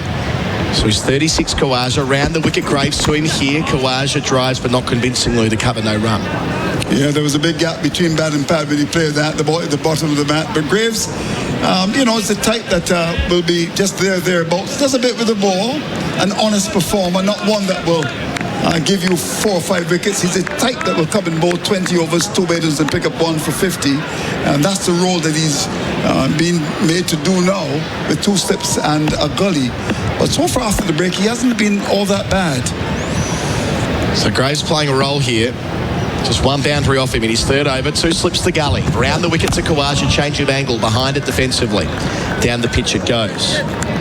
So the Barbados women's team represented the whole region at the Commonwealth Games a few years ago, and the men had the chance to do the same thing at the Olympic Games along with the women when cricket's played at LA in 2028. So that's they'll have to do well to make it, but still there's an opportunity there, right? Yeah, indeed. And one would think that there's someone like a Hayley Matthews, who's the pride and joy of Barbados. I mean, Prime Minister Miriam Mortley, who is here, she spoke highly of her a couple of days ago. What an extraordinary athlete Hayley Matthews is. Round the wicket, Graves to Khawaja, defends, out to mid-wicket, gets 1. Quickest shingle through. Head equal to the challenge to the danger end. Khawaja 37, 3 for 76. Yeah, in fact, only a couple of days ago, on the weekend, we had a situation where the 1975 team actually on it. In fact, they're here. Yeah, here today, right? They're very much here today. Watching the first day, Sandy Roberts, I spoke to him this morning. So Clive Lloyd, the big cat, is here as well. Lance Gibbs, living in the United States as well. And Derek Murray, who... famously. In fact, he's Ambassador Murray. Ambassador from Trinidad and Tobago. So he is the ambassador to Barbados from Trinidad? No, in Jamaica. In Jamaica, sorry, right. Yeah. But there was a change of government recently, so he's now at home. But he was very much there as well. And of course, remember that famous partnership with Andy Roberts. Yeah. Back in 1975 against Pakistan. It's one of those iconic images of the 75 final. Derek Murray, the wicketkeeper. Big part of that. New over begins. A beauty from Azari Joseph. And swung back towards Khawaja, who accounted for that in trying to drive through the offside, but it still beat him on the outside edge. A little bit of swing. The thing about that delivery was the length. It was full. And as we see it on the monitor, it was a good delivery. So it swung in and it decked away, seeing it a second time on our Chemist Warehouse replay screen. Yeah, Joseph has been accused of bowling short generally, but you could see in this test match so far, he's making an attempt to try to pitch the ball up and do something with it. It's got to be time for Shamar, doesn't it? I would think Shamar so as well. from the Ghana end eventually. Here's Azari Joseph, beats Khawaja again, a replica. Same kind of ball. How's it missed off stump? They can't believe it. So it beat Khawaja on the outside edge, swinging back towards off stump. They all want to see a replay. Like, how's that not castled in? We want to see one too. Yeah. Here we go, back to us. Well, we'll be in a moment. TV's showing us not the shot we're necessarily after. Here we go. Oh, gosh, it's gone miles. And Tremendous. it did just deck a little bit away, which might have saved Khawaja. It would have taken out a fourth stump, I reckon. That's on the Chemist Warehouse replay screen. So Joseph starts the over superbly to Khawaja. 3 catching men behind the wicket alongside the keeper, Hope. Away from the Malcolm Marshall end. Bowls here, Joseph. Khawaja leaves alone. A little bit shorter. And very well played as well. It was not all that far outside the off stump. A lot of batsmen could easily go across and nip that. Now that corridor, he played it well. A good bit of bounce as well.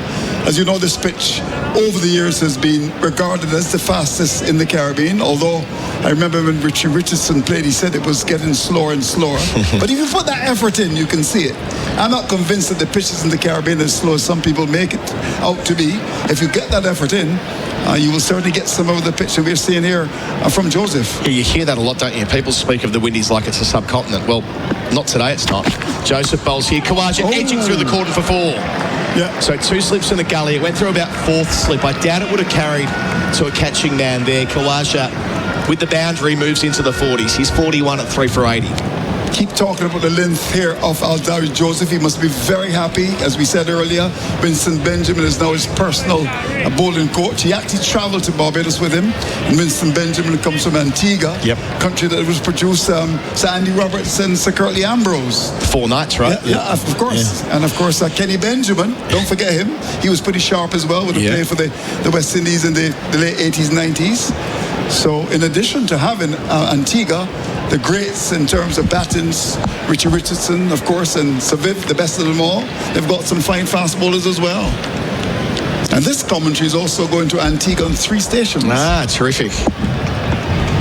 Had the privilege of touring there a couple of times. Wonderful country, Antigua.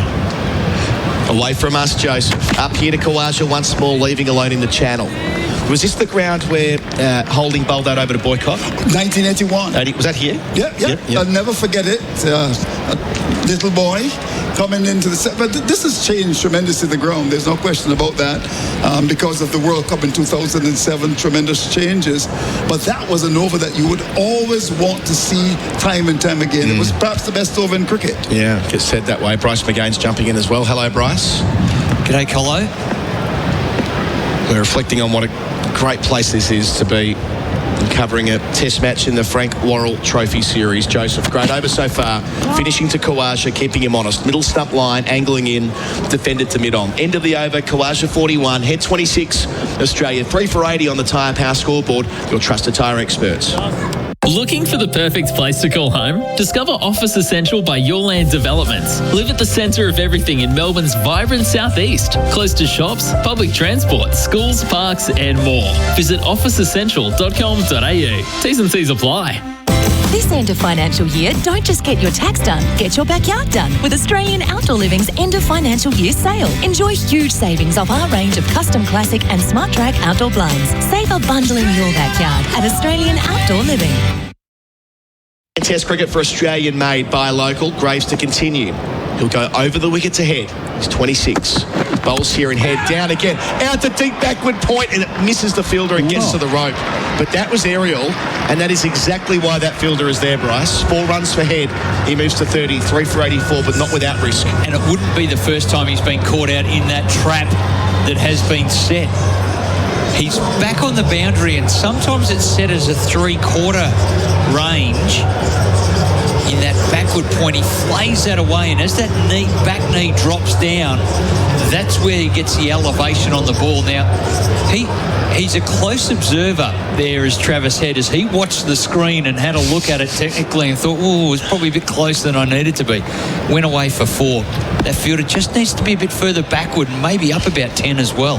So Graves again, close to the stumps, over the wicket. Head tries to play close to his body. He's hit him on the hand, he's hurt. Head tried to cut from right up on the body. It came back towards him off the seam. Head's thrown the bat away. It's his right hand. Looks like, what finger is it that he's looking at?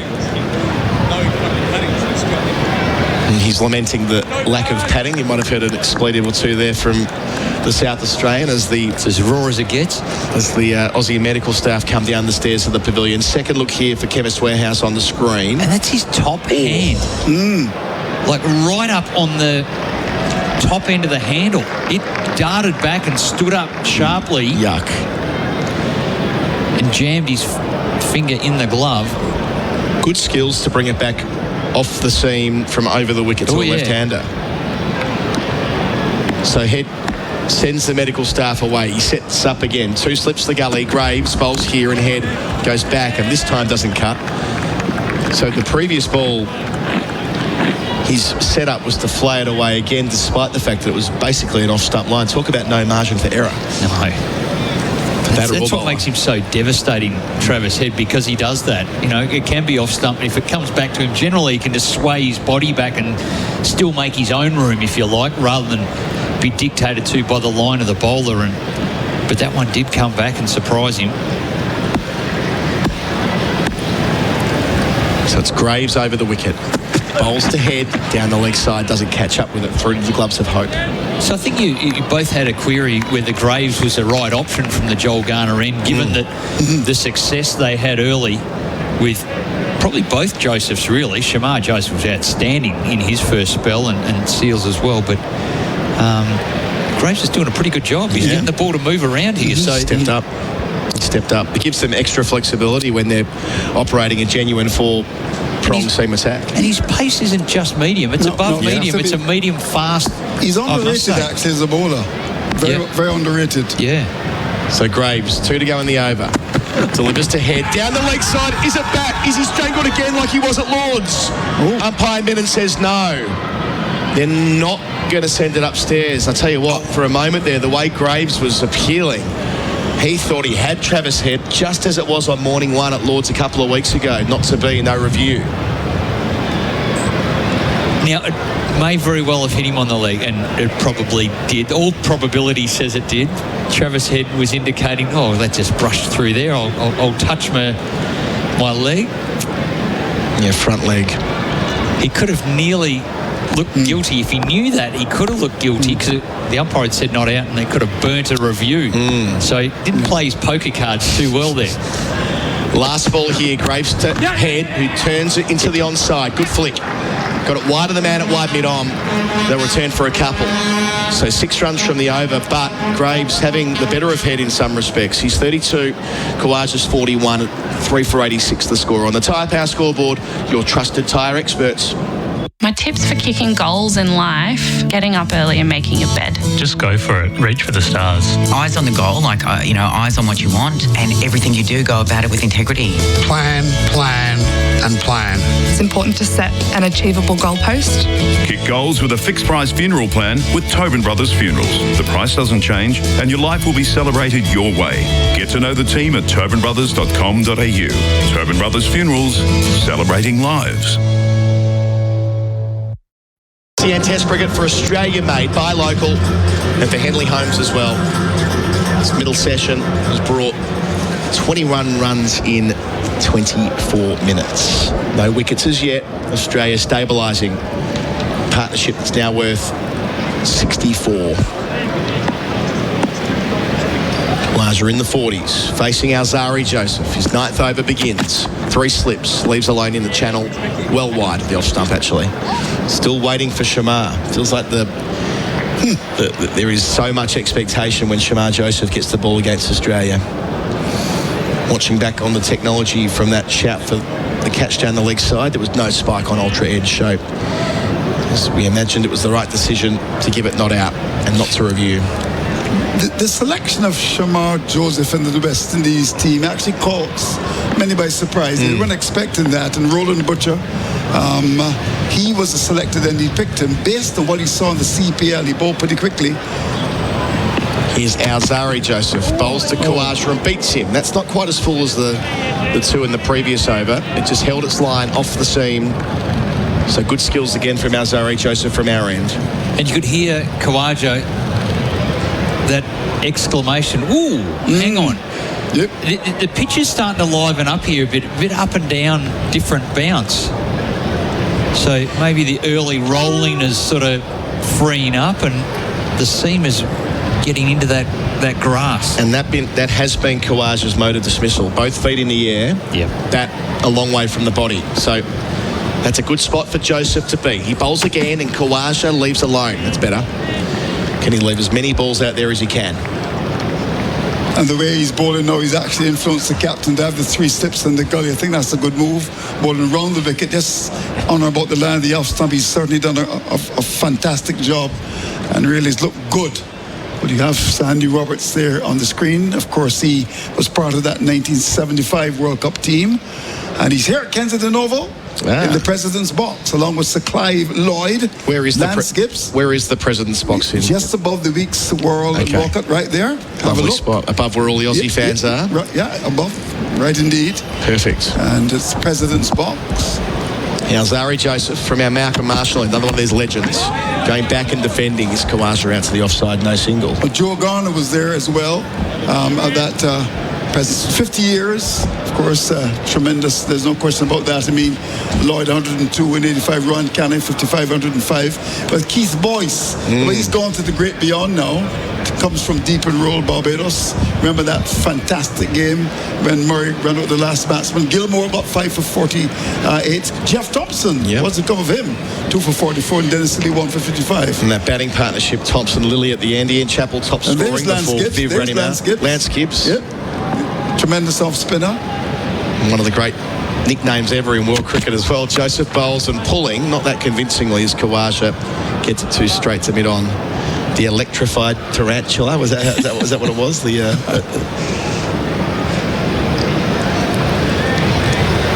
So Lance Gibbs, who for a time was the world record holder for most wickets. Yes, indeed. And comes from Guyana. Like Sir Clive Lloyd. Guyana, they've produced some fantastic cricketers. Of course, Ryan Canai as well. And on those pitches, they actually produced Colin Croft. He was sharp. Jeff Boycott didn't like to face him, said he was very dangerous. So Alzari Joseph will finish here.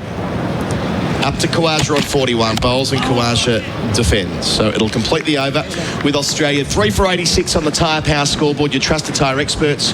Maiden with Kawaja 41 and head for 32. Looking for the perfect place to call home? Discover Office Essential by Your Land Developments. Live at the centre of everything in Melbourne's vibrant southeast. Close to shops, public transport, schools, parks and more. House and land now available. Visit officeessential.com.au today. Join an established community where everything you need is just a short walk away. Life at the centre of everything. Find out more at officeessential.com.au. T's and C's apply.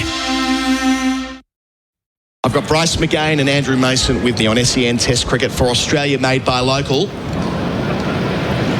on a sunny afternoon in Bridgetown, Barbados.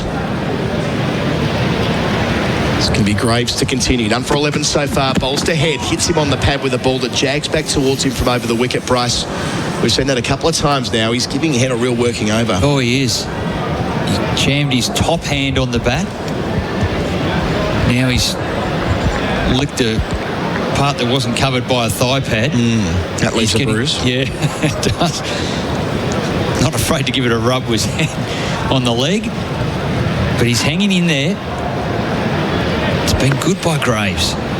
Certainly above medium pace. It's sharp, it's nippy, and the pitch is just, again, going through a phase of just being a bit lively. Graves bowls to Head, who drives straight, so straight, as I'm sure you can hear through the effects mic, that he smacked it into the stumps at the non-striker's end, saving what would have otherwise been a boundary. That's the game. With those pitches we're looking at, I got a little excited looking at those past legends of West Indies cricket as a young boy growing up in Melbourne. Being able to see those legends. There were some collector cards that came out. Now, the local fruit company it was that put these out, and there's a second series that I've brought over here. Now I've got to find my way over there, Andrew, and look to maybe get some of these signed. Graves in, bowls to Head, inside part of the bat. Again, a ball that starts outside the line of the off stump and comes back towards the left-hander. Well bowled. Because those gentlemen are a huge reason why I love Test cricket, and going to the MCG as a young boy and seeing those players. Just something extraordinary, and the history of the game, obviously, through this monumental phase of West Indian cricket. And so we have I've brought the cards over, and There they are. These are the Admona Collector Series cards, too, and they've got all the summaries of all the players here.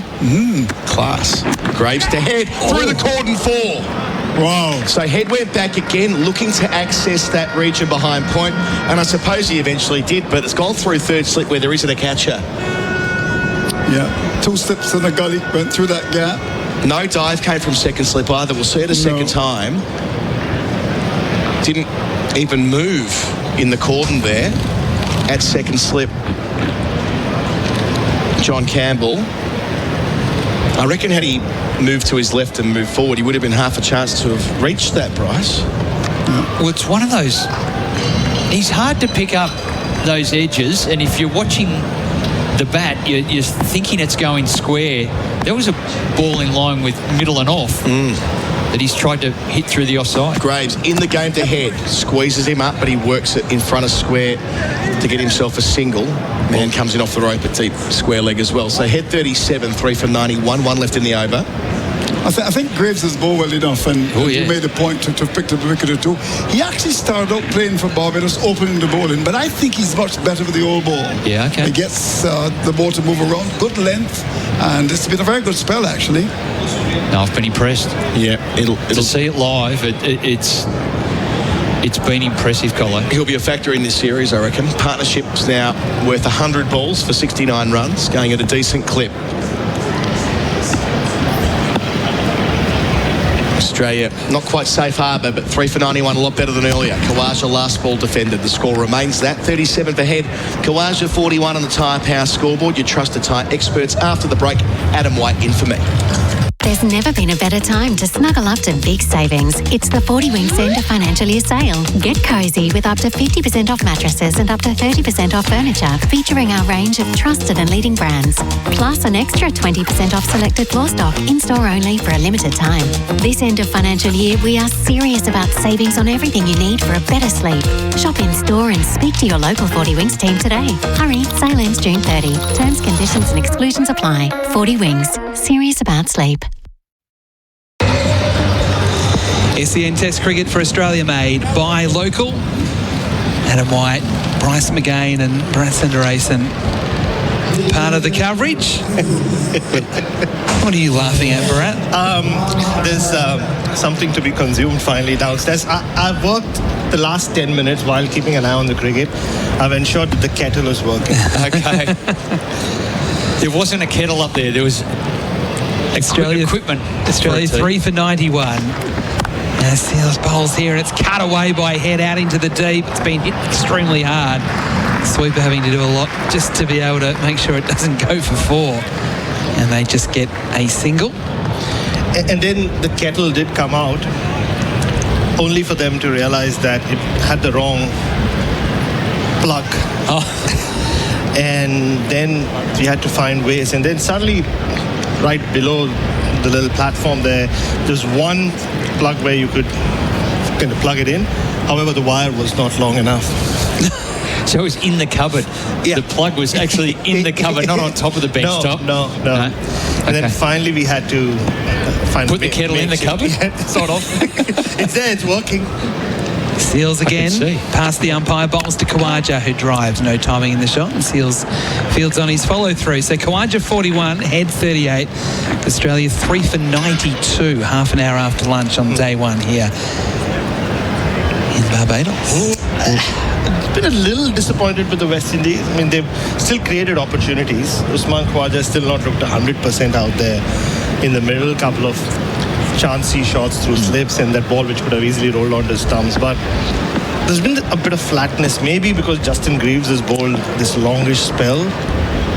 Yeah, we're just saying that he's impressed me actually. His pace is up, he's nipped it round. Seals again bowls. Khawaja squeezes off the front foot. It's a point on the second bounce. It's knocked down, no run.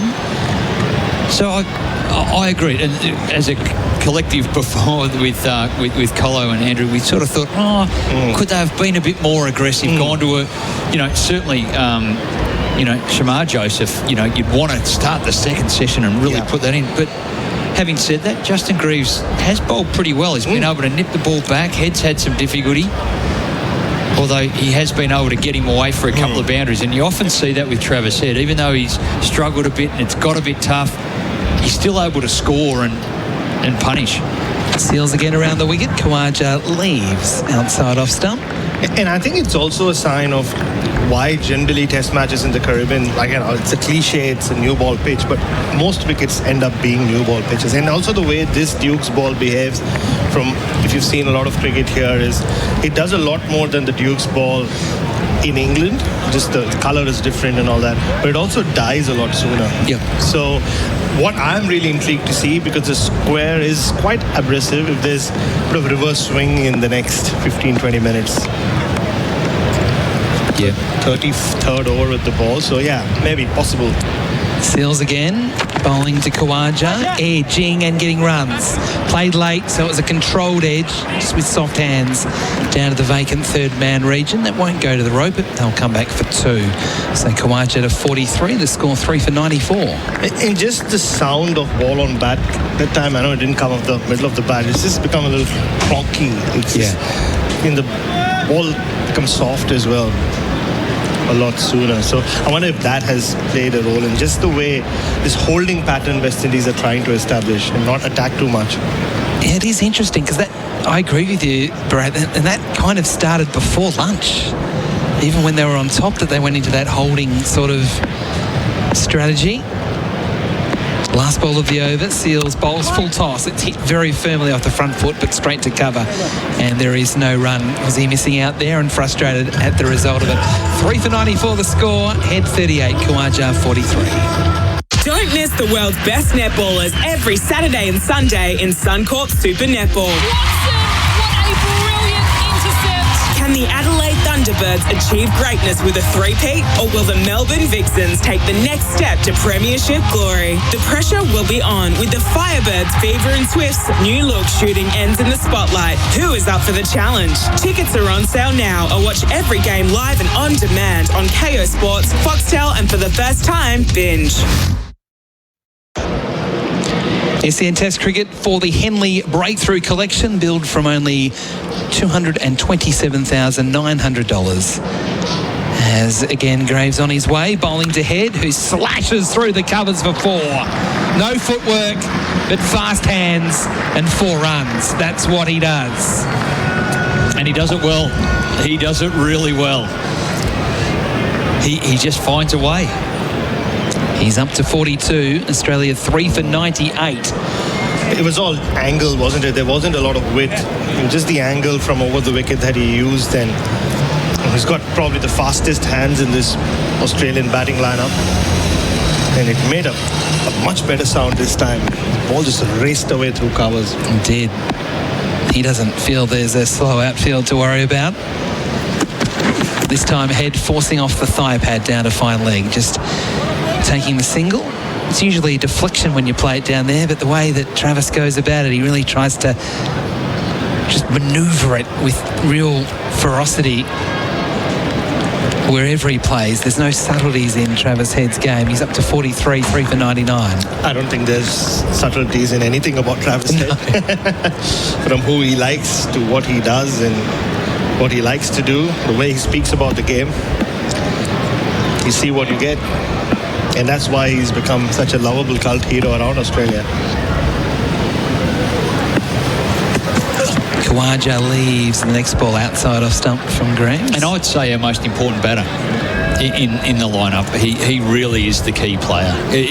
Steve Smith, with or without injury, even in the lineup, I think Travis Head is the most important player, and because he can do this. They were in a diabolical mess. At 3 for 22, drop catches going down, potentially could have been 5 down with the chances who were getting created, and he's just come out and helped Khawaja build this partnership. Suddenly they're a tick away from 100. Graves again around the wicket, bowling to Khawaja, who's back and across, pushing defensively into the covers. But the one thing he wasn't able to do just 2 minutes ago was get the attention of the Australian dugout. He wanted a change of gloves, Bryce, so he was waving at them. raised his bat and then eventually started hopping up and down to get their attention. And it fully packed the balcony, so there are a lot of Australian support staff and players sitting there. But for some reason, they were looking elsewhere. Well, there's more support staff than players actually on the trip. It does feel that way, doesn't it? So for not one to catch the eye, there must have been a good story going on up there that had their focus. 2 slips in the gully. Khawaja squared up again, defending back down the onside of the pitch, and Graves can field on his follow-through. He throws the ball to Elzari Joseph and says, "You work on it, not me, I'm bowling." One thing that's really noticeable, just having a walk around the ground just after lunch, just how hot it is. It's stifling. It doesn't look that, if you're watching on television, you might think it's an overcast, dreary sort of day with the sort of sun coming and going, but it's stifling, the temperature, despite a breeze as well. Last ball of the over, Graves around the wicket to Khawaja, and he's beaten. He felt for that one. That was that line that has just worried Khawaja throughout this innings, but it beat the outside edge, and it's the end of the over. 3 for 99. There's never been a better time to snuggle up to big savings. It's the 40 Winks end of financial year sale. Get cosy with up to 50% off mattresses and up to 30% off furniture, featuring our range of trusted and leading brands. Plus an extra 20% off selected floor stock, in-store only for a limited time. This end of financial year, we are serious about savings on everything you need for a better sleep. Shop in-store and speak to your local 40 Winks team today. Hurry, sale ends June 30. Terms, conditions and exclusions apply. 40 Winks, serious about sleep. SEN Test cricket for Henley Holmes. Australia 3 for 99. Travis Head is now changing gloves and having a bit of a towel down. He got a little bit of refreshment into him as well. Osman Khawaja on 43. Travis Head on 43. But they do it so differently, and emblematic here with the fact that Travis Head 43 off 48. Khawaja 43 off 107 for both of them to be on 43. The run rate sitting at 2.9 runs and over. It was very slow in the first hour. But whenever Travis Head's out in the middle, Bharat, things start to increase. And it feels like even when, just with Travis coming out to the middle, that it freed up Uzi as well. Seals again, running away from us to start a new over. Past the umpire, bowls to Head, who's pushing and getting a single square on the offside, trying to get as forward as possible. And that brings up the 100 for Australia. Early trouble, 3 for 22. There were drop catches. It was chaos. But these two, the experienced duo, have settled things down, and they've put on 78 together to get Australia to 3 for 100 in the 35th over. How much did Australia need this partnership? It looked very bleak when Travis Head walked out to bat. Runs weren't being scored. The scoreboard was going nowhere. Seals again, this time to Khawaja, who drives, no timing in the shot. You could hear that, the sound the ball made off the bat. Very low on the bat. Actually has Khawaja just checking to make sure there was no fracture. Low on the blade. And it started very early. As soon as Travis Head came out, and the rest of the batters had really barely penetrated the field, and then that cover drive he played to get his innings going. And he said Travis Head makes things happen is the ultimate antithesis to all things Adelaide, isn't it? Where people who are not from there say nothing happens there. We like to keep it that way.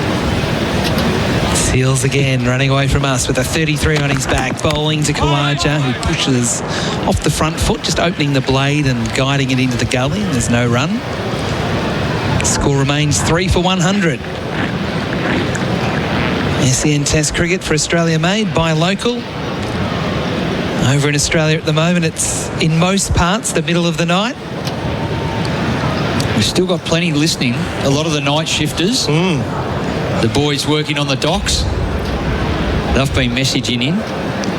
To you personally, or to the text machine? Into SEN. They're not hassling me. Didn't think you'd know too many people that live on the docks or work on the docks, Bryce. I know a few. 0433 98 11 16, the text. Khawaja this time plays nicely, flicking from his thigh pad behind square leg for a single. 3 for 101. Got another one from a crew working in the labs. Dave is doing the night shift. I think it's indicative of West Indies cricket when you're listening to Australia. I remember it, and it brings back so many memories of being in the middle of the night watching maybe the last session, getting up so early in the morning back home to tune in. And, many people are back on that routine as well. The overnight routine, the Test cricket lovers in Australia. 2 slips in a gully. Seals again, bowling to Head, who gets down low and slashes forward of point. There is that protection, so it's only a single, but it was an attractive-looking shot from Travis Head to move to 45. Australia 3 for 102, 1 ball left in the over. Now these are really good balls. This is top of off on bail height, and he is just leaning back, squatting his legs down and flaying it through the offside. They've had to put a sweeper out because either side it would be going away for 4. So off really good deliveries, Travis Head keeps scoring. And if you miss just a little bit, it's 4. You're done. And he will punish you badly if you overpitch. He is such a devastating batsman, and he's really finding his groove. This time Khawaja on strike, pushing defensively into the covers, and the over is complete. Seals 1 for 26, Australia 3 for 102, Head 45, Khawaja 44. Belgravia Apparel, in partnership with New Balance, is the exclusive teamwear provider to Cricket Australia for all state and territory associations. And Belgravia Apparel give community cricket clubs the same treatment, offering high-quality New Balance playing, training and off-field teamwear. Plus, place a club order by June 30 and you'll enter the draw to win 20 GA tickets to take your team to a Big Bash game in your state. For all the details, follow Belgravia Apparel on socials. T's and C's apply. SEN Test cricket for Henley Holmes. Australia winning the toss and batting earlier today, 3 for 102, with Head on 45, Khawaja on 44.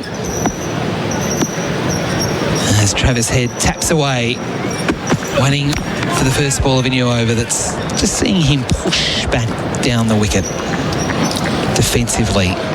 Graves continuing into his 7th over. He has the figures of no wicket for 21. Bryce has headed out, I reckon, to go and check the food they're at. But I think he was due for 10 more minutes. But he saw me have my marshmallow hot chocolate. Is that what it was? it was. It's pricked my interest. Yeah, in a little sachet. Just hot water is all you need. Interesting, before the previous delivery, Whitey, we'll come to it. Graves again bowling to Head around the wicket. Head smashes it forward of square leg out towards the rope. It will not get there. Spectacular fielding by Cardi to keep the ball in. And they come back for a couple of runs off the bat. It looked like it was 4. Yeah, he's known for his fielding, Casey Carty. He's made a good start to his Test career. That was very athletic because that ball was flying away even on this outfield. And the fact that he just picked it up with one hand, rolled over, and just at the last second it dropped off. It's a great save. And just, so when Travis Head faced his first ball of this over, Whitey, there was this red plastic bag that just went right across the side screen. It would have been in his line of sight. Graves again bowls to Head, confidently pushing forward up to mid-off. It really raced across the turf. And there's no run. I can think of so many batters around world cricket who would have just pulled away. If Steve Smith was there's no way he faces that ball. No chance. Johnny Bairstow the same. Sachin Tendulkar used to be the same. There was a red plastic bag that was floating across another of the islands here in the Caribbean, he would have pulled away. And the fact that Travis Head didn't even bother, and red ball, and the timing was perfect. It just went past Greaves as the ball was about to be bowled. Greaves bowls again to Head, who slashes very, very firmly, but there is that protection, so it'll only be a single out into the deep. So again, just to explain for those that are watching at home or in the car, wherever it is you're listening to our coverage, he collapses both legs to get low and then just flays at it. It's in the air, but there's no one in the ring in that backward point position, but they have got the man set deep. Just for that shot specifically, he got a single. He moves to 48, 3 for 105. Bryce mentioned how Travis Head has become the most important batter in this team. The number of times he's walked out to Australia 3 for not too much and bailed them out like he's done again today. Khawaja back on strike. Graves bowls. Khawaja flicks finally. It'll just be a single. Away on the onside to move to 45. He is fascinating, Travis Head, because of the way he plays. You're right, he does get them out of trouble a lot, but you always feel you're a chance with him to get him out because of how he plays. I think it's something that's followed him throughout his career. You speak to players or coaches who've known him from junior cricket. Even Manas Labuschagne, who's played under 12s and under 13s against Travis Head over the years, would tell you that that's just been Travis Head. He just breaks games that are going one way, and then he comes and changes it. But there's always that element of chance or risk attached to it. If you're not Travis Head, I don't think he thinks like that. You speak to Travis Head about his batting, I don't think he ever uses the word risk taker, or he doesn't think he's taking a risk when I think it's just a conviction he has in what he does, and also the awareness of the restrictions he has with his technique and everything else about his batting. They've made a few changes to the field. This last ball of the over, Head tries to slash, bottom edge, bobbles out of the offside to a new man in that position at backward point, and there is no run. So they put that man inside the ring. Over bowled, 3 for 106, Head 48, Khawaja 45. There's just so many memories here. When I was 8, I hit a cricket ball through the window. It was the match of the century. And when Tristan asked Imogen to marry him in the kitchen, well, that was the question of the century. Epic moments like these make a house a home. At Century 21, we understand the life, love and laughter that goes into a home. That's why our experts will go above and beyond to guide you when buying a new home or selling a beloved one. Visit c21.com.au. Century 21, dedicated to the joy of home. SEN Test Cricket for Australia made by local. Adam White and Bharat Sundaresan with you with Australia. 3 for 106 on the Tyre Power scoreboard. Your trusted tyre experts. Seals is going to continue, but he's had quite a long chat to Alzari Joseph at the top of his mark. And now he's ready to go around the wicket to bowl to Usman Khawaja. And he has been caught! No dropped! Another one's gone down in the gully. Diving away to the right. It would have been a spectacular catch. Khawaja playing off the back foot, trying to guide it with the horizontal bat. And really, it was catching practice on a Thursday night, the way he played it. But it's been put down with the one hand. Brandon King again. It's not really been a great entrance to Test cricket for the Jamaican. Dropped a sitter earlier on of Cameron Green. This one is slightly tougher. It's flying to his right, but he got enough of his hand to it, and he'll be really disappointed with that as he continues to survive. He's riding his luck, Khawaja, and this time he's flicking down to fine leg for a single to get off strike. So, as you said, Brad, King was good enough to be able, in that gully position, to be able to get a hand to it, but really he could have got two hands to it. It wasn't as far away as he thought. He got too close to it in the end. He did. He thought it was a sort of a Hail Mary. I'll just throw my hand out, and if it sticks, it sticks. But really, because it wasn't an edge, it came off the face. Yeah, that's the one you want at training. Correct. When you've got the assistant coach down on the knees with the gloves on, just giving catching practice, and he put it down. Head flicking this one fine, but again just a single. Off the bat it might have been his half century, just a one to move to 49, 3 for 108. So that's the third catch to go down. The second time Khawaja has a life. He was dropped on 6 and now he's dropped on 45. Yeah, it's been a lot of plays and misses in this innings from Usman Khawaja outside edges, but two very straightforward chances. Roston Chase was the one who dropped him at first slip. The regulation edge from around the wicket, the way Uzi's got out a few times in recent months. But this one was, you're right, just helped it into Gully's hand, but Brandon King couldn't hold on.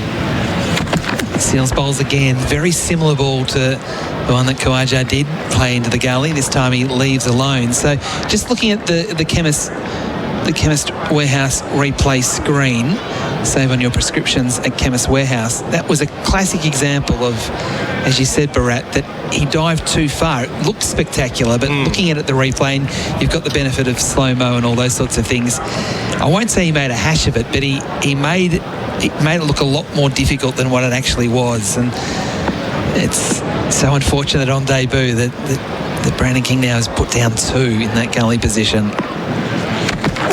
Khawaja this time gets one that kind of spits at him. He tried to play and swivel through behind square, but kind of stood up on him and almost took a leading edge back to the bowler. Yeah, it did.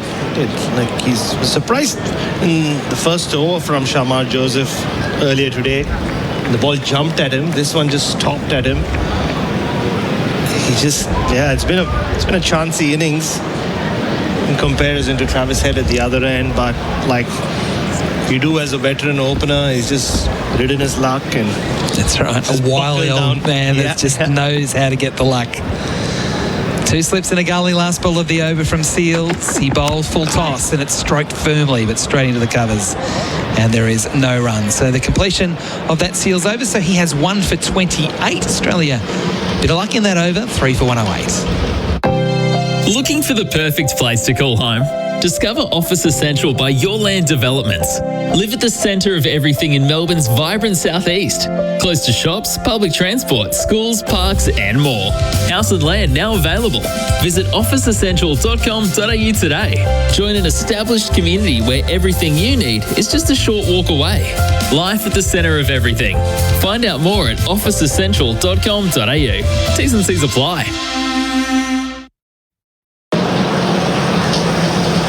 Australia 3 for 108. SEN Test cricket for Henley Holmes. There is a change at the Worrell Weeks and Walcott stand end of the ground. Shamar Joseph is back, and it has a lady dancing as a result. She is. In the Hall and Griffith stand in a bright yellow dress. What has Shamar got for us here? He's bowling to head on 49, who will get a single and get to 50, just dinking it away into mid-wicket and immediately raising his bat and acknowledging both the crowd and his teammates. Another important half-century from Travis Head. Coming in with a score 3 for 22. It's not quite a rescue operation yet, but it almost is, with Australia 3 for 109. Travis Head 50 of 57 balls. A familiar script since 2022, to the extent you feel if Australia are in trouble and Travis Head doesn't fire, that's when they've lost games, including the World Test Championship final last week. Shamar Joseph to Khawaja, that one down leg side. Because in the first innings as well, they lost 3 quite quickly. And just before the lunch break, Marco Janssen just slid one down the leg side and strangled Travis Head, maybe even the last over before lunch. And that changed the complexion of the game. So Australia, with this on and off top order in the last few years, have relied so heavily on Travis Head just doing what he's done so well for his state and now for his country. Shamar Joseph in the sunshine, bowling to Khawaja, tries the pull shot, doesn't make contact. And that ball probably didn't get up as much as what Khawaja thought, maybe not as short as what Khawaja thought. It was close to the edge. It was almost close to the stumps as well, Bharat. He's just so skitty, isn't he, Shamar? It's very difficult to line up for a pull shot or a hook shot. Obviously small sample size, but I don't think he's been pulled or hooked too much so far in his short career. He's short and wiry. So I think it was the right length to play the shot, but just somehow snuck under his back. But lucky for Uzi, he didn't take the inside edge or hit the stumps.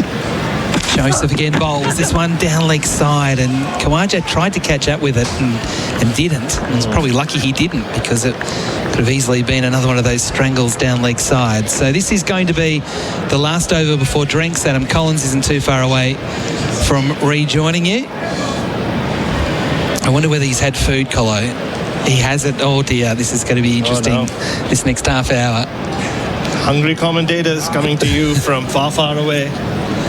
SEN Test cricket for Henley Holmes. 2 balls until drinks. Joseph storming in.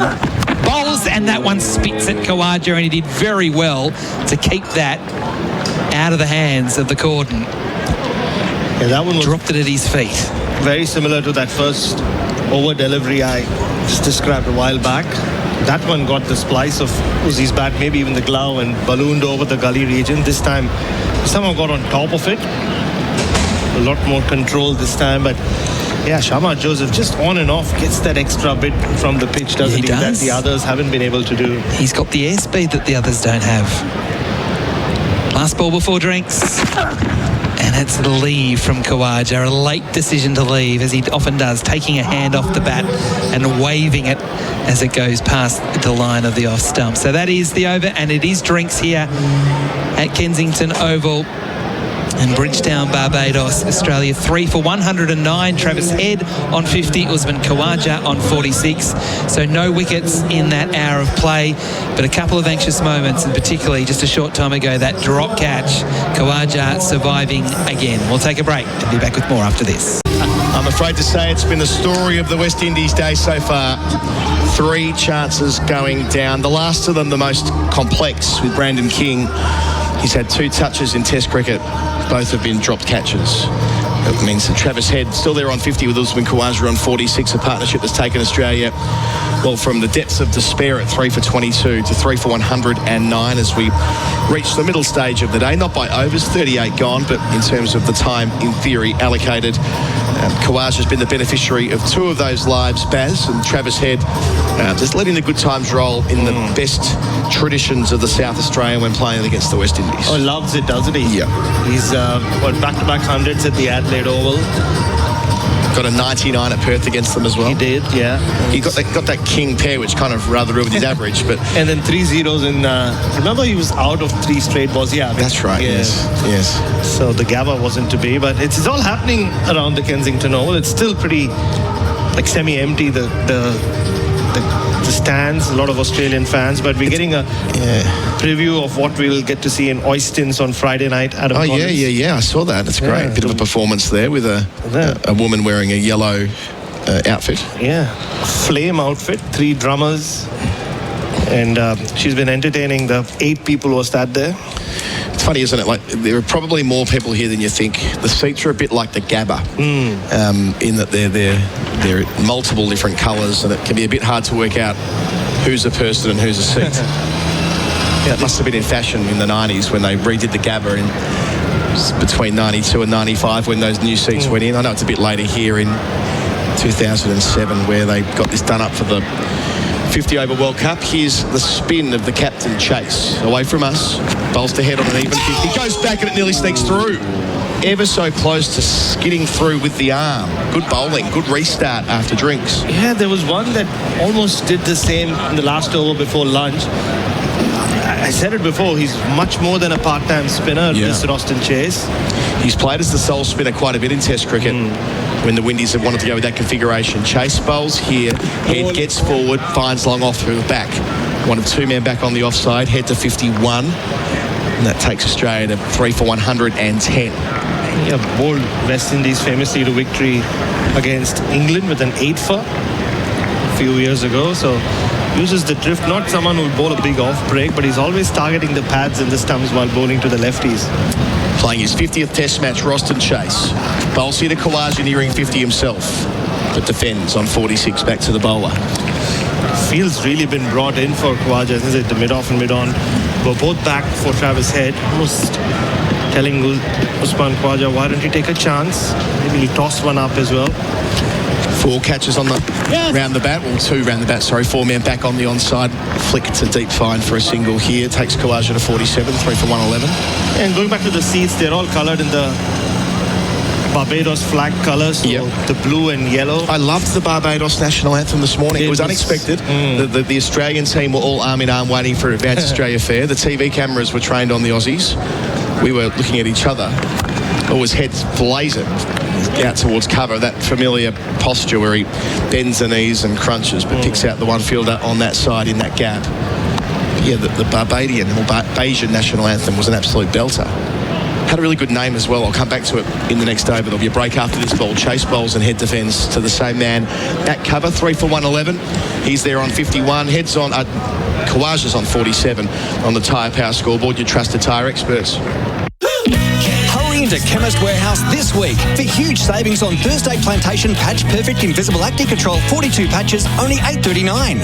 Hydrate Skin with Sukin Aqua Boost 3D Water Gel Cream 50ml, just $14.99 right now. But wait, there's more. Sukin Hydrating Hyaluronic Acid Body Scrub 240 gram is $8.99. Go bold with Clairol Colour Strong Kit Colour Range, just $17.99 each. Chemist Warehouse. Great savings every day. SEN Test Cricket for Australia made by local. So that Barbadian national anthem in plenty and in time of need. So quite a poignant title. Bowling here, new over. Shamar Joseph driving straight is Kawaja, but he cuts it off at his follow through. Here's the chorus. We loyal sons and daughters all do hereby make it known. These fields and hills beyond recall, and now our very own. We write our names on history's page with expectations great. Strict guardians of our heritage, firm craftsmen of our fate. Beautiful. Good stuff. Yeah, good stuff. It was in that period, wasn't it, when all the islands were becoming independent as well from British rule. It's 1966 over here. Shamar bowls and Kawaja squared up, but it hits the shoulder of the bat and spills out to cover point where there won't be a single. And speaking of their connection with England, I've had to be very careful with not going with the old Sir Garfield Sobers or Sir Frank Worrell and Sir Everton Weekes, because they've obviously automatically dropped their knighthoods. Run through that for me. So they were knighted by the British government. Yeah, those three men, and they've chosen to drop their. No, I think Barbados has broken away from them. It's becoming a republic. Right. No, I understand that bit. Bowling here is Joseph, and defending into the onside is Kawaja. No run. In the past, as I understood it, when countries became republics, which Barbados is doing, or has become, you still kept the honorific. But they haven't here. They haven't here. Interesting. So there's no. So Garfield Sobers, he's just Garfield Sobers. He's lost the Sir. Yeah. And all of them have. So. Oh, there you go. It's a gorgeous trophy, the Frank Worrell Trophy that we had the chance to get up close to yesterday. Very close to yesterday. Yeah. Here is Shamar Joseph bowling in. Under edge from Kawaja, gone! He's done it again. He cannot be kept down. Shamar Joseph having a big say on the first day of this series. Kawaja went back to pull, didn't get quite high enough for him. A little under edge, he's gone for 47, 4 for 111 Australia. The pull shot has led Usman Khawaja down there. Exact replay of what happened in the previous over when he went for a pull shot when he wasn't in position. That time the ball snuck under his bat. This time it's caught a feather on its way to Shea Hope. And Shamar Joseph is once again all over Australia and all over the Kensington Oval. What a celebration that was. And Usman Khawaja's fortunate or fortune-ridden stay at the crease finally comes to an end. Dropped twice, lots of plays and misses. Crucial partnership with Travis Head. But boy, has Shamar Joseph deserved this. So here, Rihanna bellow out around the ground here. The local fans are loving this. Shamar Joseph, seeing those performers that were performing only a couple of moments ago, dancing on our screen here. They are up and about. A fourth Australian wicket. A partnership of 89 that promised so much after lunch coming to an end, and predictably Shamar Joseph is the man. He's got 3 for 19. Every ball he bowls is a major event right now as Bo Webster makes his way to the middle at number 6 for Australia. I said it at the lunch break, Adam, this test match has really started the way the last test between these two countries finished, with Shamar Joseph just putting on a show. Yeah, 7 that day, 3 here. I reckon those 7 were all in a row, weren't they? Joseph. So it's 7 of the last 11 wickets that Australia have lost in Frank Worrell test matches have been Shamar. We're seeing it on Ultra Edge. It was very low on the blade. Bo Webster, who top scored in the first innings at Lords a couple of weeks ago. A job to do. Shamar Joseph, he'll have 3 slips and a gully behind the Tasmanian. Charging in from the Ghana end. Bowls here. Webster's first ball squared up in defence. You can see Shamar Joseph sprinting through in his follow-through, wanting to make his presence felt with every ball. Yeah, those gold chains around his neck are jangling now as he's charging in. He's pretty much been up and about in every spell he's bowled in Test cricket, especially against Australia. Things just seem to quicken up, and Usman Khawaja's, I think, the fourth time in recent Test matches that he's fallen to the pull shot. Mistimed a few, got a bottom edged a few today as well, earlier today. He's in a funny part of his career, Khawaja. Joseph bowls here to Webster, pushes him back. Yeah, one's the call, just in front of point. Through comfortably. Webster off the mark. It completes the successful over. He'll keep the strike as well. Head down the other end on 51. 4 for 112, and that's on the Tyre Power scoreboard. Your trusted tyre experts. Looking for the ultimate weekend escape in Melbourne? At Pullman Melbourne on the Park, enjoy inviting rooms and suites offering breathtaking views, perfectly positioned next to the MCG and Rod Laver Arena. With on-site parking, you're only a short stroll from the city's top shopping, sports and concert venues. Upgrade your experience with executive lounge access on level 18 for evening drinks and canapes. Or kickstart your night at the Cliveden Bar and Dining, your perfect pre-event destination. Book now at pullmanonthepark.com.au. SEN, a Test cricket for Australia made by a local. It's going to be Alzari Joseph from the Malcolm Marshall end away from us. Bo Webster, the new man. Alzari Joseph needs to step up. Needs to get his name in the book. Needs to play a role with the other Joseph down the other end. He's bowled some lovely spells on either side of lunch. They need him here. First ball here to Webster. Hits him on the pad at pace. Ballooned up. Well, I say ballooned up. It spilled out into the offside, but it did beat him for pace. Yeah, I think Khawaja finds himself in an interesting phase of his career, Bharat. I mean, you think about the last World Test Championship cycle, which you referred to before, having been the leading run scorer in that, which is noteworthy. It's not for nothing. But he averaged right on 40, but that overwhelmingly is helped out by the double hundred in Sri Lanka. And I don't want to what on the internet sometimes called as root mathsing this, which is what you extract the numbers that help make your case. However, bowling here to Webster is Alzari Joseph, and defended out to cover. It isn't for nothing that Khawaja's returns after the 100 at Edgbaston, with the exception of that one remarkable innings at Gaul, have not been anywhere like it was in the previous couple of years, and that's okay. That's just a numerical reality. He desperately wants to go around for the Ashes, which makes perfect sense, but it doesn't strike me as a straightforward thing. It doesn't strike me as a guaranteed lock and load that Khawaja gets to have the farewell lap, the one that he would like, acknowledging he's just gutsed it out for 47. But as Joseph delivers here to Webster, he's forward in defence. The lived experience of watching that innings is that he never looked truly set, with the exception of a 2-over spell before lunch where he moved from 10 to 25 and looked fluent. Outside of that, it was sketchy. It was very scratchy as well, and I think it's a great question. How will his 47 get judged? I guess it'll come down to how long this Australian first innings drags on and where they finish up. Now, I said it earlier, I interviewed him 3 days ago, and the one thing that really stood out was he said, I could have retired 2 years ago. From now on, or what the stage I am in my Test career, it's all about the team. I'm doing it for the team. It's no longer about myself. Joseph into Webster, the new man. Leg stump line, no movement. Defended down the pitch, well bowled and well played. And what he meant by that was it's all about Sammy Constis at the moment. He wants to impart the knowledge and kind of guide him through this early bit in the boy who's half his age.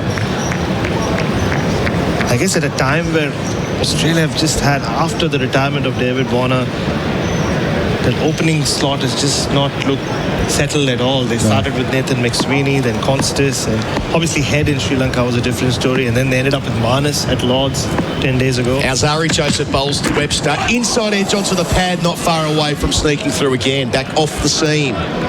Really good start to the spell from Alzari Joseph here. Bowling at pace, threatening both edges. Can they go bang bang the Windies here? Such an important passage of play on day one, Baz. Yeah, and Roston Chase just bowled 1 over, and immediately as that wicket fell has gone to his senior most bowler. He needs to strike. Alzari. He's been okay today.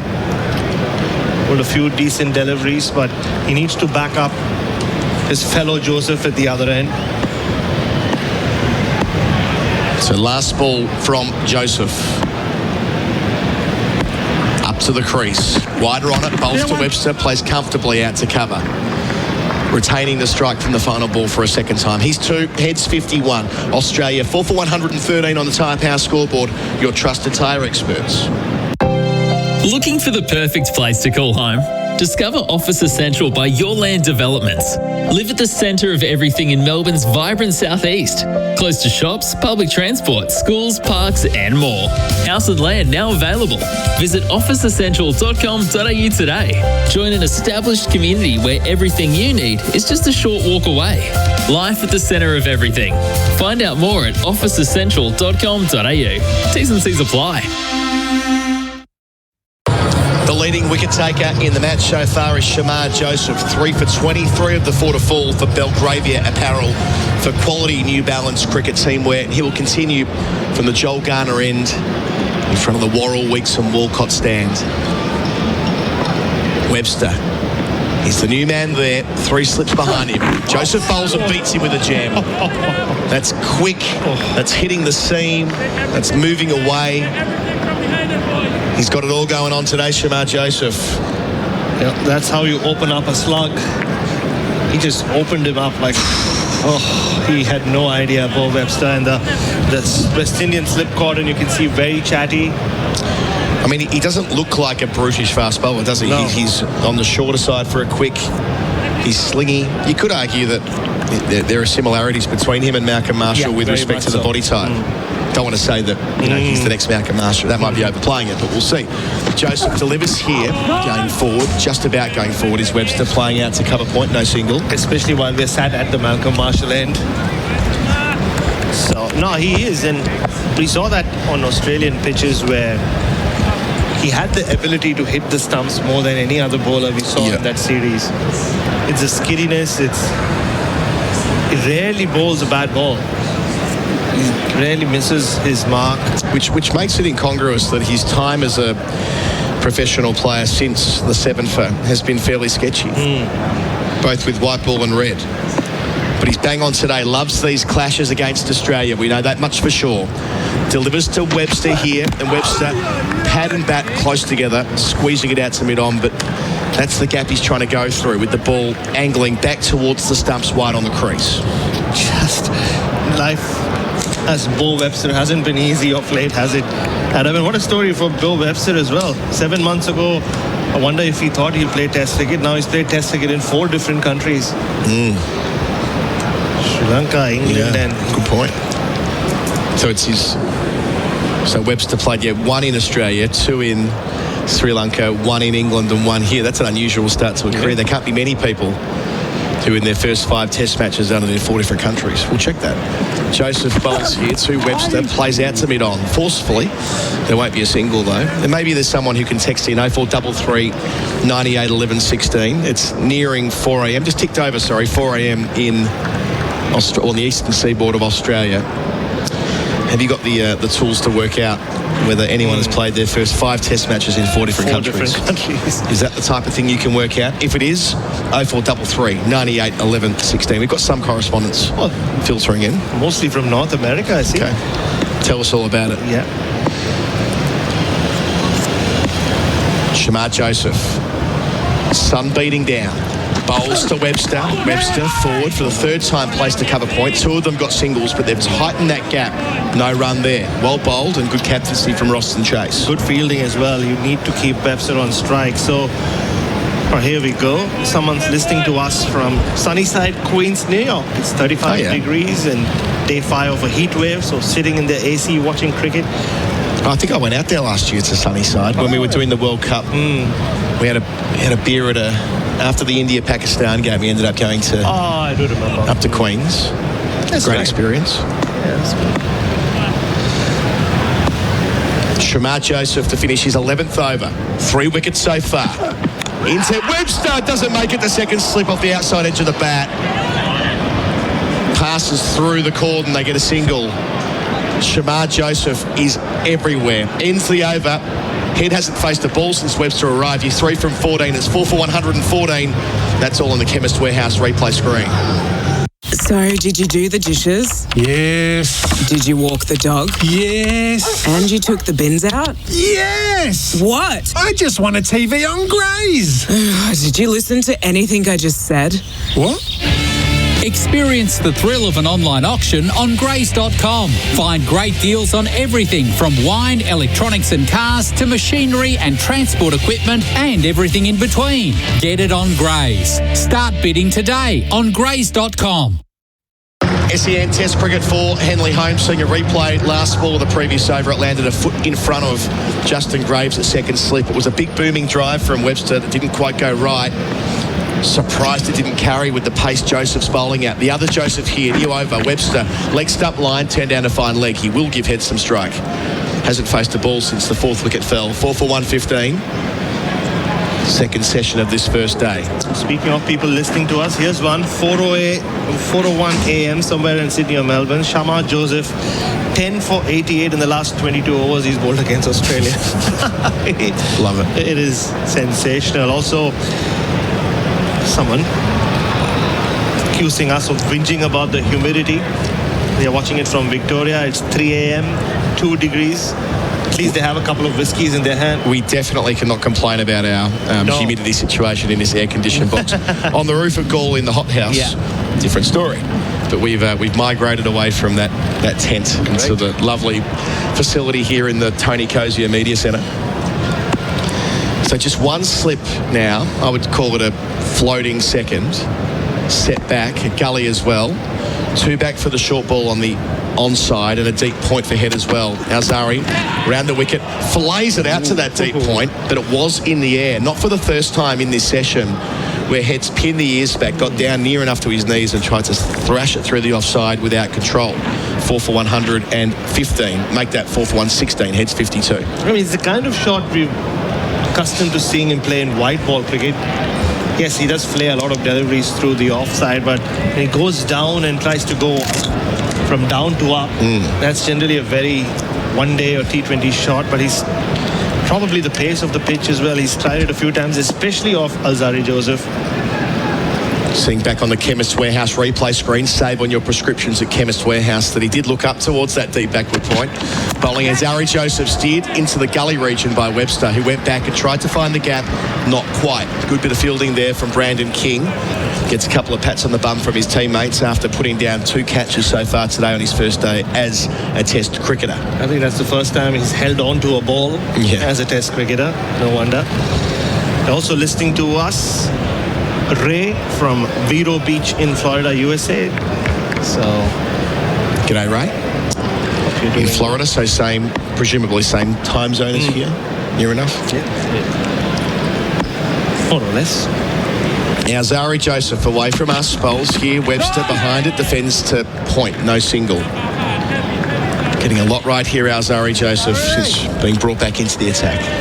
And this is why West Indies have not been the easiest team to beat at home. The bowlers have rarely not delivered. It really comes down to a question of if the batters can back them up. It is a pretty inexperienced batting lineup, or players coming back to Test cricket, like whether John Campbell or Shea Hope. Obviously the debutant and Brandon King, but the bowlers just keep delivering series after series. They need Alzari Joseph to take a bag today. It's been a challenge in his career. He's only taken 1 fifer. Up to the crease, bowls to Webster, who plays it off the front foot through point. That takes some doing. Found the middle of the bat, work to do for the man running out from the cordon, just keeps it inside the rope in front of the Greenwich and Haynes stands. They come back for an easy 3 in the end. So Webster moves on to 7, head 52. So Alzari Joseph, 111 Test wickets at 35. He's got 1 fifer. Bearing in mind, he started his career in August 2016. 1 fifer, that was in 2023, 7 years into his career. And 2 forfers, they were both in 2024. Wow. So for a strike bowler, for an attack leader, a stack of 3fers. But do 3fers win Test matches? Not really. So that's where they need him here. They need to get him not just bowling balls that threaten, but trying to find a way to get right into this lower middle order. Carey next at 7. Round the wickets ahead. Now Zari Joseph arrives and bowls, and Head plays out to mid-on, no run. He's 52, Webster 7, 4 for 119. Our coverage is for Australia Made by Local.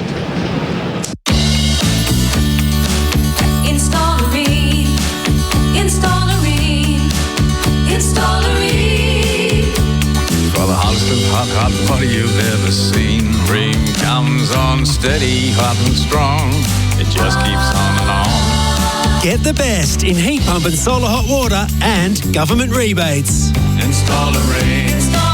Install a ring. Accept nothing less than Australia's best. Our coverage here at the Kensington Oval is for Australia Made by Local. And it's going to be that man, Shamar Joseph. A spell that's promised plenty and earned the wicket of Usman Khawaja. He was caught behind for 47. One of his 3 wickets today. For Webster, who's 7, there are 3 slips and a gully. In here, Shamar bowls. Webster plays late under his eye to backward point, no single. And he's got Webster in his sights. Bo Webster just struggling to get off strike against Shamar Joseph. I mean, we all reveled in his story, didn't we, Adam? 15 months ago, coming from the little fishing village of Barakara on the other side of the river, no access to the mainland, takes the big gamble with his then partner, works as a night watchman, plays some cricket, and here he is lighting up the Kensington Oval, running in from the Joel Garner end. Yeah, proper fairy tale stuff. Shamar Joseph bowls to Webster, forward in defence. Same fielder picked out at backward point, no run. I think up there with Yashasvi Jaiswal and his backstory, when you look at world cricket right now, 2 young 24, 25-year-olds who are lighting up Test cricket in 2 different parts of the world, those 2 really stand out. And now an IPL player as well. I'll never forget when I took him around Rundle Mall and people were asking me for selfies, and despite my insistence that I'm with the future superstar of West Indies cricket, they ignored me. Yeah, what a fortnight that was for him after making his debut. Here he is. Shamar Joseph bowls to Webster, goes back in defence to cover. So obviously I've mentioned the story where I took him to the cricket warehouse in Adelaide and bought him the arm guard. And I remember telling them, this he's going to wear it in a test match, and they didn't believe me. But then I went there recently to buy some left-handed gloves for our sake. Yes. And this time they did remember me, or they remembered the incident. They said, yeah, we remember seeing him buy the arm guard, and the next day we were like, hang on, it is him. It was Shamar Joseph who walked into our shop yesterday. How has this happened? How brilliant. Here is Shamar Joseph, halfway through the over to Webster again, plays back and finds backward point. He's looked quite comfortable there so far. One in here from Moondog in South Morang. He's driving past a wet and gloomy MCG at 4:07 in the morning. Freezing 6 degrees, go Aussies. It's Johnny, sorry. Johnny in South... I can't quite decipher whether that's... Yeah. Well, South Morang is where he's from. All right. Maybe Moondog, maybe Johnny. Either way. Yeah. Either way. Johnny Moondog. We appreciate your company, as always. Bert's listening from Dallas, Texas. So hot, apparently, you could cook a steak on the bonnet of the car. We were there this... Well, did you go to Dallas in the World Cup? You didn't go there, did you? No, You came straight to New York. Yeah, I did a couple of games in Dallas. That was a great experience. It feels like if US cricket's going to really land, it's going to be that facility in Dallas, because there's so much subcontinental diaspora which is based in that particular part of Texas. Shamar Joseph up to Webster bowls here, and he plays it out through backward point this time. Before he's threatened to do that, he's picked out the fielder in that corner of the ground 2 or 3 times, but this time he gets it past him. A boundary for Webster, first for him. He's 11, 4 for 123. Yeah, almost a half volley. Kind of just squeezed it past the point fielder. We're obliged to say long levers when Bo Webster was batting, and he used those long levers there. Wasn't very convincing, but good enough. Much needed boundary for him against Shamar Joseph. Maybe he'll give him some confidence and conviction against Joseph at this spell. He'll finish his 12th over to Webster here. And Webster bowled! He's knocked over! What a delivery! Top of off. That is stunning stuff from Shamar Joseph. He's got 4. Webster knocked over for 11. 5 for 123. That is simply sensational fast bowling. Oh, don't tell me he's been called back. Oh, do not tell me he's oversteps. Standing by, umpire Nitin Menon has told Webster to stay put. Wait a moment. Confirmation. He's gone. He was behind the line. Let's come back to the moment though, Bharat. Had to play down the middle stump line. Decked away, top of off, the stuff you dream of as a quick. That's the kind of delivery that fast bowlers go to bed dreaming about and wake up and dream about it again. That's just sensational. That is the ball of 2025. We often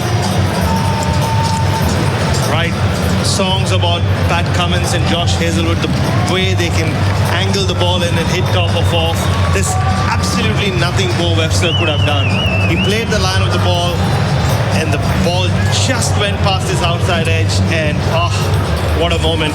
5 for 123. Some further thoughts from you, Bharat Sundaresan, then it'll be Adam White in for me. Shamar Joseph just having a word, a laugh with umpire Nitin Menon. His heart would have been in his mouth when umpire Menon went upstairs. Adrian Holstock, the third umpire, just checking the front foot. And like he's done after almost every wicket he's taken, he's flashed a big thumbs up to the West Indian balcony where the new coach Darren Sammy has acknowledged it. Just what a moment for you to come in, Adam White. We've seen this boy from Barakara do some special things, but this could well be right on top of that list. The most amazing thing about it is that we saw him do it in Australia. But then, it's not that he disappeared, but we haven't seen it really since, until today. And they talk about top of off. That was top of off and top of middle. Yeah. It hit the very top of the stumps. And it was just too good for Bo Webster. So good that they just let Shamar Joseph have his moment. None of the West Indians went and hugged him. They just said, revel in it, young man. Bryce McGain back with us as well. SEN Test Cricket for Australia made by a local. As Alzari Joseph continues bowling to Head. So Travis Head is still there, importantly for Australia. He's 52 not out. Alex Carey, the new player, at the crease for Australia, 5 for 123. What a spell, Whitey. He has meant business every time he's had the ball in his hand. Shamar Joseph, that is a outstanding delivery. Stumps are in play, the very top of them. And why not get rewarded? You beat the outside edge, I'm going to hit your stumps. So it was lateral movement on a length that is awkward for every batter in the world. Half an hour till tea. Joseph bowls here. It's Alzari Joseph bowling to Head, who strokes the ball stylishly up to mid-off, but there's no run. And Alzari tosses the ball to cover, who came forward to try to keep the ball up in the air. And so a question for you, Bharat, and it might also be for Andrew, that with this performance today, what does that mean for the locals potentially tomorrow? Or do we have to wait for the weekend? No, I think it'll be more time of the day. You'll see a lot more people come through after work or from work, post 4 o'clock, 4:30 in the last session. Tickets are still pretty cheap for if you are a local. Alzari Joseph around the wicket bowling to Head, who's in defence, playing forward up to mid-off again. So if you sit in the Greenwich and Haynes stand, it's 10 Bajan dollars. The 3 Ws is... There's no space left because the Australians have taken over the Australian fans. So, yeah, you'll see a lot more people streaming in towards the last session. Because the test match starting on a Wednesday. Yeah, because the reason I asked the question is that I was listening to Andrew's radio show last night. There's a lot of passionate Barbados cricket fans, but they didn't have a lot of belief that this was possible. Now that they now know it is possible, that might mean that they do come tomorrow. Head tucked up in defence, just working away actually into a pocket of space where they get 1. Alex Carey wanted 2. Travis Head said, no, thank you, Alex. I'm just taking 1 and getting down the other end. 5 for 124, Head 53. Carey yet to score. Well, I hope so. I do hope that is the case, but I think we'll have to realistically wait till the weekend before you see more people come through during the first 2 sessions. Well, let me tell you, if this is game on hit Saturday, it's going to be packed. It's going to be packed, yeah. Packed. Might be finished come Saturday. Well, based on the fact we're already 5 down on day 1. True, but if it does get to the weekend, the crowd will be here. Of course. Yeah. 5 for 124. A bit of an adjustment because to the field because Alex Carey to face his first ball. Alzari Joseph runs away from us, bowls Carey, just tucking it into the onside to mid-wicket and getting himself a single. He's probably thinking, I'm off the mark, that's good. That means I'm down Shamar Joseph's end. And he's only 1 ball away from getting back into the attack. He was one of Shamar's victims, wasn't he? On that famous evening in Brisbane. It felt like he didn't even see the ball. No, that's right. Only 3 guys avoided him, so... Yeah, true. Just unbelievable. He's taken 11 of the last 15 wickets to fall in test matches between these two. He's taken 11 of them? Yeah, the Gabba last innings. Back in defence is Head. Back and across in defence. Over bowled 5 for 125. Head 53. Carey on 1. Don't miss the world's best netballers every Saturday and Sunday in Suncorp Super Netball. What a brilliant intercept. Can the Adelaide Thunderbirds achieve greatness with a three-peat, or will the Melbourne Vixens take the next step to premiership glory? The pressure will be on with the Firebirds Fever and Swift's new look shooting ends in the spotlight. Who is up for the challenge? Tickets are on sale now, or watch every game live and on demand on KO Sports, Foxtel, and for the first time, Binge. Australia 5 for 125.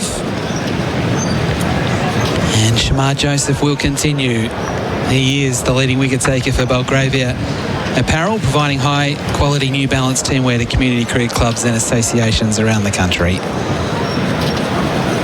Big push by the West Indies now. 3 slips in a gully. Alex Carey, who's made an art form of rearguard action, is on strike. Shamar Joseph bowls to Carey. He's just tucking it nicely into the onside and getting a single to mid-wicket. It's the way he plays. Busy cricketer, nudging it around, rotating the strike. And importantly, in this situation, getting down the other end with Shamar Joseph on a tear. 4 for 26.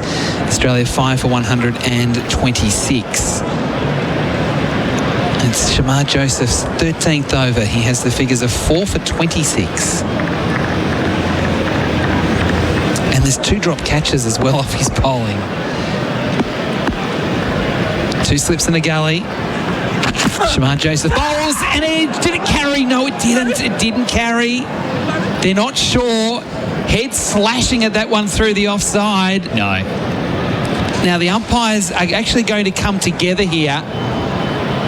There's no confidence from the West Indians, but there's also a lack of surety. We are going to go upstairs here. So DRS is going to get involved for IMAR for Trusted Tradies Insurance. Call 13 IMAR. Justin Greaves' second slip is a fair indicator here, Whitey. He just waved it away. No, it went into the ground, and he is absolutely parallel, side on. Yeah, the West Indians are actually going back to their positions. We are getting the replay now. It was an under edge. And looks like it did carry. There's definitely an edge. I think this might be out. We're having a look. No. Oh, it's touch and go. I think that's out. The West Indians think it's out. And that would be 5 wickets to Shamar Joseph. Well, he's going off. Has it hit the fingers and gone up, or has it hit the grass and gone up? The West Indians didn't think it was out. It wasn't even really an appeal, but the umpires got together and decided that they would send it upstairs. There's definitely an edge, and now we're getting multiple looks. Grainy vision, very, very much slowed down to determine whether it actually got through to the keeper on the full. It's a forensic investigation. Well, here we go. We're going to have a decision from TV umpire Adrian Holdstock. Let's hold our breaths. Let's all wait. Let's see. And we're going back to a wider shot now. Just when it looked like we were going to get a decision, we wait. It was Travis Head slashing at a wide one outside off stump, losing balance. The head went back and edged through to the keeper. We're now having another close-up look at this. The umpire just isn't sure. Sometimes you look at it, you think it's carried. Another time you look at it, you don't think it's carried. A frame after you think, oh no, that it's carried. It's hit the hands and then the fingers under the ball. Now they're keeping gloves, so the West Indians, who weren't interested initially, now think it's out. It's given not out. It's given not out. So this could be a huge moment in this match. Shamar Joseph thought he had a 5th wicket. The West Indians thought they had wicket number 6 and the big one of Travis Head, but it's given not out after about 3 minutes of deliberation from the TV umpire. That was a bizarre one, Bryce McGain, because when it initially happened, no one really thought much of it. No. It was just a regulation sort of, that's a half volley, because what Hope did is, when it's often that reflex action where it's sort of a half volley, you sort of look away. So he wouldn't have known.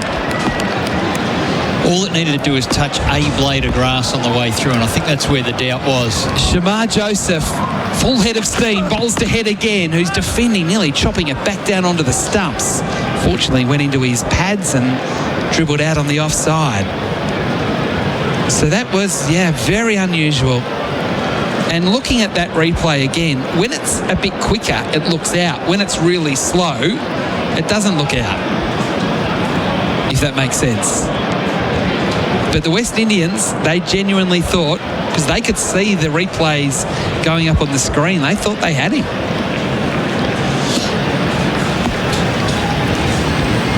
Shamar Joseph to Head. Oh, gets one that rears outside off stump. Whoa! Head dropping the hands instinctively at the right moment, and it went through to the keeper. And Travis Head, beaming smile. He's loving this battle. It's missed the bat by a long way because it just moved too much. Well, it's hit a patch of fluffy grass out there. It's a patchy wicket, and it's hit an area and seamed away and stood up. And Head, well, he missed it by a long way, but boy, what a spell this is. Shamar Joseph again, past the umpire, bowls to Head, cuts over the top of the cordon and down to the rope for 4. That was a thick outside edge. Travis Head throwing his hands at it. And it flew over the cordon and down to the rope for 4. Head to 57, 5 for 130.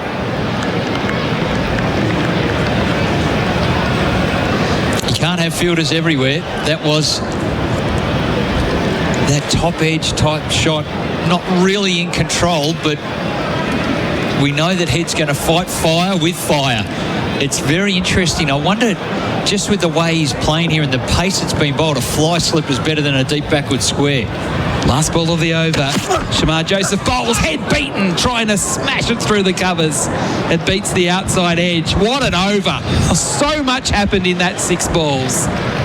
Unfortunately for Shamar Joseph and the West Indies, there wasn't a wicket as part of that 6-ball over. 5 for 130 Australia. It's never been more important to buy Australian than right now. Our local manufacturers and growers produce world-class products known for their quality, safety and reliability, all while generating local jobs, supporting our communities and helping Australian families now and into the future. So look for the trusted green and gold kangaroo logo. Buy Australian now. Visit australianmade.com.au.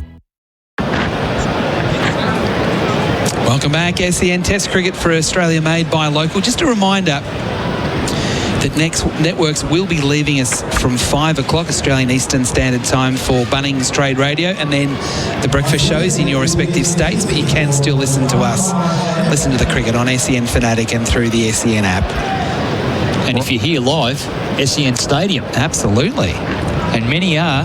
Give us a wave if you are. There they are. All the hands go up. Alex Carey on strike. He's on 2. 5 for 130. Seals back into the attack. Carey tugs it over the top of square leg and down to the rope for 4. But for a moment, it looked like that was catchable. He didn't get much of it.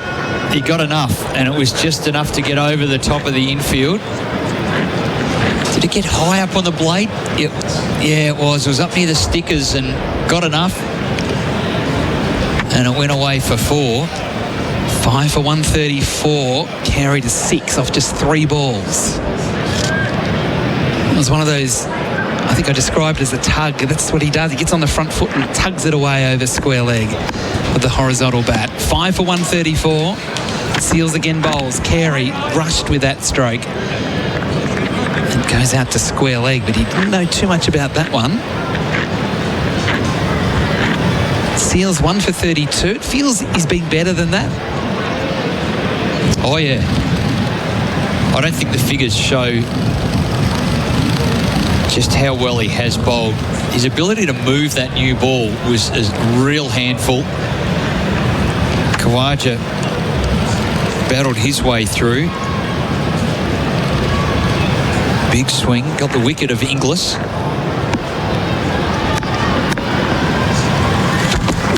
Carey this time trying to drive, no timing in the shot. So Seals continuing to come around the wicket. So just repeating again that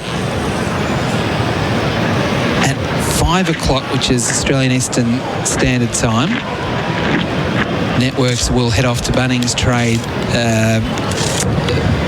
off to regular programming. So the breakfast shows and Bunnings Radio as well. So that's all to come. But you can still listen to us on the SEN app or SEN Fanatic on your digital radio. Carey here comes forward and leaves with the ball coming back into him from around the wicket. And that's not to say if you are a trader you have to go across. You can stick with us and tune into the cricket. Yes, for those AFL fans, I almost said Bunnings Trade Radio. That's in a couple of months' time, but it's Bunnings Radio. 5 for 134 here, Australia. Travis Head 57, Carey on 6. Controversy in the last Shamar Joseph over. It's only, 11 minutes till tea. You just want Shamar to just keep bowling. He went off for a moment. I hope he's ready to bowl the next over. We need him bowling right through till tea.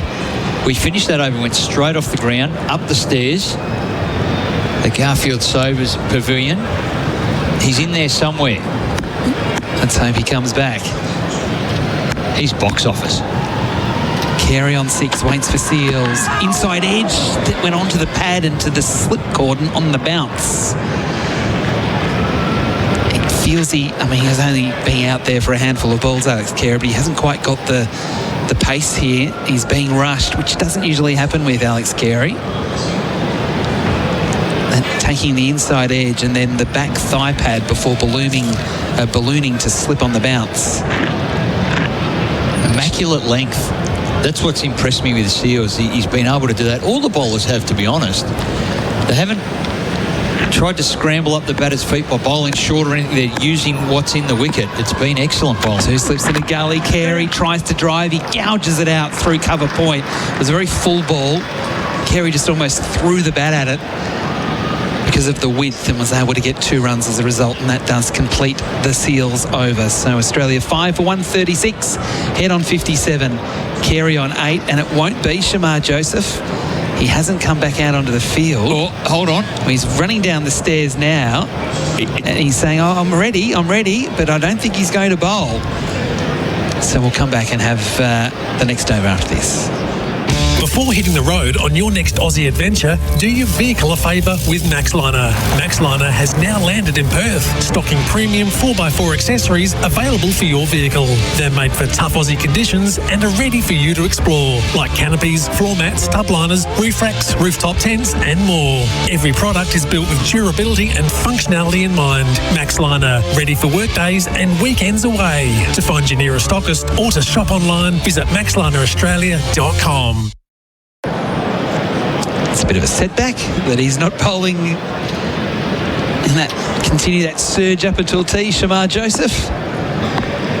Instead it'll be Graves to bowl with Australia 5 for 136. Travis Head is still there. He's batted almost through this entire middle session. He's 57 not out. As Graves bowls and Head chops at that one straight down into the ground as it somehow found its way out to point. They're usually ones that go straight into the ground and the ball can get tangled in the pads or just drop away in front of the batsman.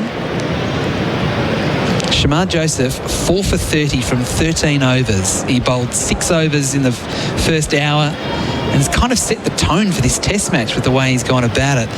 Even though it's been 2 years since he last played Australia, he's continued that momentum on. There's been a lot that has happened in between those 2 years, but it's like this is just the third test of that series, just with a 2-year break on the other side of the world.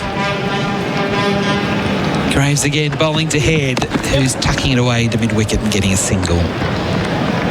Moving to 58, 5 for 137. Adam White and Bryce McGain with you. SEN Test Cricket for Henley Holmes and Australia made as well.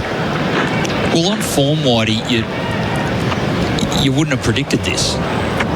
And I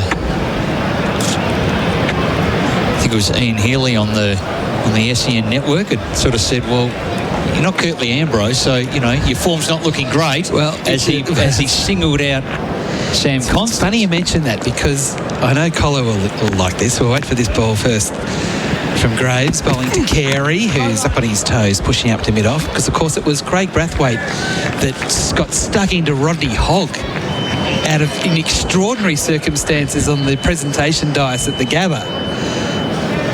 Maybe Ian Healy is now going to be in the crosshairs of the West Indians if they taste success here, and it'll be a real sort of Ian Healy, you are wrong sort of conversation. Maybe Heals is the one that's just fired the West Indians and Shamar specifically up. He is fired up. Graves bowls to Carey, who's again rushed, defending into the onside. Maybe the West Indians do listen to SEN on the app, waiting for this test series. Well, you can get it everywhere. You can indeed. It's globally available, and even more so live at the cricket on SEN Stadium. 5 for 137. We've got 6 minutes until tea. Not before time. Give us a chance to have some nourishment. It's been a long time since our breakfast, Whitey. Carey here trying to drive, no timing in the stroke, up to mid-on. And that is another dot ball. So Carey just has to find a way to get through this little period. Just a handful of minutes until the tea break. He knows how important it is that he can get his team through. Only 5 down at the break, having lost the wickets of Khawaja and Webster in this middle session. Pat Cummins the next in. Last ball of the over. Graves from the Ghana end bowls. Carey forcing up to mid-off, finding the middle of the bat. It's probably the best shot he's played. He doesn't get a run for it. 5 for 137. Looking for the perfect place to call home? Discover Office Essential by Your Land Developments. Live at the centre of everything in Melbourne's vibrant southeast, close to shops, public transport, schools, parks and more. Visit officeessential.com.au. T's and C's apply. In any game of cricket, short form or test match, walk away with figures of 4 for 3 and it's a mighty good day. It's the same at Tyre Power. End of financial year sale on now. Buy 3, get 1 free on selected Toyo passenger and SUV tyres. Find your local Aussie-owned independent Tyre Power store at tyrepower.com.au. SEN Test Cricket for Australia made by local for Henley Holmes as well. We appreciate their support through this Test series live from the Caribbean. We're in Bridgetown, Barbados. Even just saying that doesn't feel real. Such an absolute treat to be here on such a famous cricket stadium. We're at a famous cricket stadium. Again, the Australians are in no hurry, but either of the West Indies, you'd think they'd want 2 overs here before the tea break. 4 minutes to go. How's the over rate looking? Yeah, it's horrendous. No surprise. Seals bowls here to Head, who again just gets onto the back foot, rocks back and lashes it out to the sweeper on the offside and gets a single into the deep. Head moves to 59, 5 for 138. So just talking about that, Bryce, if they get this over into one more, it'll be 25 overs in the first 2 sessions. So 50 in 4 hours of cricket. It is hot and humid, and I get all of that, but I don't understand the lack of urgency here from the West Indies. You'd think they'd want to be bowling as many overs as possible before the tea break, rather than just sort of dragging their feet. Even here we're seeing some changes to the field, but no one's really moving into position quickly. It doesn't make a lot of sense. Seals again around the wicket, bowls to Carey. He's hit on the pad, trying to flick away forcefully through square leg, and there's no run. The next question is, how are they going to get through 40 overs in the last session? Well, there's an extra half hour, but they're just not. Well, they won't. And where do those overs go? No, they go... Well, they just disappear into... Gone out of cricket. Yep. It's a bit disappointing. Travis Head from the non-strikers end, doing a bit of gardening, again trying to make sure this is the last over. And it will be, you know. They started this over with 5 minutes to go. 2 minutes have passed. They've only bowled 2 balls. Seals again. Carey down the ground. No, it doesn't get past Seals, who does well on his follow-through. Carey thought it was past. He was off running. Realised and had to quickly get back into his crease. Seals didn't throw the ball. So what was the lunch score? So at lunch, 3 for 65 of 25 overs. So 73 runs in what will probably be 24 overs. 2 further wickets. Carey taps away at the crease. Seals around the wicket, bowls. Carey edges. This time it's taken. What a big moment in this match. Carey falling just minutes from tea. A brilliant catch from Chase, who had to move to his right and up. He took it with 2 hands. Carey slashing outside off stump. Seals gets his 2nd wicket. Australia 6 down at tea and now officially in big trouble. You couldn't have gone at that drive any harder. And I guess there's one thing to suggest, that's how I play, but in the game situation, within the 2 minutes before the break, it could have been a ball that he may well have left alone and been there, got through to the break and looked to cash in that last session. Of course, as we said, there's going to be 40 overs in the last session. Lots of cricket to be played out. But we see the back of him and all the players, well, they're walking off. It's an astonishing dismissal on the stroke of tea. Tea will now be taken. Carey out for 8. Australia lose a 3rd wicket for the session. So it's 3 in the first session, 3 in the second session. Australia 6 for 138, and so much now rests on Travis Head. Seals 2 for 35 to go with Shamar Joseph, who has 4 for 30 and clearly is the story of the day. But what could also be the story of the day is Australia floundering again with the bat, having won the toss and elected to bat. So Bryce McGain, a couple of moments from you before we take a break ourselves here and just take in what's just taken place. Well, it was a big partnership that looked safe and sound as Khawaja and Head came together. They put on 89 and they looked like they were just steering the innings, and the missed opportunities were going to hurt the West Indies. But in walks Shamar Joseph, said, not on my watch, I'm going to give the spell of a lifetime. And he's just continued this form against Australia.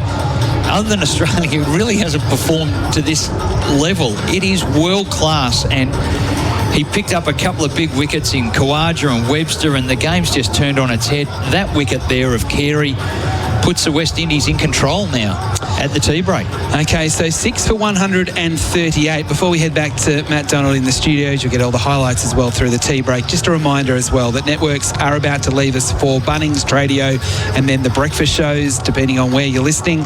But you can listen to the cricket on SEN Fanatic and the SEN app. And of course, we've got the new ball as well after play. So just the score again here at Barbados, 6 for 138 Australia. This has been one hell of a day. The new man Cummins, who's there to face the music at the completion of a successful Seals over, striking just before the short break. Alex Carey caught it first slip for 8, ending a session where Australia lost 3 for 73, all 3 of those wickets in the last 45 minutes.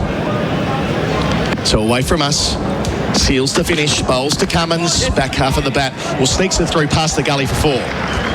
So it was the top corner of the blade. So it completes the busy over either side of tee. 6 for 142. Cummins off the mark with a boundary. Head down the other end on 59. I'm Adam Collins. I've got Bharat Sundaresan with me. A lot of people, Baz, will be waking up in Australia wondering what's happened, what's gone wrong. Try and sum it up for us. Yeah, I think it's something we've seen a lot of in the last 6-7 months against quality seam bowling. Australia do seem to suffer these batting collapses. We saw it just 10 days ago at Lord's in slightly more bowling friendly conditions, but here it's just been Shamar Joseph rewinding the clock to 14 months ago, where put on the incredible show at the Gabba, and he's just continued in the same vein. If anything, he's bowled even better. One of the balls of the 2020s, I would say, get rid of Bo Webster, but Australia again just faltered. The 3 newish entrants to the team. Sam Constance back in the side, didn't last for too long. Cam Green played a pretty awful innings before he got out despite a drop catch, and Josh Inglis the same. So here's Graves. Started the middle session, we'll do the final one as well. To Travis Head, pushing on the front foot, not getting it past the bowler. So he's 59. He's the only man to make it to 50 so far. Khawaja was out for 47, pulling Shamar Joseph, bottom edge, one of 2 wickets for the man who's been such a bother for Australia. He's got 4 so far, and that delivery, as you say, to Bo Webster to castle him for 11 was an absolute gem. Then Carey, bad shot on the stroke of tee, caught in the court. Here is Graves bowling to Head. He's on 59, edging, caught behind, he's got him! Justin Graves, straight after tee, gets the danger man Head for 59, safely pouched by Shai Hope behind the wicket. This day goes from bad to worse for the Aussies. They're 7 for 142. Oh, this is entering into embarrassing areas for Australia. Travis Head, who's batted so well, batted right through that middle session. Justin Graves has ended and started every session today with the ball, and he's challenged the left-handers in particular. He's not the quickest, but he's just got enough movement to challenge the outside edge. And this time Travis Head, so many times he just flayed at those deliveries outside off stump. Thick edge, sharp catch, and Australia are now into the bowlers with just 142 on the board after winning the toss and electing to bat. 4 for 31 now, the collapse in the middle stage of this innings. Wow, this is a pivotal moment early in this match, and indeed this series, with Mitchell Starc walking out to join the captain Cummins on 4. So they're all playing a role here, the 4 West Indian seamers. Shamar Joseph, 4 wickets, a couple for Seals, now 1 for Graves, and Azari Joseph applying plenty of pressure as well. After winning the toss and batting, it felt like the kind of day where Australia could do real damage. Well, this has been a real turn-up. The job's not yet done, but what super stuff it's been. And they've just not let Australia get away. Just briefly during that Khawaja Head partnership where runs came quickly. But Roston Chase has trusted the all-rounder to just create a holding pattern at the start and towards the end of each session, and he's delivered. He could have got Khawaja out a couple of times in the last session. And wow, there have been some rear guards from these two, Cummins and Starc, in recent years. Australia need one or what? So Graves, with his second ball of the session, gets Head round the wicket to Starc. First ball forward, defending out to mid-off, no run. And I think the question to be asked is, do Australia have a batting problem? Adam, with no Steve Smith in the side. And we saw it a few times during the home summer. Yes, they were up against the might of Jasprit Bumrah, and often they got Bumrah. A couple of them mentioned it, or a couple of them phrased it, but this has not been bowling-friendly conditions, really. So it goes again, Graves to Stark, who plays into the onside where short leg isn't. There won't be a single. Yes, have been some spots on the pitch where a couple of balls have jumped up, but you look at these dismissals, either it's been terrific bowling or some ordinary shots. This is the latest collapse. Question marks will be asked, and I guess should be asked. You better believe they're going to be asked as Australia wakes up. What time is it at home now? It's 5 o'clock in... 5 a.m.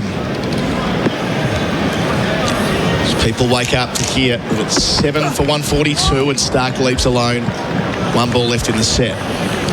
And there was so much talk about this series almost being used as not a dress rehearsal, but an audition for what's to come in a few months' time, the Ashes. I think the focus is, or needs to be more on getting the house in order, especially with the top order. Well, that's right. It's the start of a new World Test cycle, and obviously they've made the last two finals, and at home they've been sensational. But away points, Cummins spoke of that. Graves to finish here. Stark plays from the crease out to mid-wicket. Ends a wicket maiden for Justin Graves. He's got 1 for 26 from 9. Australia in real strife at 7 for 142. Stark yet to score. Cummins on 4. That's on the Tyre Power scoreboard. Your trusted tyre experts. This weekend, don't just take a punt, bet with confidence thanks to Tipper. Tipper is the real-time marketplace for punters and tipsters, bringing you expert tips on demand. They're flipping tipping on its head. There's no gimmicks and no subscriptions. Just flip an expert tip when you want one and never pay for a losing tip again. Tipper, the tipping marketplace. Download the Tipper app. That's T-I-P-R. Chances are you're about to lose. For free and confidential support, visit gamblinghelponline.org.au. SEN Test cricket for Australia made by Local. Away from us, Jaden Seals. Couple of wickets today, 4 in the cordon. Bowls here to Cummins, forward, pushing in front of point, gets 1. Moves him to 5 and 7 for 143. Stark was outstanding with the bat in the second innings at Lords with a half century. That was his best innings in Test cricket. It really was, and at that point we thought he'd somehow managed to give Australia the kind of total that they'd backed themselves to defend. It wasn't to be, thanks to Aiden Markram and Temba Bavuma. Yeah, these collapses in different kinds of conditions, especially against seam bowling, Adam, becoming a common occurrence, which will be a concern for Australia. You just go back, even last year, Matt Henry opened them up in Christchurch, wasn't it? Not wrong. Here is Seals bowling, edging, taking a second slip. Stark's gone as well. This collapse is now 5 for 32, 8 for 143, a 5-ball duck for Stark. Seals gets a third. It's all happening at Barbados. Goodness me. Look, where are you, the people of Barbados? Because your West Indian team is putting on a show here. They spoke about showing a lot of spirit and a lot of fight. This has been a dominant performance from their fast bowlers. So often visiting teams have come to the Kensington Oval and been shown up by some of the greatest fast bowlers cricket has ever seen. These 3 young men, led by Shamar Joseph and young Jaden Seals, have really turned it on here. Kensington Oval is alive. It's a throwback, but it's also about the West Indies over a couple of years now saying they want to get better at Test cricket and they're going to build it around their fast bowlers. Jaden Seals has been front and centre of that conversation. His 3rd wicket on the day, probing all along, swinging the ball early. Now wickets either side of tee. The 2 left-handers, Carey and Stark, both in his pocket. Now Nathan Lyon, who played a Test match on this ground back in 2012 and made 40 not out. Let's not forget. Walks out here with an enormous amount of work to do to keep Australia's day one even vaguely competitive. Yeah, and to go back to the start of the day when Pat Cummins won the toss and elected to bat. It seemed like a no-brainer. And again, if you're waking up in Australia and you're reading the score, I don't think the conditions have had anything to do with this collapse. It's been terrific bowling. The catching's got better as the day has progressed. It's just not been very good batting. Seals to line. His first ball, bowls here, plays back out to point, no run. Yes, at Lords you could say the clouds came in and you're up against the likes of Rabada and Janssen. It wasn't easy to score runs. But from what we've seen so far, really not the pitch. It's the techniques, at some level the temperament as well, which has been tested and to an extent exposed by the West Indians.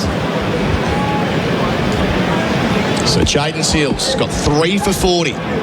Operating away from us at the Malcolm Marshall end. 3 slips to line and beats him outside the line. If you want to be generous, Lyon might have pulled his bat inside the line, but either way, hits the gloves of Hope hard.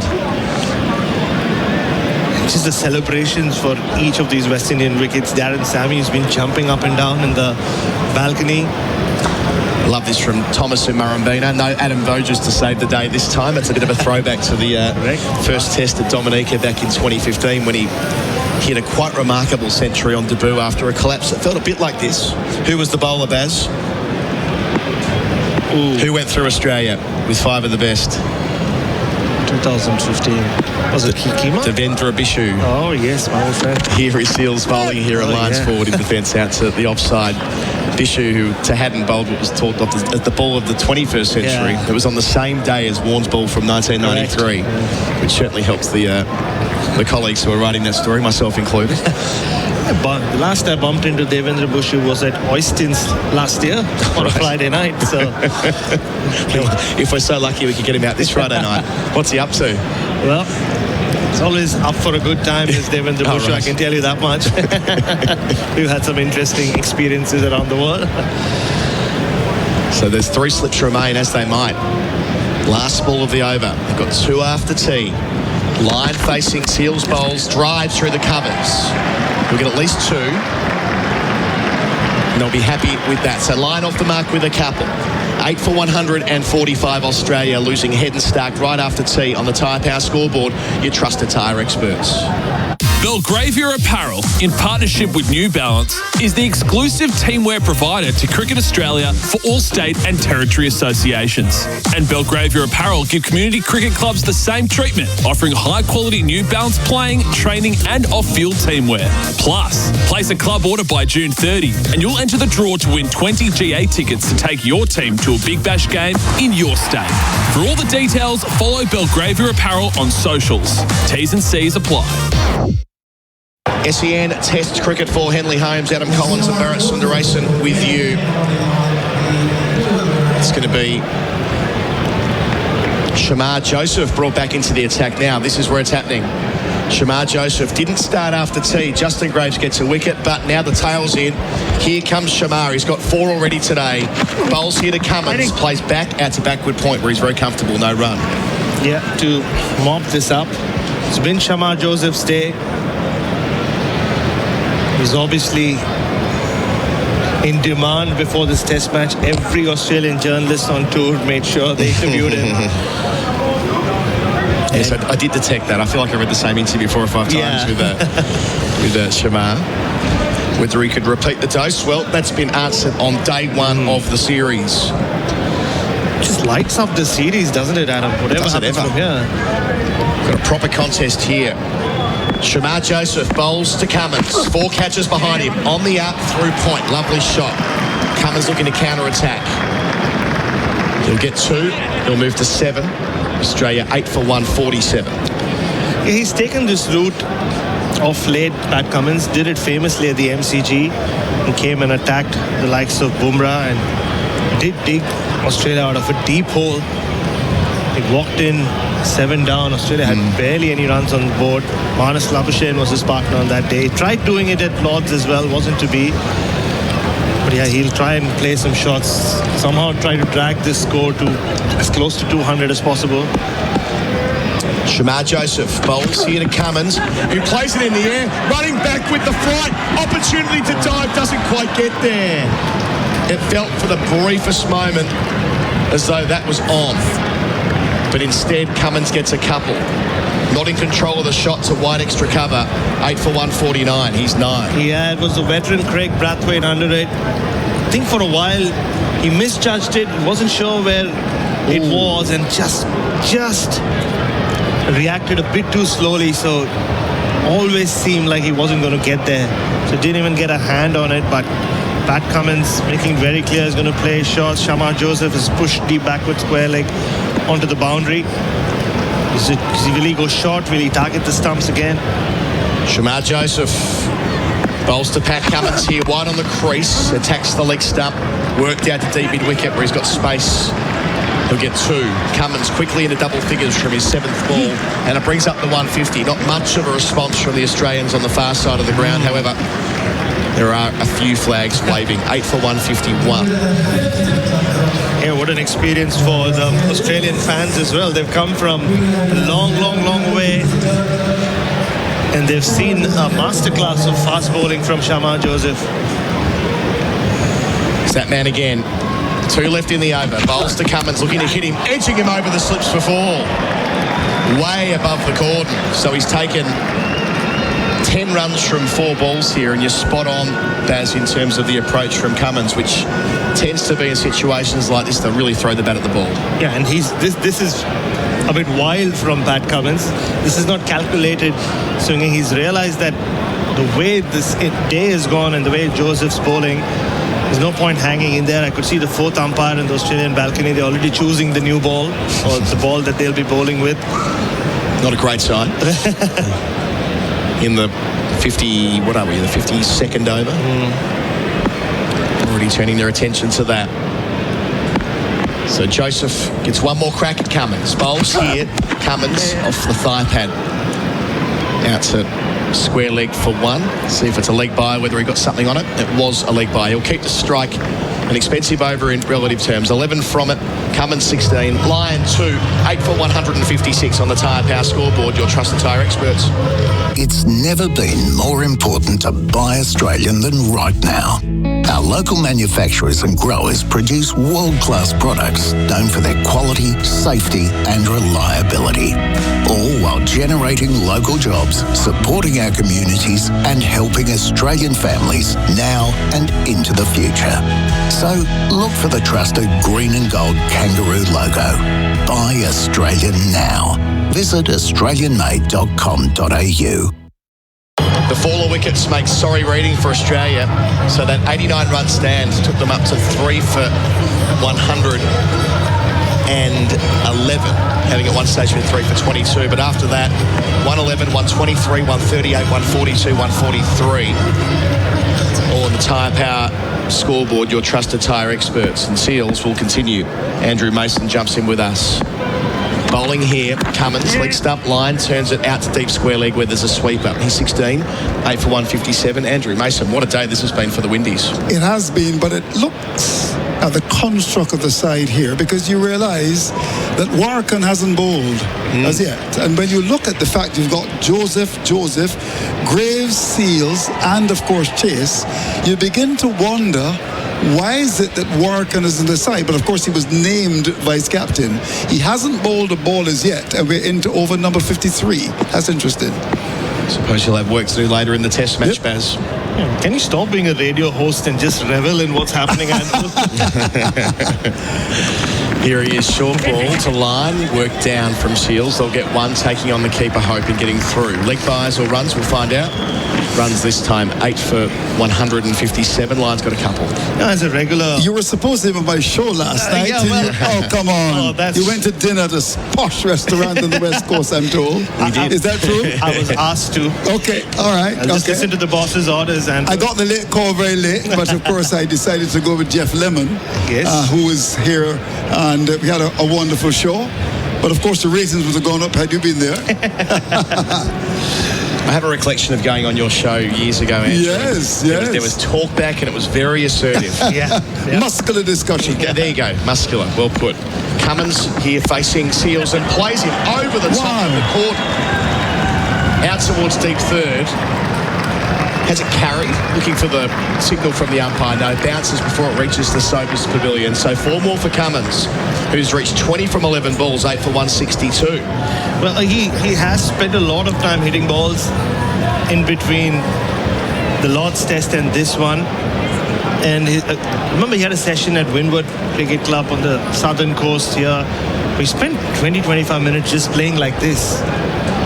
And I bumped into him and I said, I just saw you play the best cover drive of your life. And he said, yeah, it all seems to come off in the nets or in practice. It's not coming off out there in the middle. So he was hoping that it would. And so far, already 20 runs seems precious considering the way the display has gone. So Seals up again. 2 in the Gordon bowls here. Cummins off the hip. There's going to be runs into the deep, probably 2 if they scamper. If he's at a danger end, he gets 3. He's batted really well so far, Pat Cummins, to put a little bit of pressure back on the Windies. 22 for him. Looking for a front foot no ball signal there from umpire Kettenberg. No, it wasn't. 8 for 164. So 8 runs from the over so far. There's no predictability of bowling short to him. I think they've done so well in terms of length, and you also don't have the third man wide. So it's an interesting field, and there's also the forward square as well. Let's see what he'll do here. Will he pitch it up or will he go short again? Seals 2 to go in his 14th over. Away from us to Cummins. Some beating down here at Barbados. Bowls here. Opens up the offside. Lifts it over cover. Beautiful strike of the cricket ball. Wow. And that time it has gone the journey. Yep. Pat Cummins is flying. Up tremendous. to 28 from 13 balls. That's a proper cavalier shot out towards the Greenwich and Haynes stand. It gives a sense of what might be to come. So they've added already. Hasn't yet been signalled 6. It will be in a moment, I reckon. Just waiting for that third umpire to take a look at it. Seeing the replay here on the Chemist Warehouse screen. That takes some doing. Into the Greenwich and Haynes stand as well. Both of those would have been proud of that shot. Yeah, wonderfully played as well. He's a decent lower-order batsman, and these are important runs for the Australians here. So confirmed by umpire Kettleborough, 8 for 170. Cummins 28 from 13. Second 6 of the day. Both have ended up in the Greenwich and Haynes. Has to keep the strike though. Big over. Last ball of it. Seals to Cummins. Leg stump line defends. And throws at the stumps as well. The follow through Seals to make sure Cummins is safely back. Ends the over. 3 for line. 28 for Cummins. 8 for 170 the score on the Tyre Power scoreboard. Your trusted tyre experts. Mate, if I say the word laser, what do you think of? Laser tag? Pew, pew. No, you clown. Laser cutting. Close. Laser welding? Correct. Roofing and Sheet Metal Centre can laser weld stainless steel in gauges down to 1.2 mil. Stainless steel roofing and rainwater products have a longer lifespan, are more resistant to corrosion, plus they look great. And with a lighter gauge stainless steel, you can get these benefits for less. Visit rscentre.com.au/stainless steel. Great day for the Windies so far in SEN Test cricket for Australia, made by local. The wickets after tea, Head and Stuck with the score on 142 and on 43, but they've put on 27 in a hurry here. Lyon and Cummins, the latter's got 28 not. But the big thing is Shamar Joseph now has 6 balls at line. That's what Cummins was trying to avoid in the previous over. Here's Shamar Joseph, 4 wickets today, bowls to line, goes back and defends.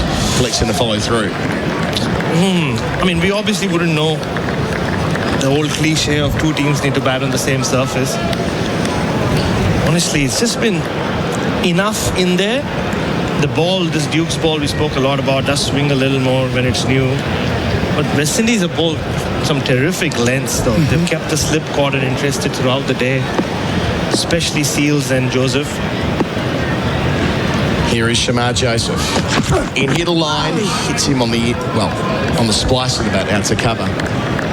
Came back off the seam though, stumps were in play.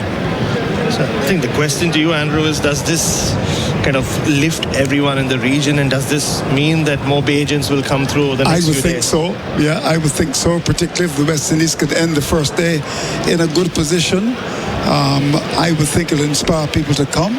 And it's pretty cheap to get in here as well. That's true. Yeah? Only for the locals. Only for the locals. Yes. It was up to over $100 for the Aussies who are over here. We heard yesterday. Shamar Joseph bowls to line here on the hip. Tried to shovel it behind square, ended up with forward square leg, no run. The vice-captain Warwican does the fielding. There's been a lot of talk about, the lack of interest, and I suppose because the way the West Indies have been playing. But lest we forget the last Test match they played against Australia, they won, and they went to Pakistan, and they won the last Test as well. So not bad, and they've had a pretty good day so far. You're tough to please. They haven't beaten Australia in 30 years. They go there and not bad. Not bad. Joseph towards us, towards line. Bowls here, line. Back in place to mid-on, no run. 2 left in the over. So this was an important over with line on strike to Joseph. Can he find a way through and get a 5th wicket? Speed up at 140 kilometres an hour. The kind of performance you expect from a Darren Sammy coach team as well. He's not a trained coach, is he? But he coaches with attitude, with energy. A reluctant coach when he was asked to take over a couple of years ago. 8 for 170. Shamar Joseph up, bowls to line, 5th ball of the over down the leg side. Misses out there. Goes through to the gloves of Shai Hope.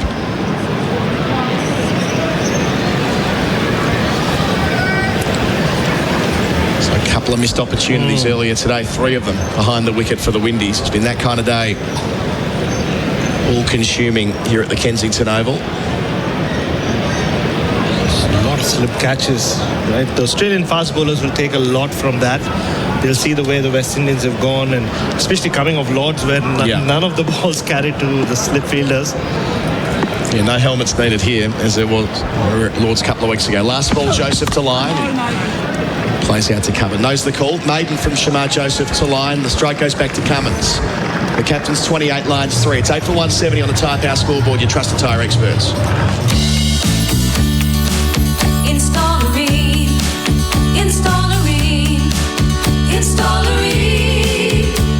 For the hottest of hot butter you've ever seen. Ream comes on steady, hot and strong.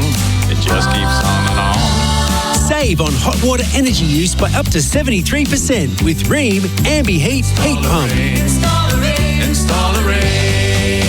Accept nothing less than Australia's best. 2 for 32 so far in this session. Our coverage is for Henley Holmes. Got Bharat, Sundaresan, Andrew Mason with me. As Jaden Seals will continue. He's picked up 3 wickets today. Josh Inglis, Alex Carey and Mitchell Stark. The field is spread out far and wide now. Operating from our Malcolm Marshall end. Bowls wide from the crease, and Cummins, who's looking to attack, plays it out to mid-on. So a deep point now. Fine leg, deep square leg. And a deep third as well. And a deep third. There you go. So which means that he's not going to pitch anything up because mid-off and mid-on are up in the circle. Cummins obviously did play the uppercut in the previous over, picked himself up. A classy boundary, but there's a fielder back. So does he back away and try to hit it horizontally in front of the wicket? One more here. Can they get a look at Hazelwood? Seals into Cummins. Bowls here, and Cummins legs up line, thinks about swinging, thinks better of it, defends into the onside, and Seals collects off his own bowling. Waking up in Australia.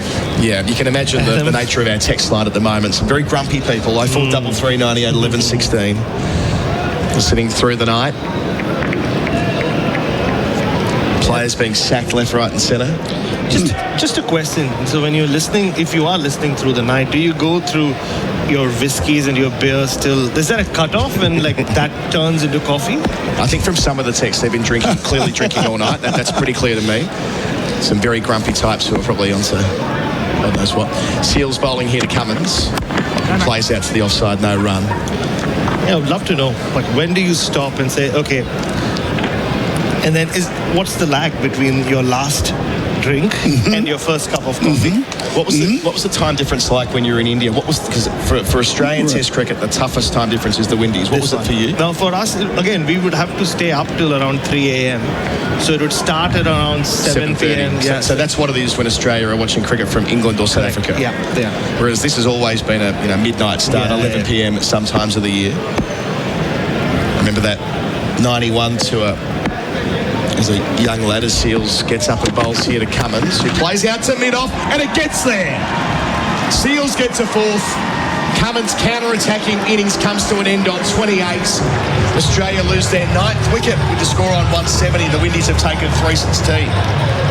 Yeah, well, he said he won't pitch the ball up. The mid-off and mid-on were up in the circle. Pat Cummins said, I'm going to chance my arm regardless. Didn't make good contact. He's made such good contact in this innings, in this rapid innings. And Jayden Seales also pointing towards the Australian dressing room, giving the Australian Test captain a bit of a send-off. That's interesting. But he has sent him packing. So Australia now down to just Nathan Lyon and Josh Hazelwood. You know, Pat Cummins in the interview said he doesn't know what to expect from the West Indies side, and you get these kinds of performances from the West Indies team. They've been aggressive. I think the captain has done an excellent job in terms of the way he's marshaled his forces. I think the fact that he's kept Joseph in the attack, he's a wicket-taking bowler, but he's also gotten good support from someone like a Justin Graves, who has, in my view, been good. He's an underrated bowler, and Seales is now seen as the lead bowler for the West Indies. So that combination has worked well. Yeah, and so good to see. I mean, yeah, you don't see send-offs anymore. It wasn't an aggressive send-off. He just pointed at the dressing room, but wasn't nothing. Yeah, it wasn't nothing. Yeah.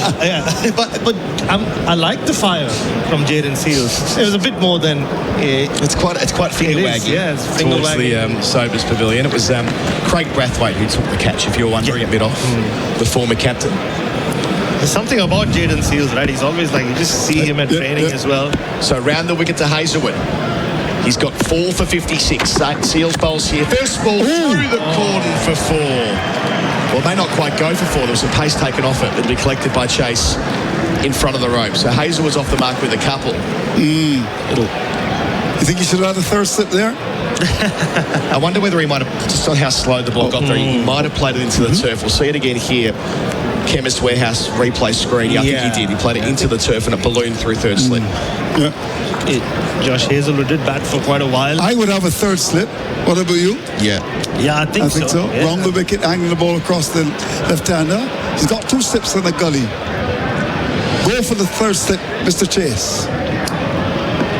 So Seales has got 2 more cracks this over. He's bowling at Australia's number 11. You're spot on, Baz, that Hazelwood batted terrifically well at Lords in the second innings. And the third slip jumps in. They heard me. All over they heard me. Yeah. Of course they hear you. You're the voice. Mason and friends. Yeah. John Campbell's the man at third. So 4 catches back there. Seales bowls to Hazelwood. Plays defensively. Gave him the stumps. Seales collects and throws back to the keeper. It's the end of the over as well. My apologies. 9 for 172. Adam White will be in after the break. Belgravia Apparel, in partnership with New Balance, is the exclusive teamwear provider to Cricket Australia for all state and territory associations. And Belgravia Apparel give community cricket clubs the same treatment, offering high-quality New Balance playing, training and off-field teamwear. Plus, place a club order by June 30 and you'll enter the draw to win 20 GA tickets to take your team to a Big Bash game in your state. For all the details, follow Belgravia Apparel on socials. T's and C's apply. Australia 9 for 172. Shamar Joseph on his way to bowl to Nathan Lyon, who's defending up to mid-on, trying to get onto the front foot as much as possible. Lyon on 3, Hazelwood on 2. SEN Test cricket for Australia made by a local. Adam White with you. And the voice of Barbados. Are you happy with that? I'm a Bajan. You could either be a Barbadian or a Bajan. What's the difference? Okay, well, it's a colloquial thing. They say the Bajan. Okay. Shamar Joseph to Lyon, who edges through gully. Dropped again.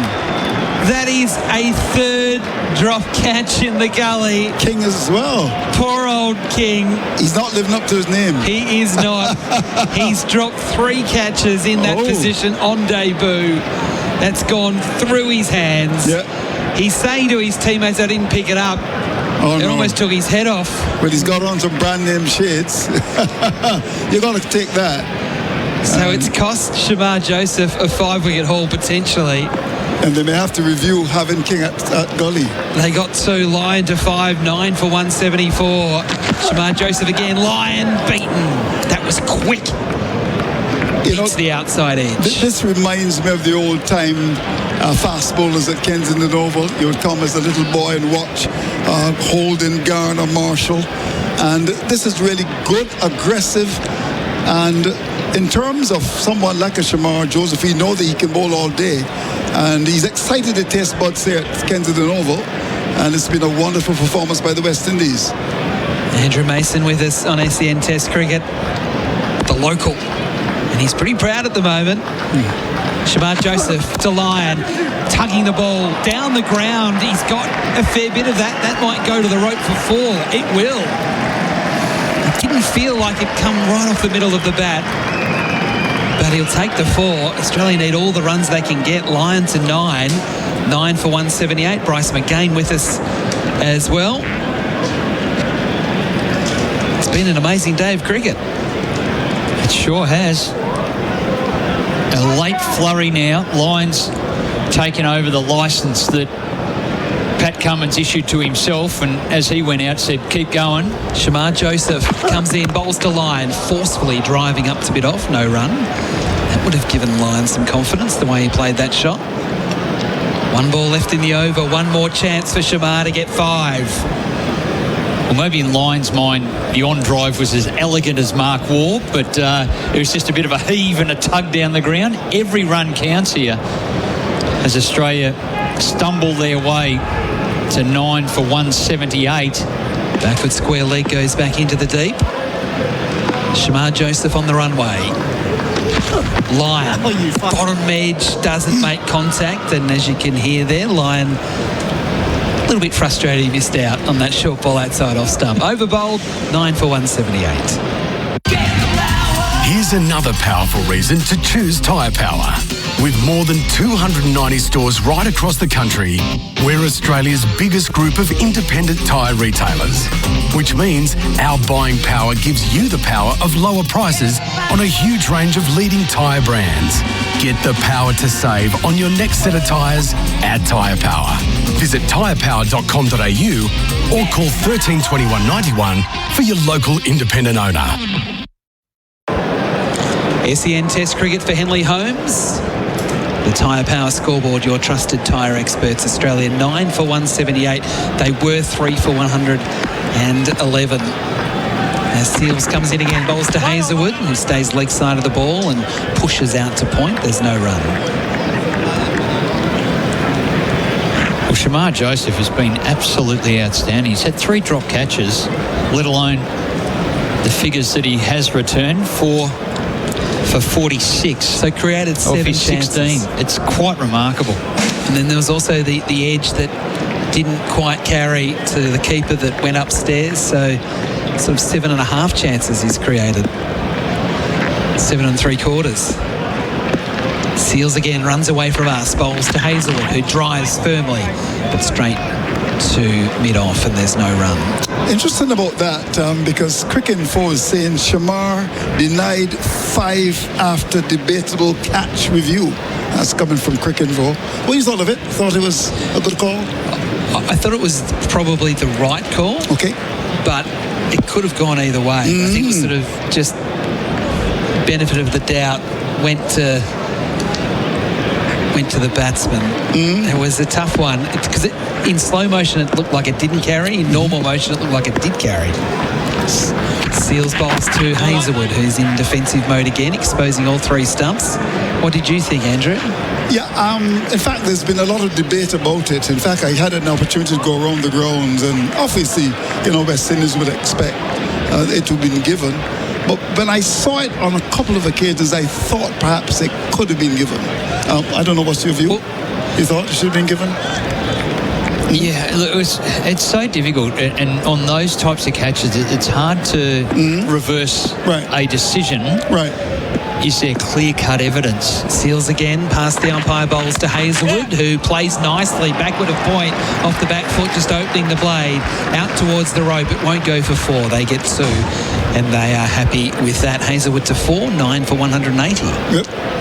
Yeah, so look, it was a really tough one. Look, for me, he deserves another 2 wickets, given the catches and all those sorts of things from a Shamar Joseph. Look, all it needs to do is brush a blade of grass before it's completely controlled. That could have happened. Yeah, and it's likely that happened. Yeah. The interesting part about it, Andrew, was that the West Indians didn't think it was out. No, didn't at all. And then they got excited. And they got excited. So when the umpires decided they saw the look first up. replay. Yeah. Seals again around the wicket to Hazel. Oh, he gets hit. He gets hit, and he is... Well, this is interesting. Hazelwood was walking. He's out. Yes, he is. He's out. And Australia are all out. And it's Seals with 5 wickets. Australia all out for 180. So from 3 from 111, they have collapsed here at Kensington Oval to be dismissed on the opening day for 180, having won the toss, and did not hesitate in batting first. It's been a terrific day for the West Indies. Seals with 5 wickets, Shamar Joseph with 4 wickets. You can see Hazelwood trying to evade the bouncer and just taking the glove or the handle on the way through. Initially, the umpire wasn't going to give it out, but Lyon was walking off, realised the finger didn't go up, kind of came back, and the umpire said, no, you've given it up, you're out. Yeah, and again, good aggressive fast bowling from Jayden Seals. Good pace, and in fact, he was batting outside the leg stump, got the edge and was taken behind. But this represents a very good performance by the West Indies side. There's no question about that. They were aggressive. First of all, the length was good. Shamar Joseph certainly was brilliant at the top, and of course Jayden Seals, who's now said to be the lead fast bowler. The combination worked well, along with, and as you said it earlier, the underestimated Graves. We had a couple of overs from Ruston Chest, but overall the pitch gave something to the bowlers. I think West Indies will be quite happy with this performance. 180 all out. Bryce McGain? Well, the mission they went out there, Royston Chase said right at the very start, we want to play with passion, we want to give our absolute best. We'll tick those boxes, because they have done that. And look, it could have been, had they've taken their chances, it could have been devastating for Australia. As it is, they found their way to 180.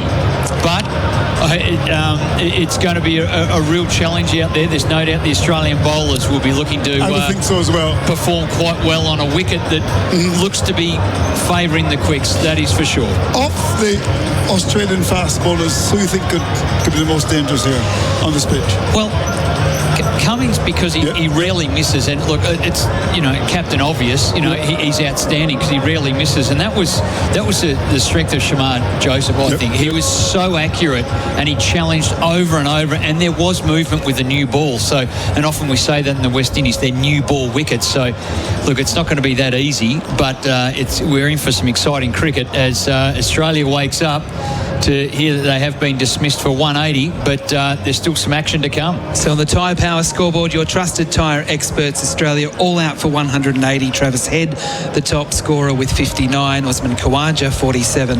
And Pat Cummins, 28. So Khawaja and Head put on 89. But when he fell, Khawaja, that is, when he fell, from 3 for 111, all out for 180. So I'm not very good at maths, but I believe that is 7 for 69 the Australians lost.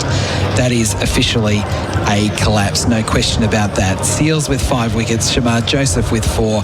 So it was the pace that worried Australia, and certainly was the key reason they were dismissed for just 180. We've got the Australians out there at the moment already starting to warm up. We'll take a short break here from Kensington Oval and come back for the West Indies. It's their turn to bat. Australia all out for 180, and I can tell you that is the lowest score by Australia against the West Indies in a first innings since 1995.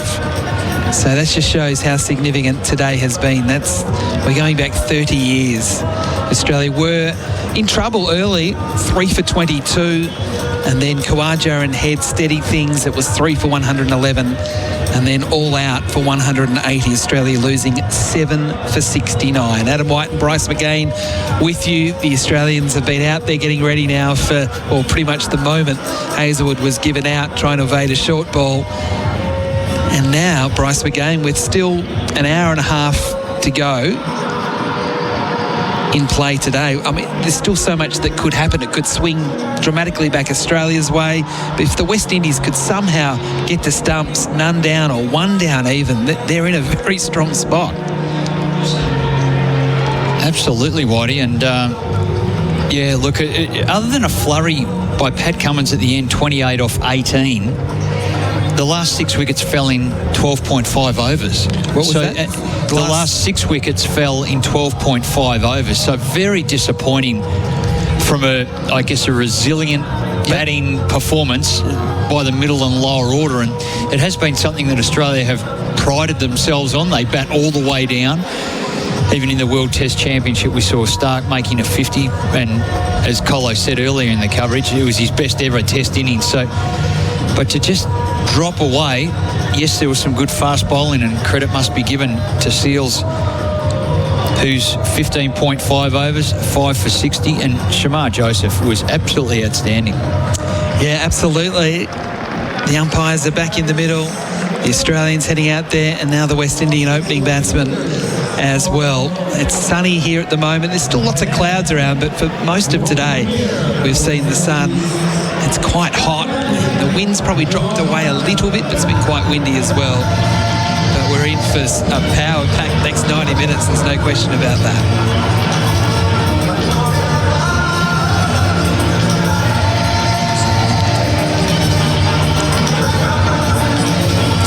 So everyone is starting to get ready.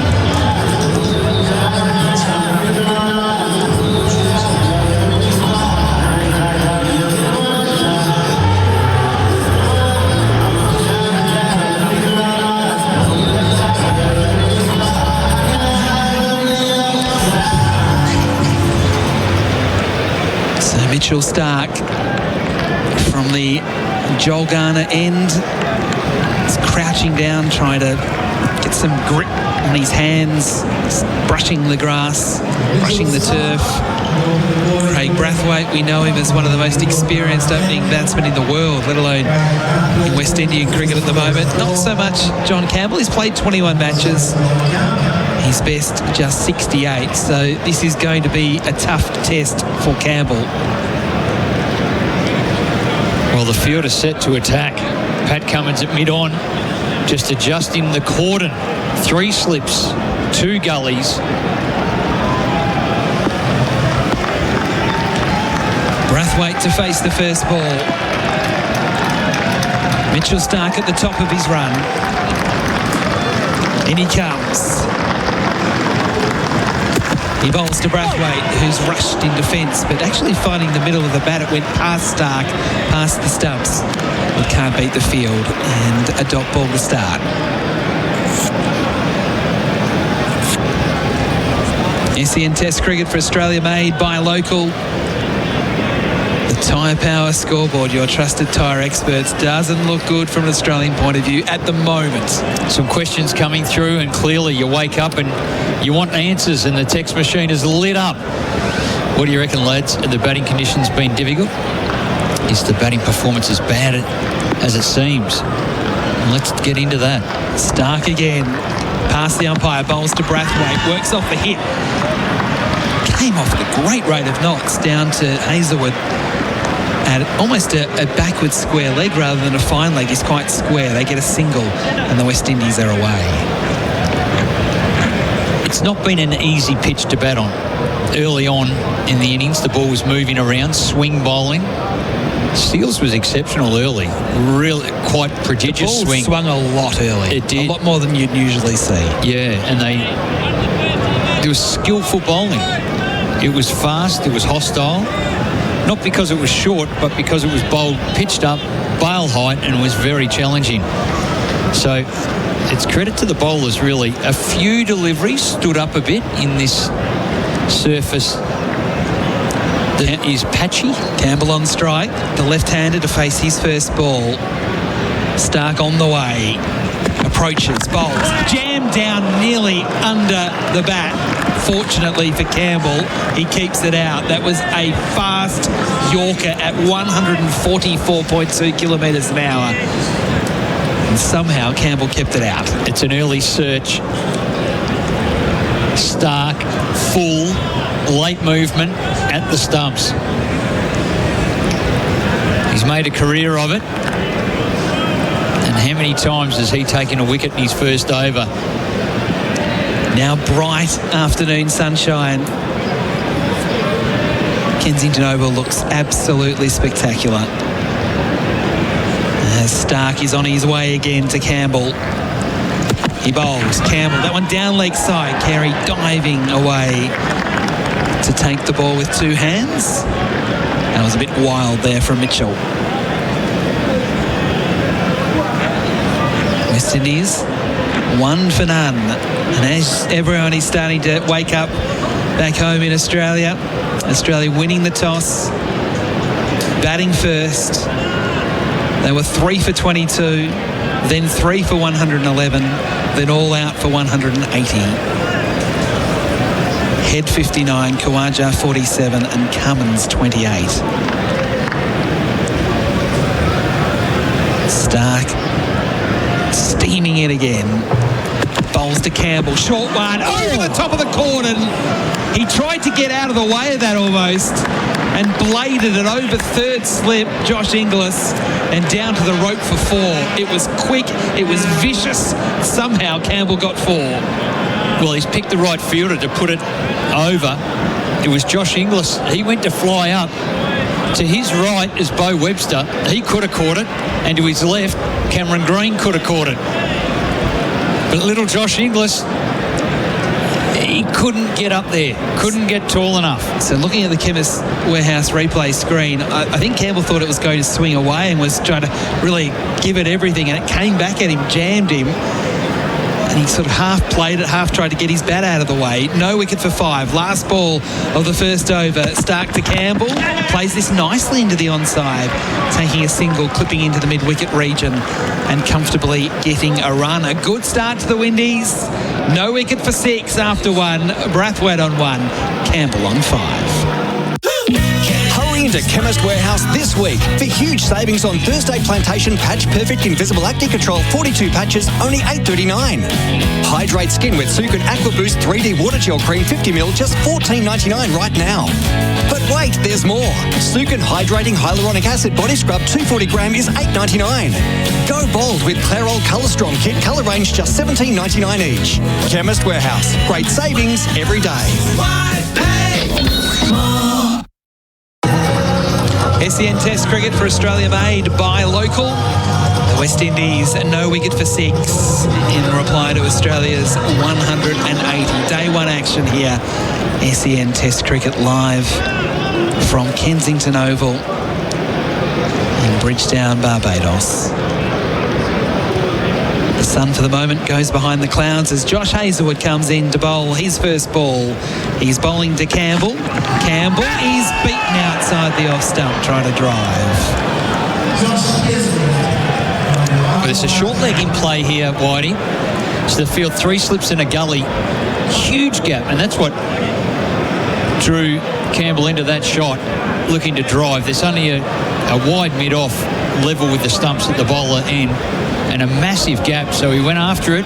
That ball nipped away, beat the outside edge, but there is a short leg, a backward square, and a mid-on. Little adjustment now. Yeah, so the line goes across to the offside to become another catcher. So 3 slips, 2 gullies. It's a cordon and a half. It is indeed. Hazlewood again running away from us. Bowling to Campbell, who's playing nicely again late, playing off his thigh pad down to fine leg for a single in full control. Campbell to 6. And the West Indies no wicket for 7. Just noted off the last ball of the first over, Stark bowled it, Campbell worked it to wide mid-on pretty comfortably. Pat Cummins zipped around and threw it to the stumps. Now, Josh Inglis probably forgot what his role was as third slip. He sprinted up to the stumps and took it like a wicket keeper. It was an awkward throw. He then took it And he looked at Alex Carey and sort of went, well, what am I doing here? I haven't got gloves. I haven't got anything. It was just this reflex movement from behind the stumps. He's a third slip. So we've got Brathwaite, like Shivnarine Shandapal used to do, took the bail off and hammered it in to the crease to mark guard. And now he waits for Hazelwood, who bowls now, and Brathwaite playing late, defending up to head at mid-off, and there's no run. The Australians like that one from Josh Hazelwood.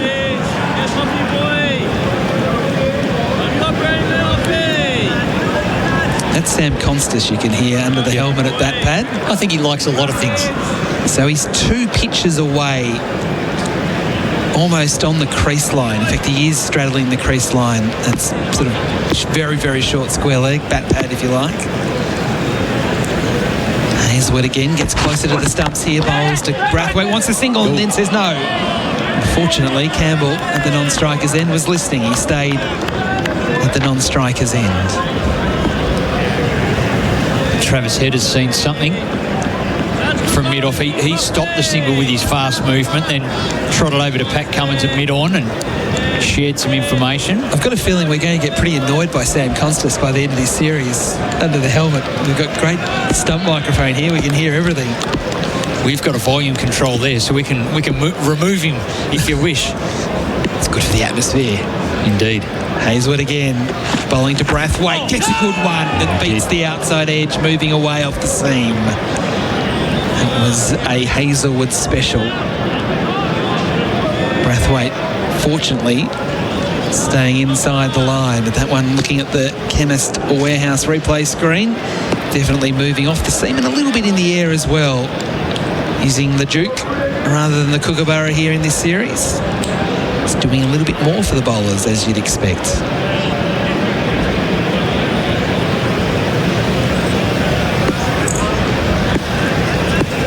So 3 slips and 2 gullies. Last ball of Hazelwood's first over. He's bowling to Brathwaite, and Brathwaite defends from the off-stump line up to mid-on, and that completes the over. Australia, after being dismissed for 180, the West Indies no wicket for 7. After the break, you'll hear from Andrew Mason, who will be calling along with Bharat Sundaresan. It pays to plan ahead with Nutrien Ag Solutions Prepay Plus.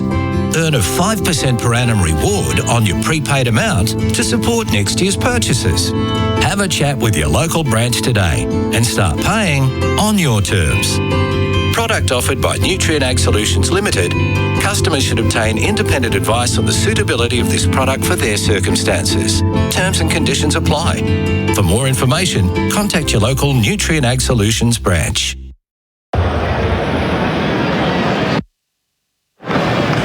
So the action continues. It's Stark as he starts his run, comes in, bowls to Campbell. Campbell gets one of the leg stump, looks to whip the ball away, hits the bottom of the pad, goes down towards that square leg area.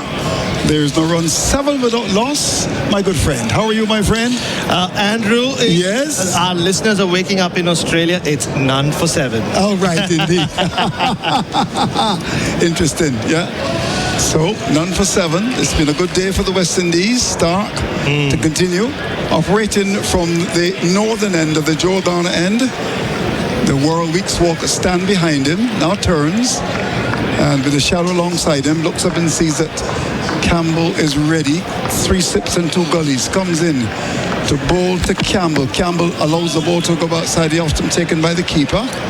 The other batsman is Craig Brathwaite. And interestingly, when you look at Craig Brathwaite, he needs 65 more runs to be the 10th West Indian batsman to reach 6,000. And he's in good company. He really is. Yeah. First time I came to the Caribbean, Andrew, was in 2011 when Craig Brathwaite was, I think, 2 test matches old. So the India series had come to cover. And at that point, West Indies were restarting under captain Darren Sammy.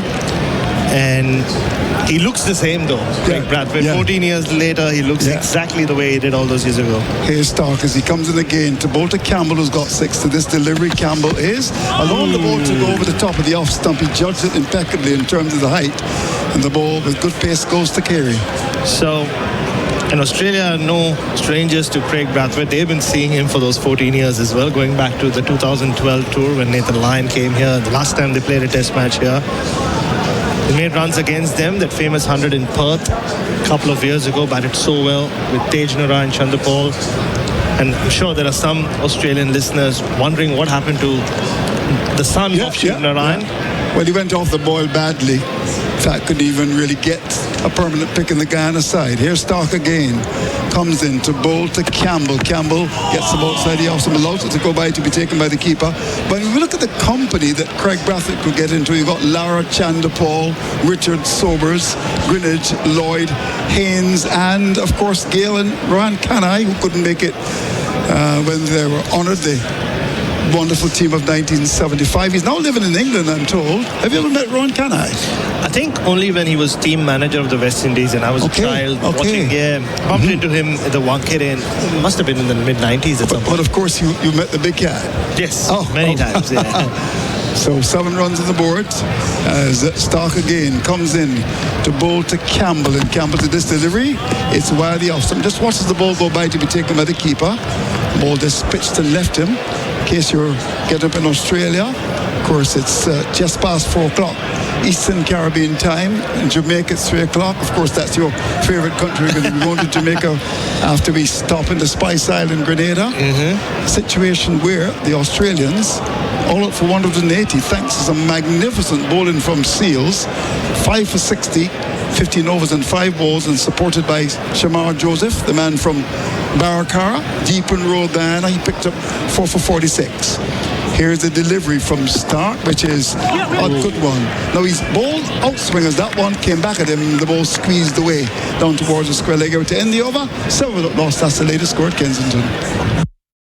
This weekend, don't just take a punt, bet with confidence thanks to Tipper. They're flipping tipping on its head. There's no gimmicks and no subscriptions. For just $1, you can flip a tip from expert tipsters on demand. And if that tip doesn't profit, you'll get your buck back. Get $5 free credit when you create an account. Tipper, the tipping marketplace. Download the Tipper app. That's TIPR. Chances are you're about to lose. For free and confidential support, visit gamblinghelponline.org.au. So it's going to be Hazelwood to continue the attack. He comes in to bowl this time to Craig Brathwaite, and to this delivery he's forward or pitched on that middle stump, and with a bit of suspicion plays the ball down towards that mid-on area. There's no runs. The classic Craig Brathwaite defense. Doesn't move that front foot too much, but he always plays it under his nose, and the ball rarely goes too far away from him when he plays that dead defense. I've got a question for you. Australia won the toss this morning, elected to bat. Were you surprised by that? Not at all. I mean, it looked like a bat first pitch. It took Pat Cummins, I think, around 1.8 seconds to say, yeah, we're batting, and he had to say it again on the mic. Here's Hazelwood, operating from the southern end of the Malcolm Marshall end, comes up now, bowls to Brathwaite. Brathwaite gets a full ball. The ball comes from the bottom of that full-blooded drive, and the ball goes out towards Head, who comes across to his left at wide mid off to pick it up. There's no run. Yeah, and again, people will be waking up in Australia and be in shock that the West Indies have managed to bowl out Australia for 180. But few factors there. It's if you want to call it that, a makeshift Australian batting lineup, or at least a lot of players playing in positions that they're not used to or are at the start of their careers, like Sam Constis. It was just really good bowling. Here's Hazelwood again, looking for that first breakthrough. He's in and bowls the ball, which is bang on target. He's so good in terms of his control. That's on the off stump. And of course, we know that Brathwaite's a very dour batsman. Just comes forward, pushes up towards that mid-off area. We're at Kensington Oval, and Craig Brathwaite lives. You can actually walk from here to Craig Brathwaite's house, Wavell Avenue in Blackrock. Just a couple, I suppose, on the Spring Garden Highway, which is out past the World Week's Walk at Stand. So he is known to Kensington Oval and has made a lot of runs here. There's no question about that. He's got a 277 first-class game here. He gets another good delivery. You can see the movement as that ball pitched to the off stump. He comes forward and just places it into the offside down towards cover. But ever since he was a schoolboy. No, before you get to that, Andrew, I have one question. So now you told me where Craig Brathwaite lives. Yes. So if I walk down there, will he let me into his house? I think so as well. But he now lives in St. George. He was born in a tiny house. But of course, these guys make so much money now. He now lives in a very posh area in Barbados in St. George, but goes back to Waverton Avenue quite often and plays cricket every day. 7 runs on the board, no wicket down. Here's Hazelwood, comes into Bradford's got 1, and Bradford is forward. He will bat all day, as they say in the West Indies. He'll bat until the cows come home, and that ball is pushed down towards mid-on. There's no run. So Australia faltering 180, thanks to some very good bowling from Jaden Seals and, of course, Shamar Joseph. Oh, I think it was Shamar Joseph who really lit up the day. Jaden Seals bowled beautifully with the new ball and came back and got deserved rewards, finished up with 5, but till that point on, it was completely the Shamar Joseph show. With the new ball in that first 6-over burst, when he got the first 2 wickets, could have had 2 more, and then he came back and broke the back of the Australian. Here's Hazelwood, comes up now, bowls to Bradford. Bradford is forward again. Will get a single as the ball goes out towards that extra cover area. Head has to come across to his left to pick it up, the batsman come through for the run. In fact, I got a WhatsApp message from someone who was listening to the commentary, and in fact, the over comes to an end. It's 7 without loss. So, did you do the dishes? Yes. Did you walk the dog? Yes. And you took the bins out? Yes. What? I just won a TV on Grays. Did you listen to anything I just said? What? Experience the thrill of an online auction on Grace.com. Find great deals on everything from wine, electronics and cars to machinery and transport equipment and everything in between. Get it on Grace. Start bidding today on Grace.com. Right, so 8 without loss, and they listened to you. Of course, I said there's as many as 8 stations in the Caribbean carrying the broadcast, and there are 3 in Antigua. Oh. Yes, indeed. 3 alone in Antigua? Yeah, 3 alone in Antigua. In Barbados, the local station is carrying the broadcast. The Caribbean Broadcasting Corporation. Up in Jamaica, Omega Radio. We want to welcome them to the broadcast. So 8 without loss. Now start. Looking for that breakthrough as he comes in to bowl to Craig Bradford, and did this delivery. Bradford is steering the ball away down towards that backward point area for 1. We'll get a second. There was a big gap between bat and pad as he played that, but that's Bradford 4. He comes back for the second, and with that he goes to 4, and the score goes up to 10 without loss. Just getting back to that WhatsApp message that was sent. You made the point during your commentary that you thought that Joseph's spell here at Kensington Oval was better than in Australia. They want to know why. No, I mean, it was just the skill level that he showed. I mean, there was so much drama around what he did at the Gabba, and nobody expected him to even be at the ground. Then he arrives with the broken toe, the magic pills, and there he just attacked the stumps. I think it was more a feat of endurance and spirit. Here is Stark, comes in, bowls to Bradford. Bradford is steering at the outside, the off stump, fishing and flirting. That could have taken the outside edge. The typical angle across the right-handed batsman for the left-arm bowler. That was very well bowled by Stark. Oh, exactly. And this is what we saw from the West Indian new ball bowlers as well. Shamar and Seals, where they kept challenging the outside edge. This Duke's ball, the bright red one you find in the Caribbean, does swing. So Mitchell Stark has been waiting for a ball that swings early, and he's got one, and he is bowling with fire. You can see he's pumped. Well, he should be, given the fact that the Australians just made 180. Very aggressive field, as you would expect. And he comes again, Stark. Comes in and bowls to Bradford. Bradford is getting the ball. Is it taken? I think it is. Bradford departs. Beautifully bowled. The edge phone. The ball goes to second slip, and Australia, they're making the breakthrough. The West Indies now 10 for 1. Well bowled Stark. Well, he does it again, Mitchell Stark, with the new ball. He just spoke about how fired up he's been in this spell. He's been staring back at the West Indian openers. Australia humbled earlier today, 180 all out. We weren't quite sure what to make of the surface. That's just classical left arm spin swing bowling. And one thing they say about Bo Webster when he's in the slips in Australia, if the ball goes anywhere near him, just turn around and start walking because it's not going down. That was a sensational catch from the big man. It was so low down, but that's what Bo Webster does. And Australia have drawn first blood. This game is moving rapidly along. Yeah, there's no doubt about that. Tremendous piece of bowling that pitched outside the off stump, and that chord of uncertainty edged it, and the catch taken. And these are some good catches, there's no doubt about that. And West Indies will have to improve in that area. Just get the feeling that this could be a very interesting battle. I mean, 180 on a pitch which has offered something to the bowlers, and the Australians have got the bowlers to exploit the conditions at Kensington Oval. As Casey Carty comes out, 6 matches, 179 runs, averaging 17.9, a best of 42. Yeah, I mean, I think his background is as interesting as his career so far. From St. Martin's, isn't he? Yeah, St. Martin, yes. So not known for his cricket. Not at all. Known for his duty-free shopping. There you go. Yeah, indeed. Well, this will feel like a little bit tougher than just walking through a duty-free.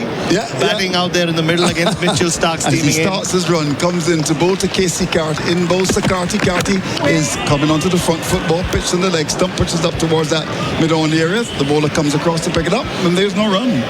Very young still in the game. He's got 100, I think, in one-day cricket, Casey Carty. So he's, again, another white ball player coming through. And that influences selectors to put him into the test squad. In fact, he's done very well. And we just have to wait and see how he performs here. It's not going to be easy for the West Indies by any stretch of the imagination, I can assure you that. Just on the Chemist Warehouse replay screen there, that catch from Bo Webster. Here is Stark as he starts his run again. Comes in, bowls to Carty. Carty gets a wide ball. That's going to be called a wide. Very wide the off stump. Carey had to move almost in front of second sip to take that. Score goes up to 11 for 1. Yeah, that was very wild. First wide of the game. I mean, umpires have started widing bowlers these days. A lot more in Test cricket. But again, I think this is Mitchell Stark has been in terrific rhythm for a while now, through the summer, at Lord's as well. Bowled an outstanding spell against South Africa with the new ball. And this is not going to be easy for Casey Carty and the inexperienced West Indian top order to survive now that Craig Brathwaite's gone. Here's a delivery from Stark to Carty. Carty's forward, will get runs down towards right third, but have the legs to get there. It does. It goes for 4. Outside the off stump. He reached for it and got it square in the offside. It slowed considerably. It got close to the ball, but had the legs to get there. And that means that Carty's off the mark with the boundary. It's now 1 for 15. Well, Mitchell Stark won't mind that he was playing away from his body. It was a full ball. It wasn't half volley length, but he got the right-hander reaching. And with the slip cordon that he does have in place, and no surprises that as soon as that boundary has gone through, Nathan Lyon has been put into almost a second gully position. Yeah, this is aggressive field place in 3 sips and 2 gullies. 1 for 15. Carty's got 4. And Stark will look to angle the ball across the right-hander as he comes in again on his way with a shadow alongside him. Goes past the umpire, he's up and bowls a ball which is on the line of that off stump. Carty comes forward, pushes out towards that mid-off area to end the over. 15 for 1. Everything grows better with Nutrient Water. Everything grows better with Nutrient Water. From irrigation and filtration to pumping and lawn care essentials, Nutrient Water has you covered. For the best water management solutions, your local Nutrient Water store has the solutions to help everything grow better. Order online at nutrientwaterstore.com.au or find a store near you. Everything grows better with Nutrient Water. Everything grows better with Nutrient Water.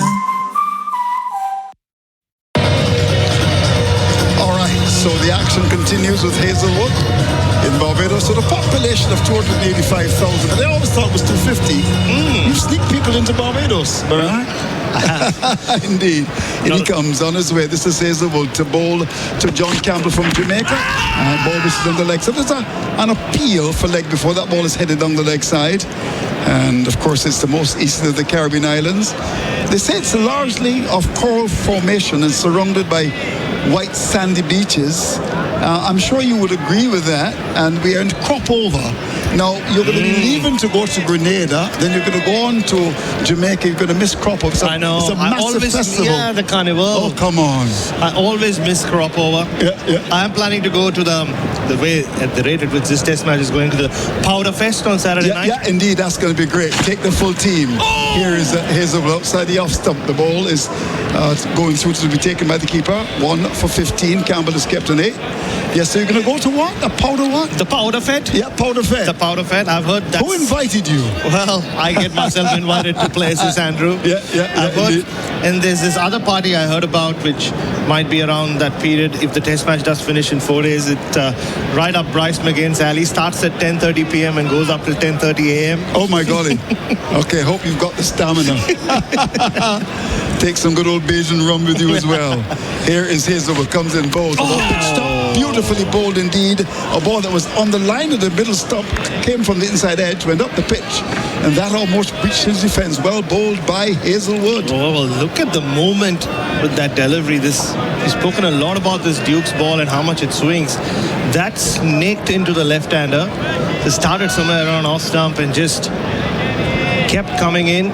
Had to get the bat down at the right moment, John Campbell. Yeah, this is a serious examination of quality fast bowling. Hazelwood comes in, bowls to Campbell outside the off stump. A bit of effort in that delivery, and Campbell just watched it go by to be taken by the keeper. Just getting the head go back towards that square leg area. But this is good bowling. How good is Hazelwood? Well, I mean, I think he's already proven to be one of the best Australia has ever produced. Would you consider him great? Oh, is that a good, fair question? It's a very fair question. I think together Cummins, Hazelwood and Stark satisfy the great category. Right. Here is Hazelwood, starts his run, comes in to bowl to Campbell into this delivery. Campbell is forward. Now looks to push that ball up to cover instead. The ball goes up towards the position of mid-wicket, and Cummins comes across, doesn't pick it up clean. Is that Cummins? No. It is. The captain, not leading by example. But that was beautifully bowled. Looking to push the ball into the offside with a swing into him. The ball hit the inside edge, went down towards mid-wicket. Yeah, this one kind of threatened to shape back in like the last one, but held its line, and that's why I think Campbell got that inside edge. But Pat Cummins, wild throw from him. So Josh Hazelwood, I think he is a modern day great. The fact that he's dominated now at least 2 formats, 50 or 20 over cricket and test cricket. Well, he's in again to bowl to Campbell, who's got 6 into this delivery. Campbell is forward, the Jamaican, of course inspired by his national anthem, which says still responds to duty's call. Comes forward and pushes down to cover, gets a single to end the over. 16 for 1.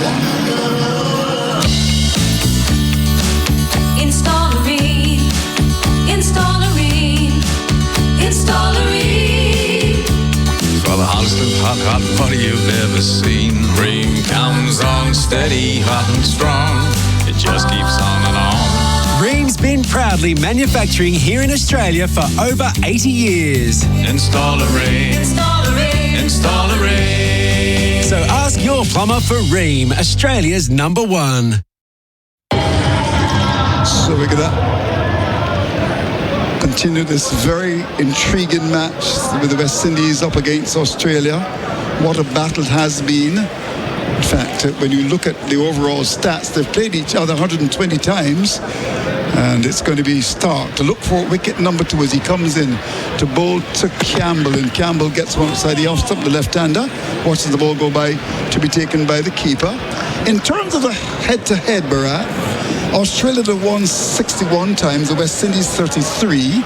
They've been 25 games drawn, and of course you will never forget the famous tight tests when the West Indies toured in the 60s. So 120 times Australia, of course, winning a lot more after 1995 when they had that period of dominance by the West Indies between 1980 and 1995. But ever since, it's been all Australia. Here's Starr.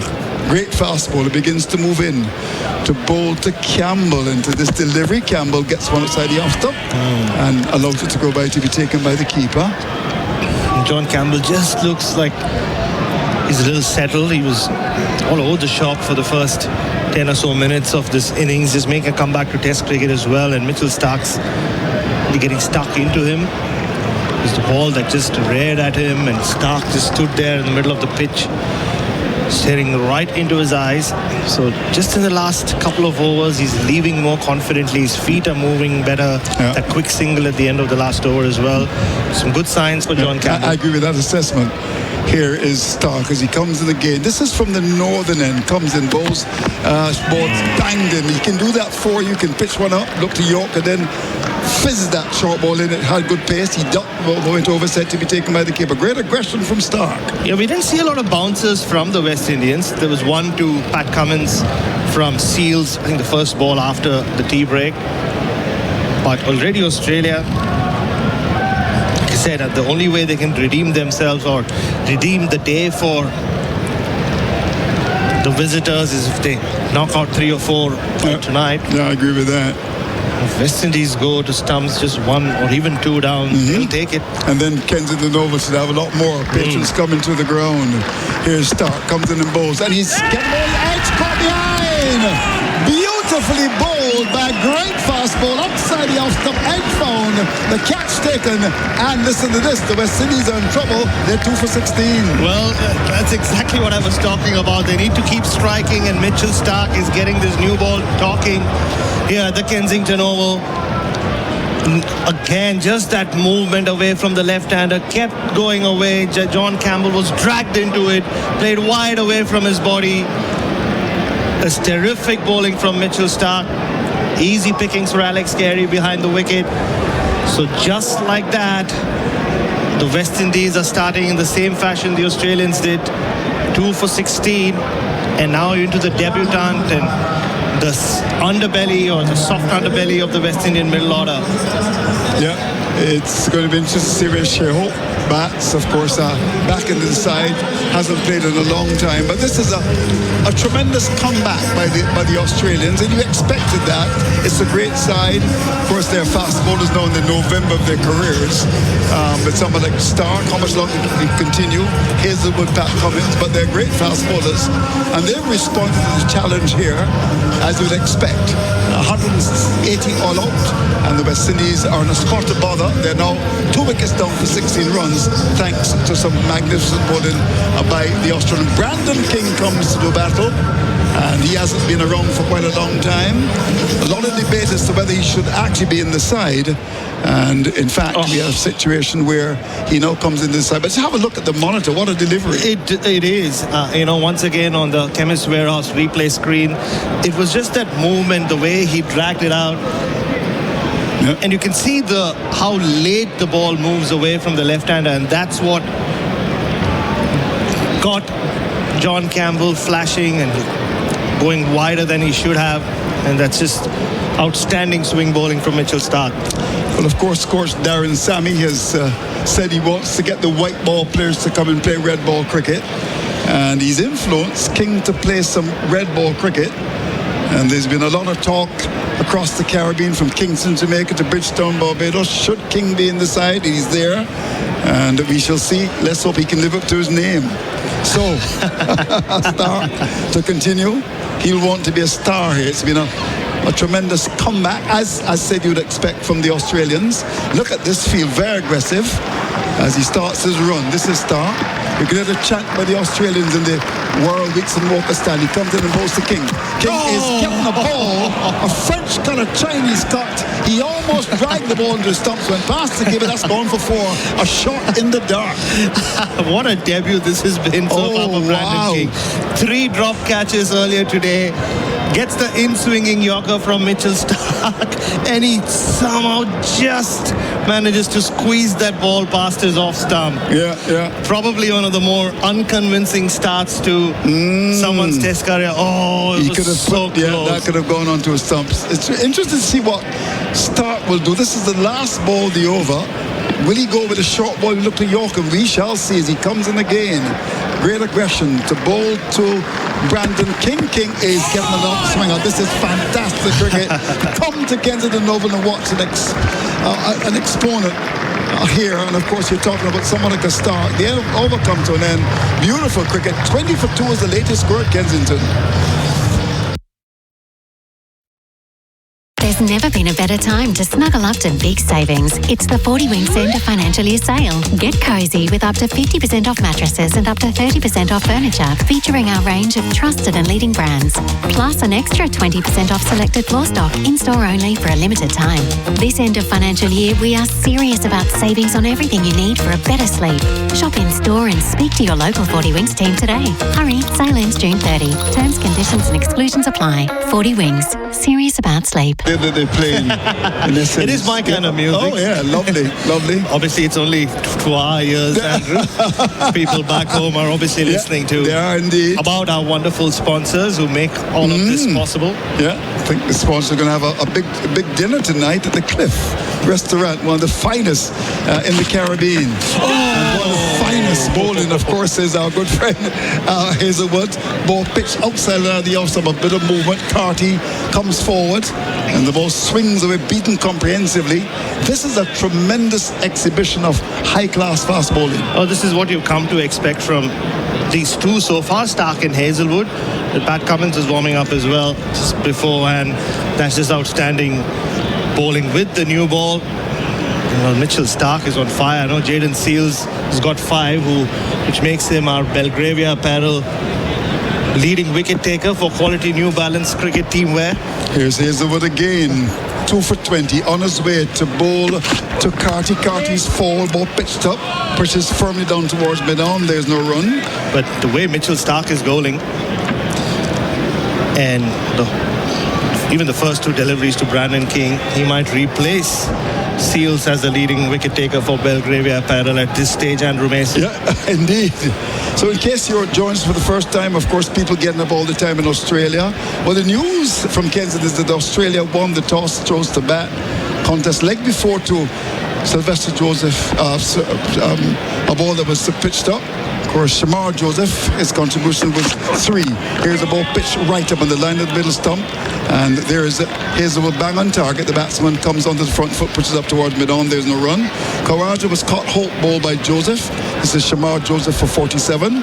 Green was caught by Graves off Shamar Joseph for 3.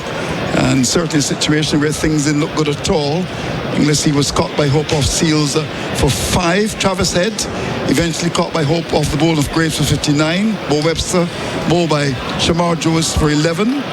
Key was caught by Chase off Seals for 8. Cummins caught Brathwaite bowls Seals 28. Here's Hazelwood, comes in and bowls, and Carty gets the ball inside the off stump, and the ball goes by to be taken by the keeper. The score's kept on 20 for 2. Cummins made 28 from 18 balls. He's dropped 3 4s on the 6, which was Starr. The last man to go caught by Graves off a short ball from Seals. His contribution was 9. Josh Hazelwood, well, certainly he just got 4. 180 all out, 56 overs and 5 balls. I shall look at the bowling figures for you. With Jaden Seals, 15 overs and 5 balls, 1 maiden, 5 for 60. Shamar Joseph, 16 overs, 3 maidens, 4 for 46. Here's Hazelwood. He comes in and bowls to Carty. Carty gets the ball inside the off stump, allows it to go by to be taken by the keeper. Bharat, he's got to be a mathematician. That ball shaved the off stump. It certainly did. Young Sam Constas is enjoying himself at short leg. Wasn't a great morning for him. Didn't hang around for too long, but that did go just over off stump. So close. Good leave. Yeah, good leave.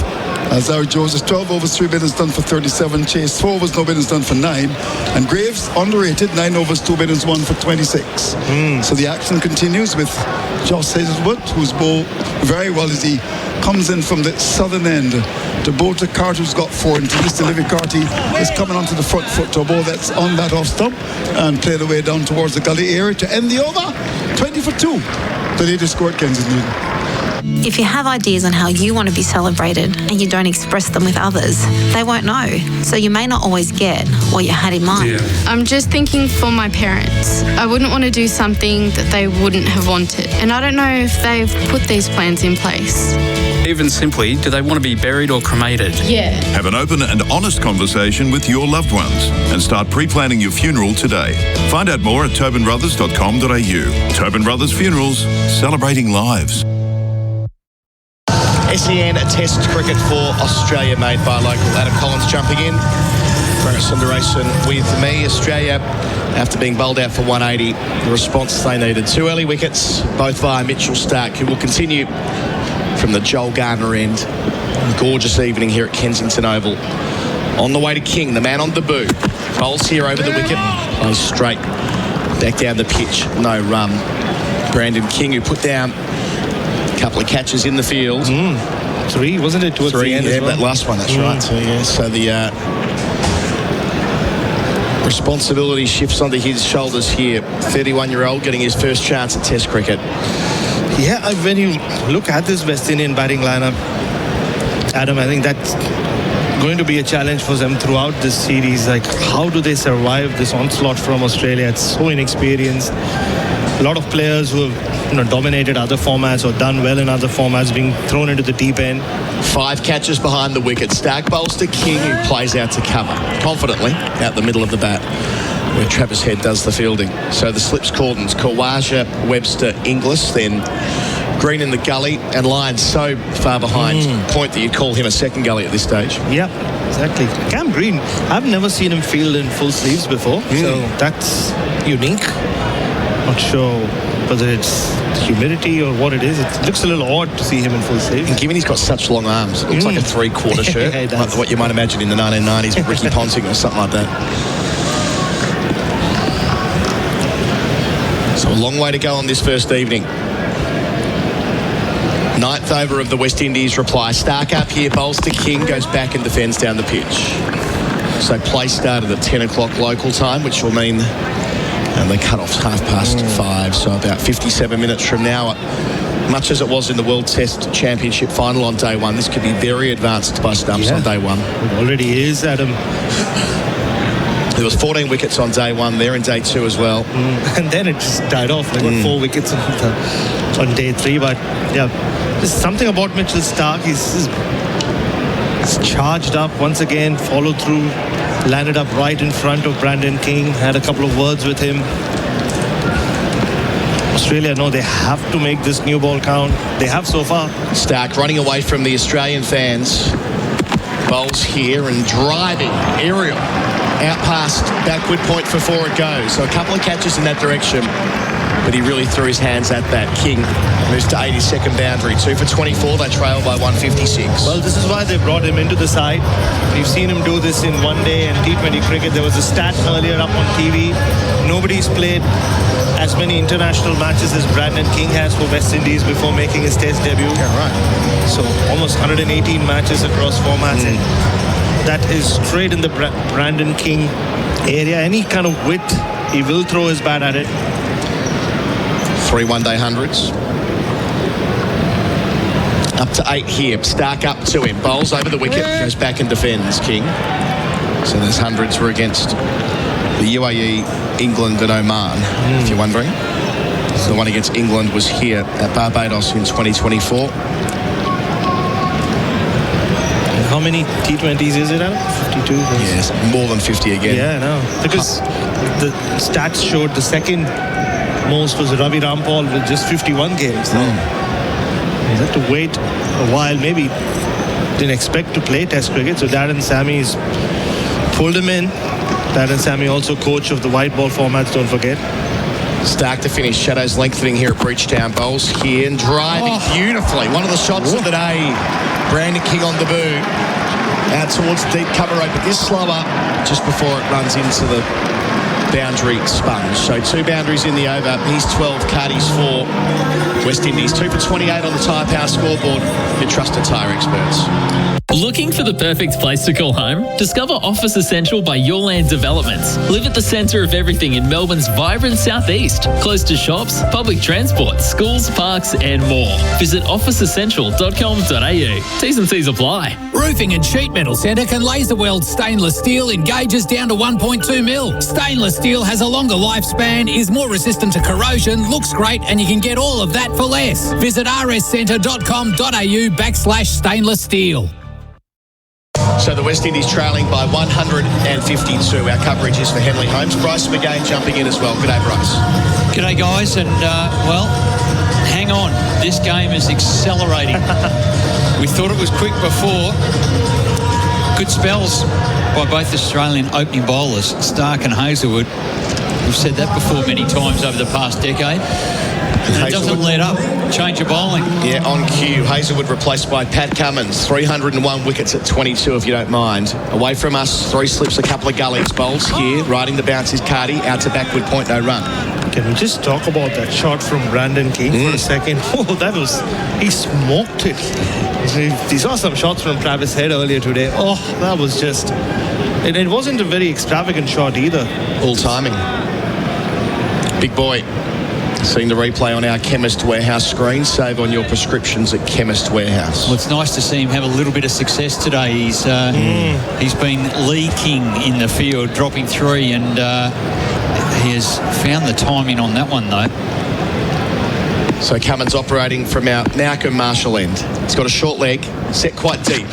Bowls here and beats the bat of Carty, who might have just pulled inside the line. Either way, through to the gloves of Alex Carey, moving it away off the seam straight away. Yeah, that was more off the seam, wasn't it? You see Pat Cummins, over the years, the outswinger hasn't really worked for him, has it, Adam? So this is just seam, classic off Cummins. the pitch, yep. Used to have the big booming outswinger, didn't he, as a youngster when he started off. That test debut, Johannesburg, he was swinging it all over the place. Long time ago now. Cummins, the captain. He's got head at that short leg position. 2 pitches over for Carty on 4 bowls here. And head does take it at short leg, not quite. Stuck out the right mitt, got to the contest. Constas under the lid, my apologies. Didn't quite drag it in. Was it bat? Was it pad? It was pad. It was a leg by, so signalled by Richard Kettleborough. 2 for 29 becomes the score. We'll see it again. Did rear back off the seam. Yeah, just a bit too much hang time for there to have been an inside edge. Interesting that it is Constas doing that role, given that when we were at Melbourne late last year, where Constas made his debut, Travis Head was performatively grumpy about the fact that he couldn't get out of short leg. Well, Constas, the young man, now doing that role under the lid. Cummins halfway through his first over. Bowls here. Hits King on the pad. Back off the seam. So he's got it going both ways right away, Bryce McGain. Oh, he's a handful. And I think it suits just having a look. Seals is a bit different. He was swinging the ball around in a handful, and then he wrapped up the tail. Stark, Cummins, Hazelwood all into his bag really quickly at the end. But Shamar Joseph was skiddier, and it was a real handful on this pitch. And I think Cummins, out of the 3 quicks, is going to be potentially the most difficult because it is a bit skiddier. It's taking that seam, taking it away and then back in. He's probably not sure with the wobble seam, but it is so difficult to face Cummins on this length at this speed with the movement. And with that bounce as well, Cummins again, it's a beauty. Past King's edge. Some over this to start from the captain, just luck. when they need him to step up. Yeah, I think the Australian fast bowlers in particular are smarting with what's happened again. Another collapse with the batting. You can see Stark was fired up and Pat Cummins as well. It's just, I saw a bit of this at Lord's from Captain Pat. How's that miss the edge? Watching it a second time, that's as close as you can get without kissing it on the way through. So Cummins superb to begin. Last ball of his first over. Brandon King on debut, waiting at the other end. Catches everywhere. Cummins delivers. Hits him on the pad. Some interest from those in the gully, but not from the keeper nor the bowler. Ends a maiden. 151 behind the West Indies at 2 for 29 on the Tyre Power scoreboard. Your trusted tyre experts.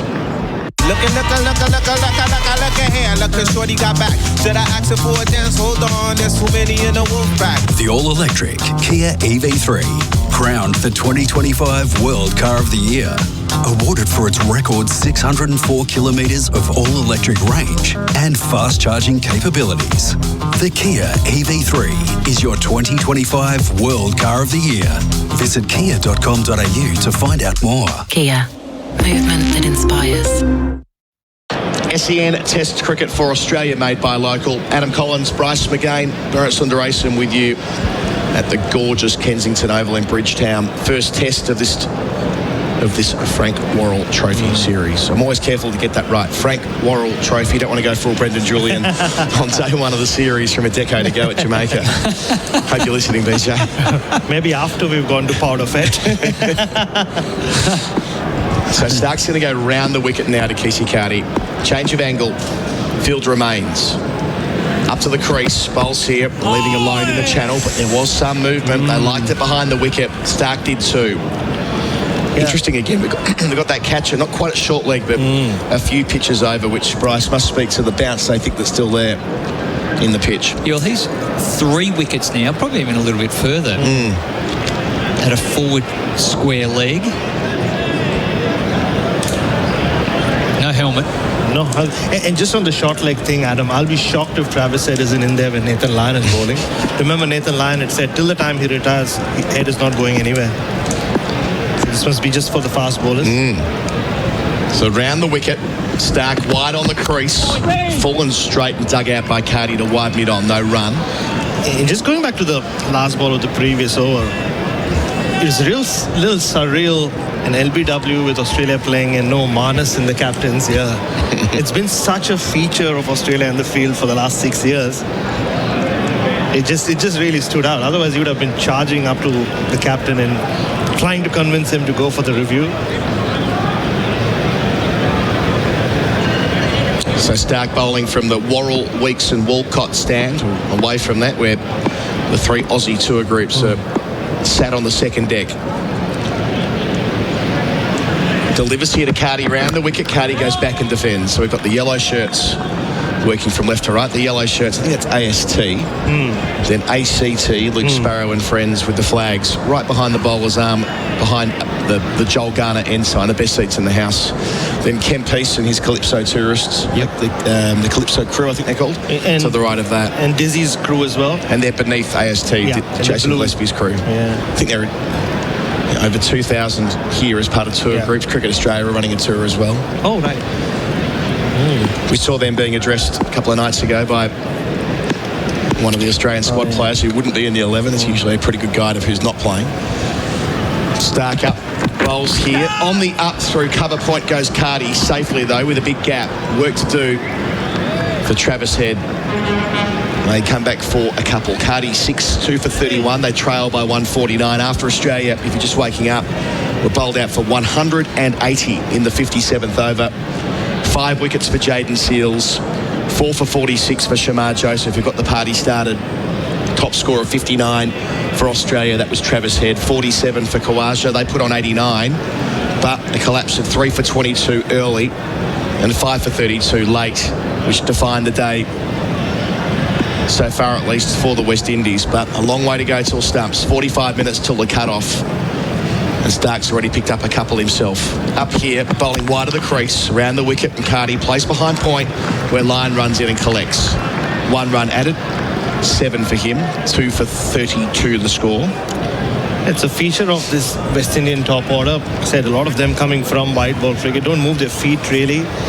Anything on the up, they just kind of throw their hands at it. So when you're up against Stark, Cummins, Hazelwood, it's fraught with danger. But I think the one thing they will do is they'll score quickly. Brandon King has already shown that with his 3 boundaries. The first one obviously was fluky.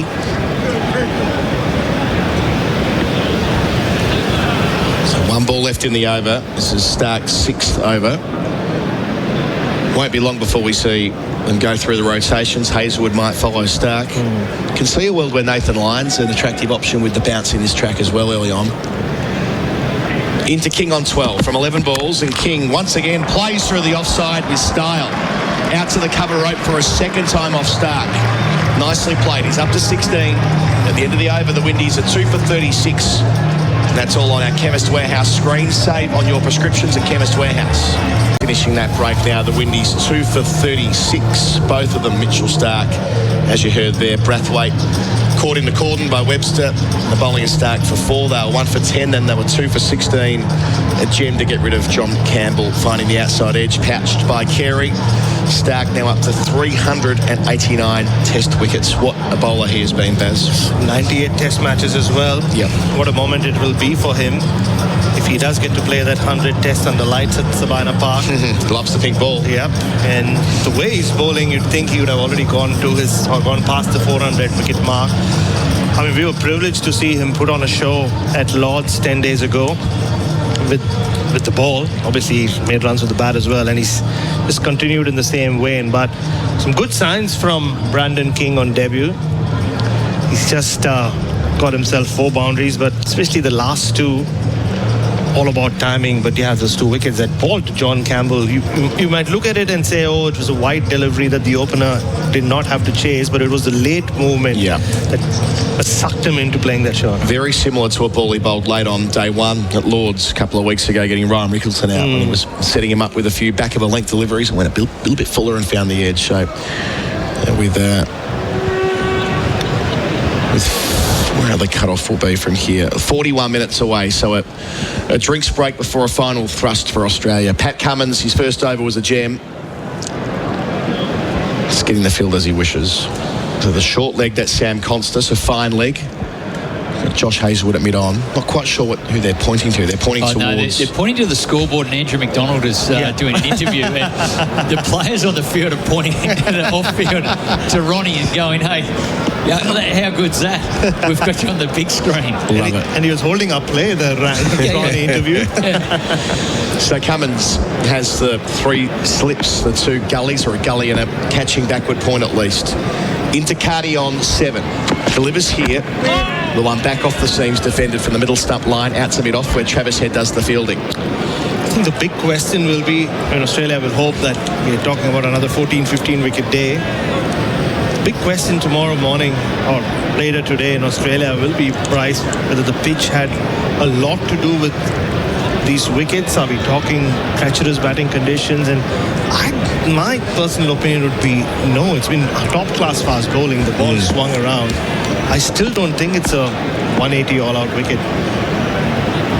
So Cummins arrives and bowls, and going back in defence is Cardi out to cover point. What's your take on the conditions and the extent to which it contributed to Australia struggling today, Bryce? Yeah, I couldn't agree more that it wasn't the wicket. It was the fact that the ball was swinging early. That was difficult. And 3 for 22 plus a couple of drop chances as well. Could have been 5 for 25 maybe, around that sort of figure. So it was the moving ball at pace. Has it been an Achilles heel for Australia for some time? It has been. So again, it's exactly the same. Cummins up, bowls here, hits Cardi on the pad, it spills into the onside. No interest from the bowler. Going over the top and down the leg side, I reckon. Yeah, well, quality fast bowling where they're getting it right on morning one with the moving dukes. I mean, it was a high degree of difficulty, but as you say, that you combine that with the surface rather than the other way around, right? It was quick. It was old-fashioned West Indies. Fast. Yeah. Shamar Joseph as well, having that extra yard at his disposal. He was the guy who opened Australia up either side of lunch. Cummins in his second over. Up and bowls here, and going back in defence is Cardi. No run out to cover. Head does the fielding again. I guess it's a global trend as well. I mean, we constantly talk about diminishing batting averages around the world, where we almost reached a point where the moment the ball starts moving around, whether it's in the air or off the surface or starts turning, we're seeing more and more collapses, aren't we? I mean, the batting averages across the 3 completed cycles of the World Test Championship, vastly different to before that tournament started. Whether that's correlative or causative, hard to know for sure, but it is a thing. Cummins up, 2 left in the over, 2 for 36 the score, fallen straight and driven, punched by Cardi. Great timing. Work to do for Hazelwood, racing around from mid-on. He will just get there beneath our commentary position in a relay effort with Travis Head. Cardi into double figures, they turn for 3, nicely played. 2 for 39 the West Indies. Fine piece of batting this, just letting the ball come to him, not overhitting it, trusting his swing. Isn't it cool to have someone from the Dutch Caribbean, though, Adam, playing Test cricket? Yeah. Something cool about it. St. Martin's. Is he the first Test cricketer from St. Martin's? Yeah. Could also be the first Test cricketer from the non-English speaking Caribbean. Check with Andrew Mason. Cummins to finish. Last ball here, finds the outside part of the bat, but with soft hands from King. Out to line, a backward point. King 16, Cardi 10, trailing by 141. The Windies are 2 for 39. And that's on the Chemist Warehouse screen. Save on your prescriptions at Chemist Warehouse. It's never been more important to buy Australian than right now.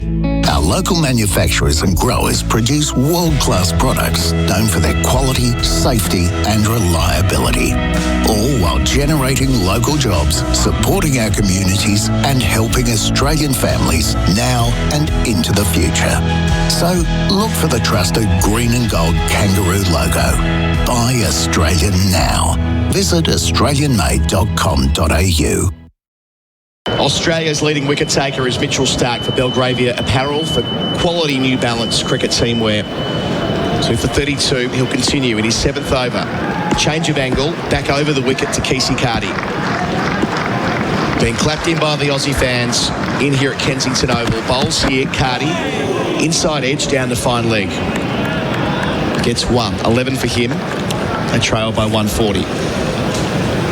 As we saw at Lord's as well, I mean, this is just again a testament to Mitchell Starc's fitness.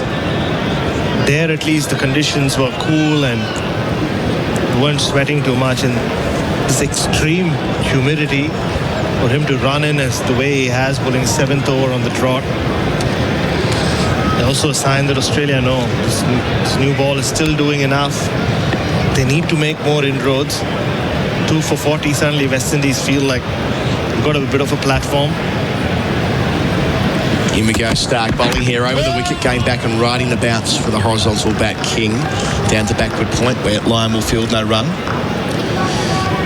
I wonder what the response will be like in Australia. I've got a feeling I know what it'll be. Yeah.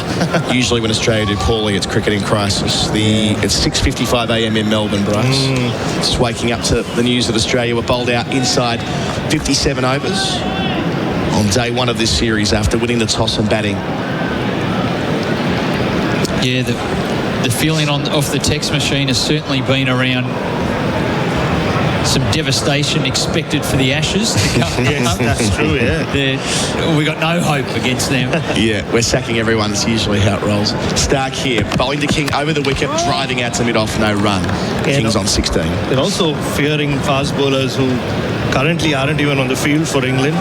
Archer Wood and Tongue are going to rip Australia apart. I saw one of the comments. I'm sure somebody will use while Australia slept, so on and so forth. Oh, yeah. All part of it. All part of it. That's where this is it can be the most fun series to follow if you're nocturnal. Remember in 95 and 99, staying up through the night, going to school the next day. Oh, yeah. Huge part of it. Starc halfway through, bowls here. Leg stump line, King tucks it for 1. He's 17. They trail by 139 at 2 for 41. I mean, the fair criticism that'll obviously be there as well. They've collapsed at Lord's last week a couple of times. Yep. And this is a reset, a reconfigured top 6. And they've failed today.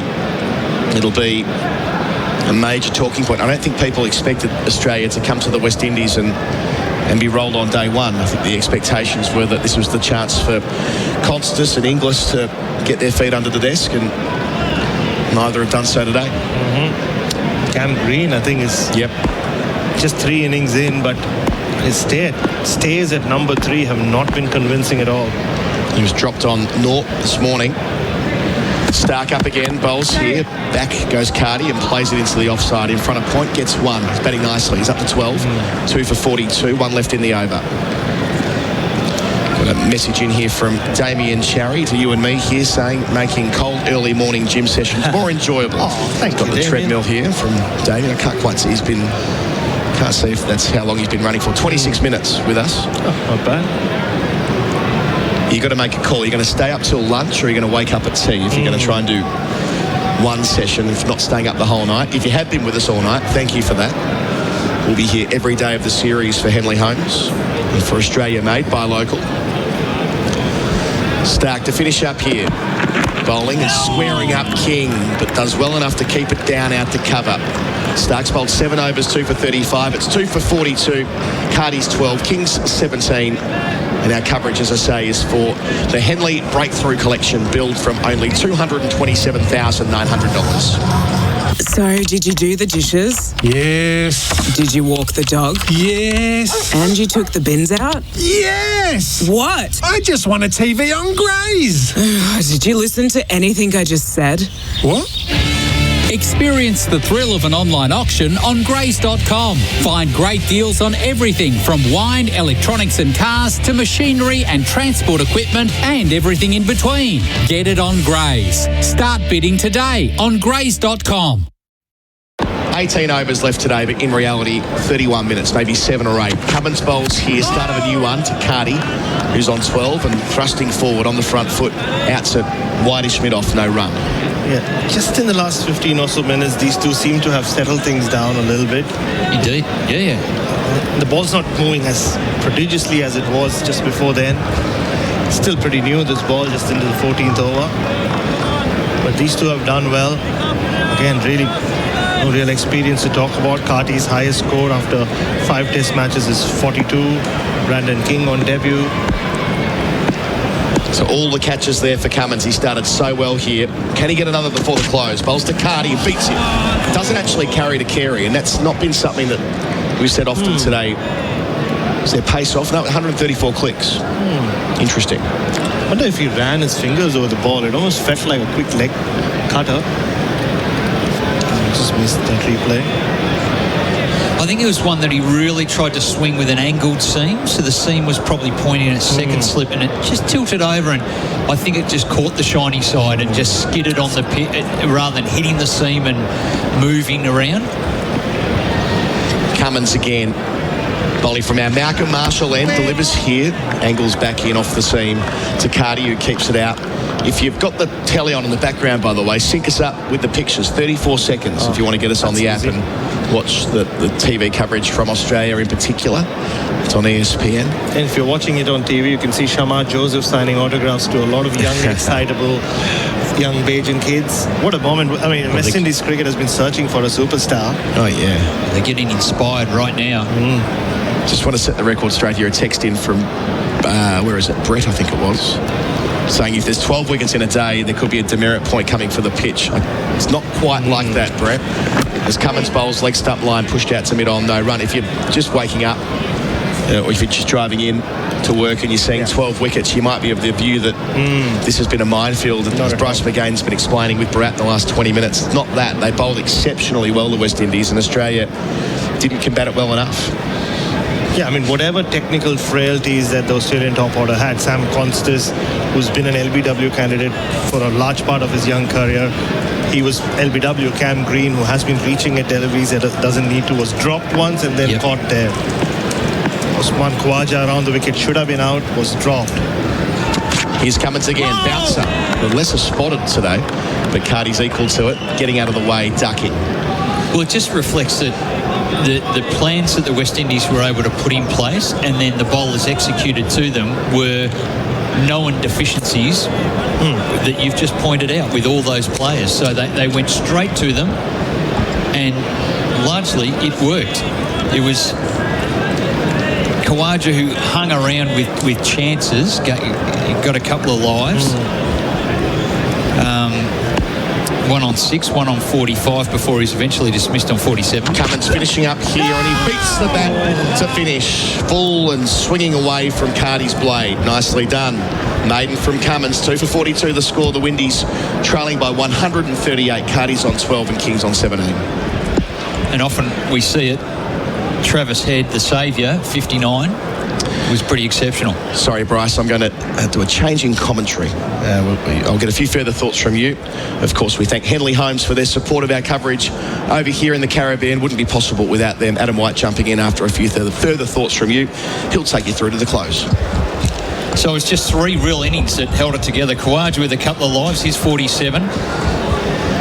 Travis Head, 59 off 78 and was exceptional. He made it look a different game and was scoring quite aggressively out there. And Pat Cummins, 28 off 18 with a flurry at the end, knowing that the end is nigh. He tried to get as many as he could in a hurry. Good Oh, it's nearly evening. But, it almost is. Good morning for those in Australia. Whitey, great to be alongside you here in the Caribbean. Thank you, Bryce. Josh Hazelwood coming in from the Ghana end. He bowls, and it's another single to King, working it around behind square leg on the onside for a single. So he's up to 18. Carty on 12, 2 for 43. This partnership starts to be one of meaning now. It didn't look good early for the West Indies. Almost a bit of predictability about, oh, here's another collapse, and they'll give up all their good work. But they've settled in, and 2 for 43 looks pretty good on the scoreboard with about 30 minutes to go before stumps. Doesn't seem like a lot, but a 27-run partnership with these two, and some nice strokes in there. Hazelwood on the approach, past the umpire, bowls, and it's clipped firmly. Nice shot behind square leg by Carty. It won't be 4, it'll be 2. Stark comes around to do the fielding. Retrieves the ball just inside the field of play. Some more runs to the West Indies. Carty to 14, 2 for 45. So the deficit is just 135 after Australia were dismissed for 180. In under 55 overs. I like this. Text message from 007. We'll get to you in a second. Hazelwood again in the late afternoon shadows. Bowls. Good delivery. Beats the outside edge of Carty. Was caught on the crease, fending at that one, seaming away, and through to keeper Carey. So clearly just waking up as 007. OMG. Get Maxie and Marsh on a plane. Steve Waugh and Alan Border, if possible, who did well for the Windies. Well, there were 2 key bowlers. All the bowlers bowled particularly well, but Shamar Joseph, 16 overs, 4 for 46, was absolutely outstanding. So he went through the top order and set it up for them. Hazelwood again, bowls and defending. Carty up the onside of the pitch. And the leader of the West Indies attack, I would say now, Jaden Seals, 15.5 overs, 5 for 60. He seals the deal. He did. Wrapped up Getting the tail, the fifer. strapped on the parachute, came in and just tore them apart, got Carey. The last ball before the tea break, which opened up an end, and then it was in pretty quick succession. Head went after the break, but then it was Stark, Cummins, Hazelwood. He shoved into his pockets, did Seals. Hazelwood again bowls and beats the outside edge of Carty again. That one was a bit quicker, bounced a little bit more, but fortunately for Carty, it seemed a little bit more as well. And was able to beat the outside edge. Carty on 14, King on 18. 2 for 45 the score. SEN Test cricket for Australia made by local.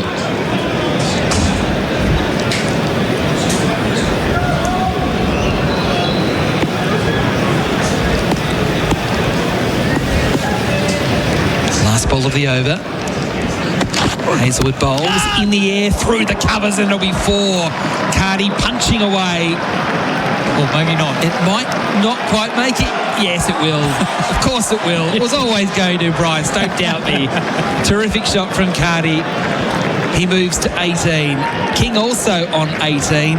And the West Indies, 2 for 49. Greenworks Power, Greenworks Quality, Greenworks Range, your ultimate battery power garden brand. Tame your lawn with our large range of mowers, trimmers and blowers. Then take adventure to the next level with our high-performance e-bikes, mini bikes and go-karts. No petrol, no fumes, no limits. All backed by a 4-year tool and battery warranty. Visit greenworksaustralia.com. SEN Test cricket for Australia made by local. The West Indies 2 for 49. Cummins again on the approach to King. And King lunges forward and gets a single, pushing out to point. Finding the middle of the bat, looking very, very confident. Certainly looking a lot better with the bat than with his hands in the gully. That brings up the 50 for the West Indies. After 15.1 overs, so the run rate at 3.3. So King on debut dropped 3 catches in the gully, 2 really easy ones and one a diving attempt where he probably made it harder than it was. So it's a bit of a setback for King, but he's actually batting quite nicely. 19 off 19 balls. Cardi on strike now. Cummins bowls, and it's a tight leave, but it was a good leave. Cummins kind of thinking that it very nearly hit the stumps. For me, and we'll get the benefit of a replay, it looked like it was well over the stumps, and it was. It jagged back a long way. That was the thing that got Cummins excited, but it was kind of left, I think, on length, Bryce, more than anything else. It was a tight leave. It was tight. Still some good movement off the seam.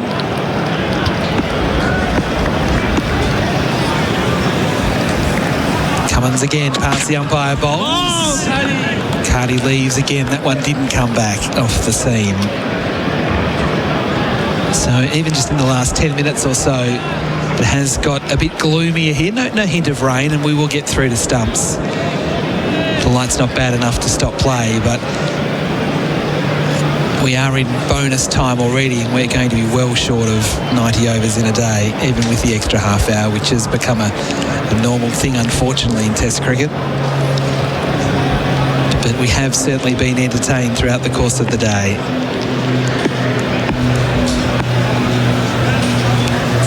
Cummins again.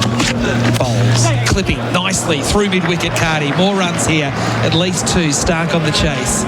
And they'll just amble through for 2. So Cardi moves into the 20s.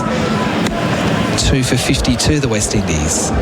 We noticed last night, Whitey, when we were here with our pre-game preparations, that it got dark in a hurry. And it was around this sort of period, the 5:30, it really... The sun went down quickly, the shadows came across, which they are doing now. And the sun disappeared past the horizon. It was rapid. 3 slips, 2 gullies. Cardi waits for Cummins, who bowls. And that was a feather that didn't carry through. You could hear it just touch the bat on the way to Carey, and it got to him on the bounce. He was able to knock it down. He didn't glove it cleanly, but it was an awkward one, just where it pitched in front of him. Took the inside edge and fell about 30 centimetres short of Carey. But Cummins is just starting to get that ball to jag off the seam both ways, which is causing some problems to the West Indian batsman.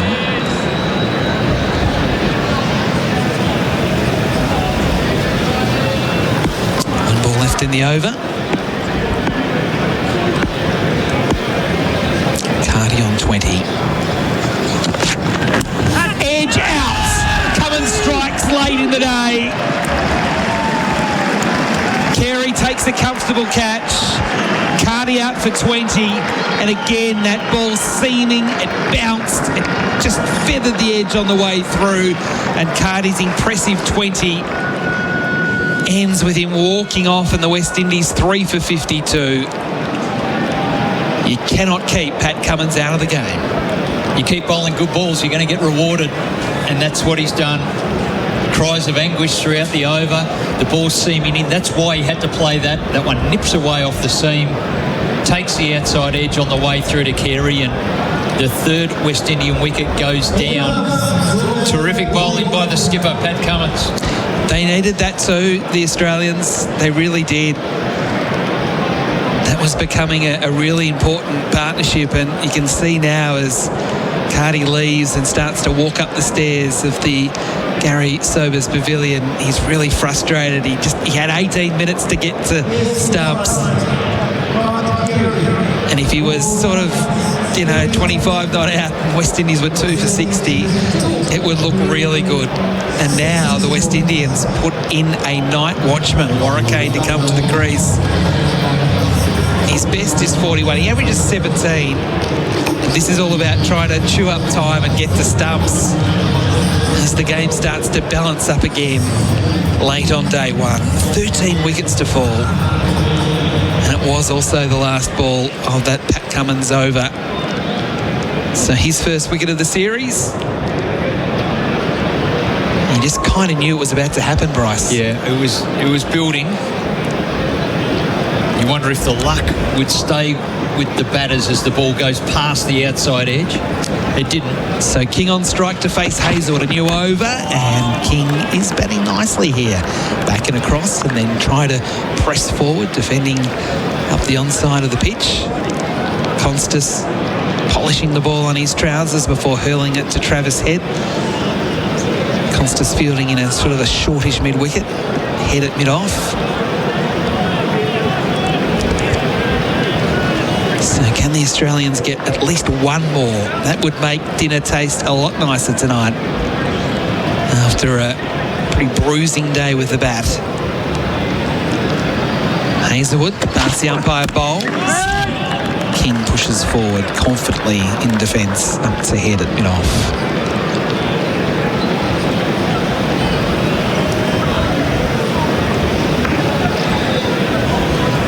Warrell Weeks and Walcott stand, so we're at the other end of the ground to that, but we look at it all day. It's such an attractive looking grandstand. It's full of different colours, all the different Australian tour groups. There's a big pocket of yellow, a maroon pocket right above the sight screen. There's different blues as well in the crowd. There's so much colour. It looks spectacular. As Hazelwood bowls here to King, and he squirts it away past the square umpire for a single. Just adds so much colour to the day. We've talked about it for a lot of the day, Bryce.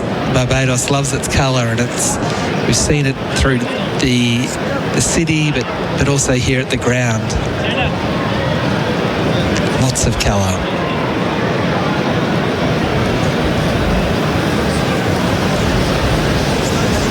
Three for 53. So Warwick now on strike. The night watchman, the vice captain, he didn't bowl in the first innings. Such was the skill of the fast bowlers. The heart rate's up now, though, I can assure you. Hazelwood job to do. Bowls. Warwick gets a bouncer, and he evades. Almost flinched as it went past, as you'd expect. Late in the day, there's a normal number 10 coming in as a night watchman. Sort of close your eyes and hope it misses.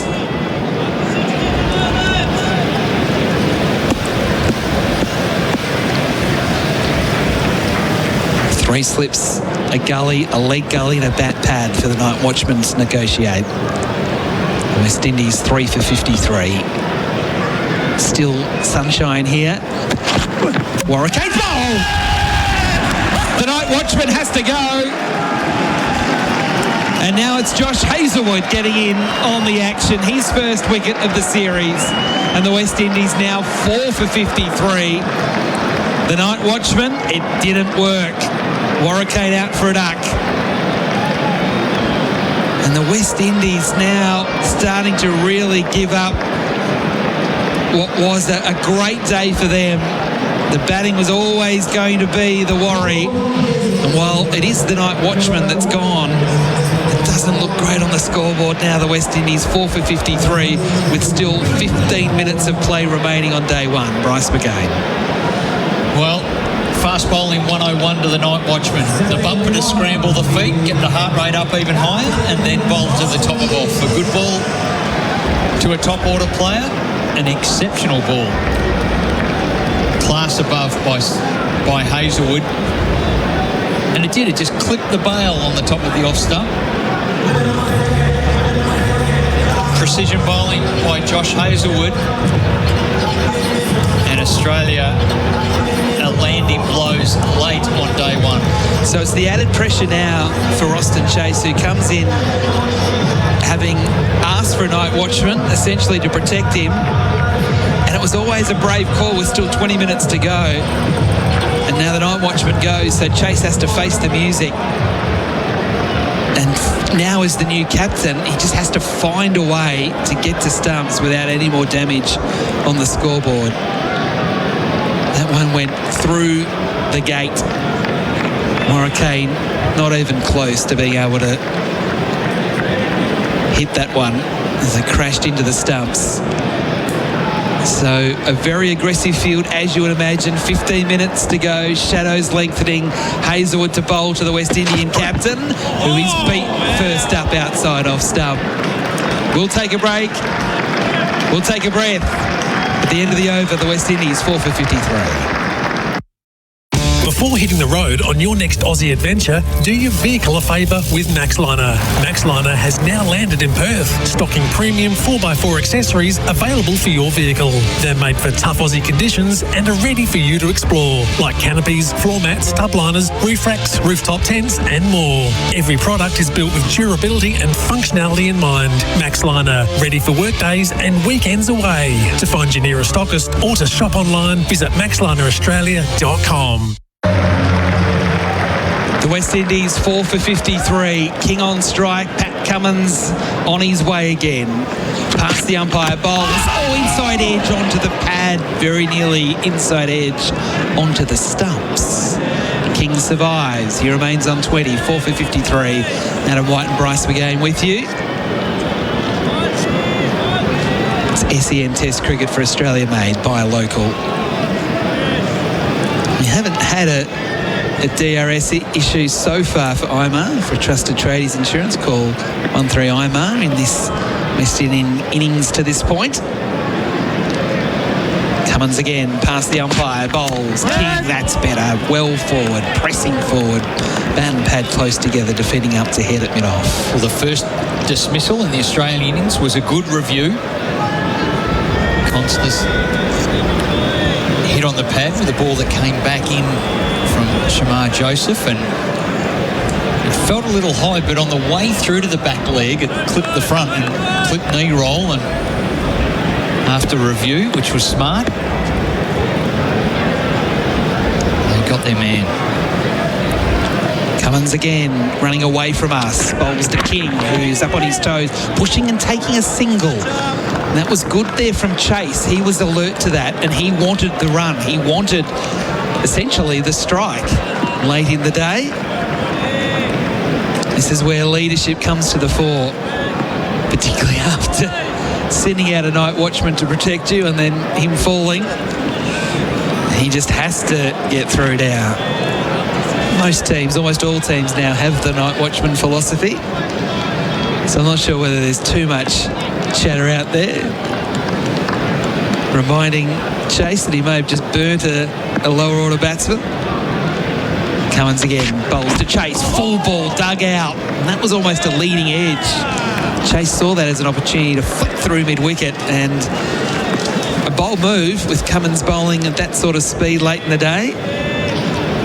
A very full ball in on the stumps. Head was the one that did the fielding at mid-off, coming around to the cover position, and there was no run.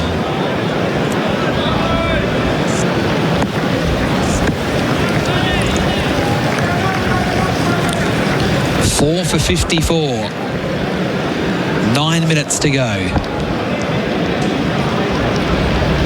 Cummins bowls, short ball, and dropping it at his feet. His Chase, sort of chest high, just played with a dead bat.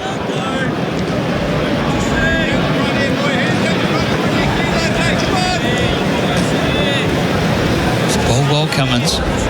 Nathan Lyon's got a lot to say. So he's sort of fielding in a backward point, maybe a second gully, but he's walking a long way up towards the batter to have a bit to say. Then he backpedals into his position as Cummins is on the approach again. He bowls another full ball, kicked firmly by Chase up to mid-on. Stark does the fielding, and there's no run. And that is the end of the over. The West Indies 4 for 54. Chase yet to score. King 21. In any game of cricket, short form or test match, walk away with figures of 4 for 3 and it's a mighty good day. It's the same at Tyre Power. End of financial year sale on now. Buy 3, get 1 free on selected Toyo passenger and SUV tyres. Find your local Aussie-owned independent Tyre Power store at tyrepower.com.au. Looking for the perfect place to call home? Discover Office Essential by Your Land Developments. Live at the centre of everything in Melbourne's vibrant southeast, close to shops, public transport, schools, parks and more. Visit officeessential.com.au. T's and C's apply. Still stumps, probably 2 overs. You'd like to think the Australians might look at 3 and maybe an over of Nathan Lyon. Hazelwood starts a new over. And he beats the outside edge of King. He's just trying so hard, King. He just wants to last, Bryce, to get the stumps. Probably putting a few shots away and just finding a way to get there. Well, the positive, even though it's going past the outside edge, is that he's holding the line. He's not trying to fend as that ball seams away, and Hazelwood can draw you to go and chase the ball as you commit to a shot, but he's not doing that, which is positive. 1 for 11, Hazelwood into his 7th over. King waits for him. He bowls. King pushing forward again confidently into point. This is great from King. Andrew Mason spoke before about just what would be going through his mind having dropped those catches, and it's so easy for it to filter into his batting, but the way that he's been able to really steel himself and look confident at the crease, I think it's a real testament to someone that has the mental strength at this level. It would have been so easy to just lose all confidence dropping those 3 catches earlier today in the gully. He's on 21, but his job's not done yet. Hazelwood on his way past the umpire, bowls. King opening the blade and playing with late deft hands, and that will go down through the court, and it won't go for 4. They'll get 2, but that was a purposeful shot there from King. You're used to seeing King in that situation hit in front of the wicket with real purpose, but he just kind of opened the blade, softened the hands, and got it through the cordon, Bryce. Yeah, played it late, very, very late. Angled blade with the face of the bat pointing down. Most other grounds had to get through. Maybe they got a finger on it as Inglis and Green dived away. Hazelwood again. Bowls on, good short one. And for a moment, King thought about playing the hook shot despite 2 men being out in the deep. And then he thought better of it and just let it sail over his head.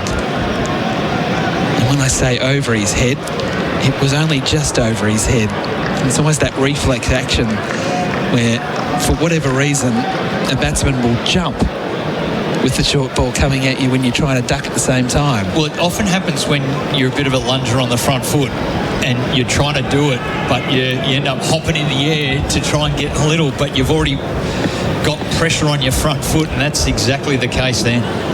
Hazelwood again bowls. King confidently pushing up to mid-off.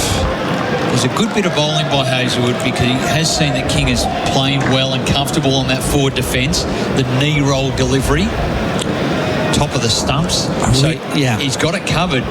So to put in that short pitch ball just to scramble him up a bit, but he's straight back on the job the very next ball. Square leg coming up from the deep to just forward of square leg, probably 10 metres forward of the square leg umpire. I really want King to get to stumps because, you know, and 2 hours of him batting tomorrow is so good for the game. Last ball here, Hazelwood bowls. King pushing forward confidently, thinking about a single. Probably could have got one, but he decides, no, I'll stay where I am. So over bowled, 4 for 56. 4 minutes until stumps. The Australian players are not really rushing to get through, so I think this will be the last over of the day. Pat Cummins to bowl. So if you've just joined us on SEN Test Cricket, it's been an eventful day. Australia winning the toss and electing to bat first, all out for 180, having been 3 for 111. A good partnership between Khawaja and Head, but all out in less than 55 overs. In reply, the West Indies 4 for 56. The new ball will follow today's play. We'll go through all the big talking points, hear all the highlights, and an interview from the Australian team as well. And then back to do it all again tomorrow. Pat Cummins is ready, running away from us to bowl to Chase, who's hit in the midriff that would have not tickled at all. Kind of walks away to square leg. The umpire, I think it was the umpire, just checked if he was okay. That one darting back off the seam. Oh. Very uncomfortable. Very uncomfortable. It's really high-quality bowling here from Pat Cummins. 5.1 overs, 1 for 7. So 5 balls left in the day. Can Chase last?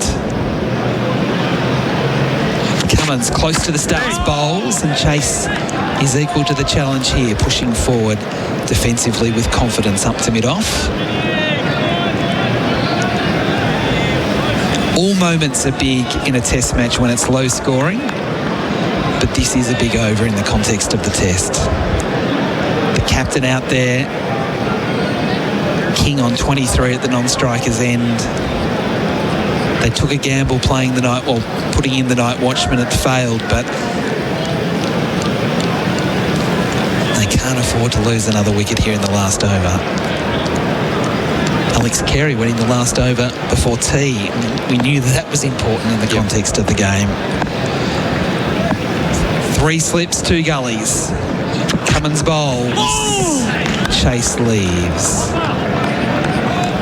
That's Sam Constas under the helmet yelling out as it went through. That was a comfortable leave, Sam. So we are seeing another change here. So things will get funky here in the last over. Mitchell Stark's going from mid-on into leg gully, and then fine legs coming up to square leg. He'll have to be in front of the umpire. He's going all the way to mid-on. That's a bit harsh on Josh Hazlewood, running all the way from fine leg up to mid-on. Josh could have just fielded at leg gully and Stark could have stayed where he was. I think Pat trusts his hands. No, well, that's right. 3 balls left in the day. Chase still to score. He leaves. That's that tight channel just outside off stump where I still feel Chase is leaving on length rather than line. He was happy to do it there. 2 balls to go.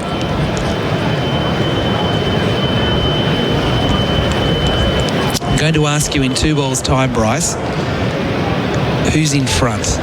You've got 2 balls to think about it, and for these 2 balls to unfold before you tell me who's in front. Cummins again. Bit wider on the crease, bowls. Chase back and across, defending up to head at extra cover. This is some fancy footwork and just acknowledging with his teammates. You see that? That was pretty good, wasn't it? Flicking it from foot to foot before taking the 3rd kick up into his hands. Last ball of the day's play, Whitey. Are we going to see Dennis Lilly to Viv Richards? The last ball at the MCG all those years ago. It's Pat Cummins to Chase. Skipper to skipper. Yes, it is captain to captain. Cummins just fiddling with his footwear at the top of his mark just to add a little bit of extra drama. Here we go. Pat Cummins, last ball of the day to the West Indian captain. And he defends into the onside and will pinch a single into mid-wicket. So he gets off the mark, Roston Chase, off the last ball of the day.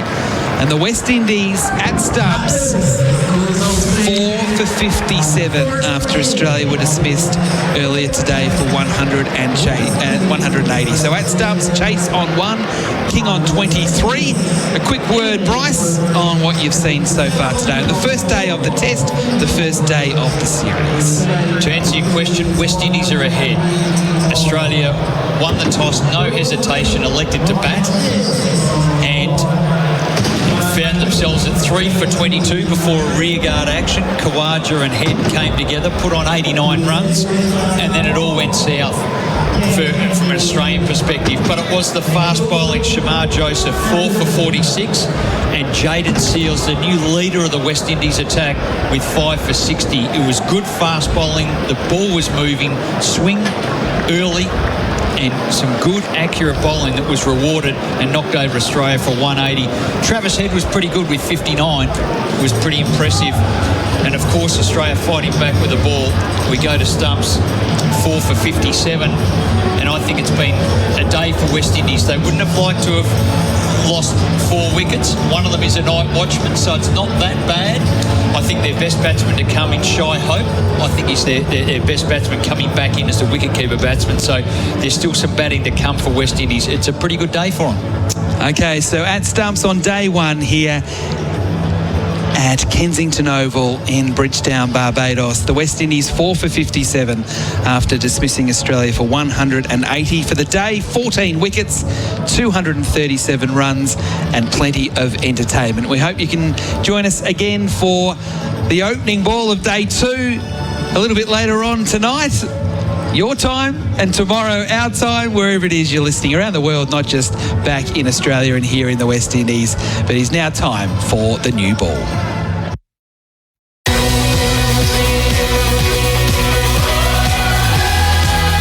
Look for the trusted green and gold kangaroo logo and buy Australian made. Live from the Caribbean, Australia and the West Indies on SEN Test Cricket. Virgin olive oil, grown, harvested and first cold pressed in northern Victoria. Look for the trusted green and gold kangaroo logo and buy Australian made on SEN Cricket. This is the new ball.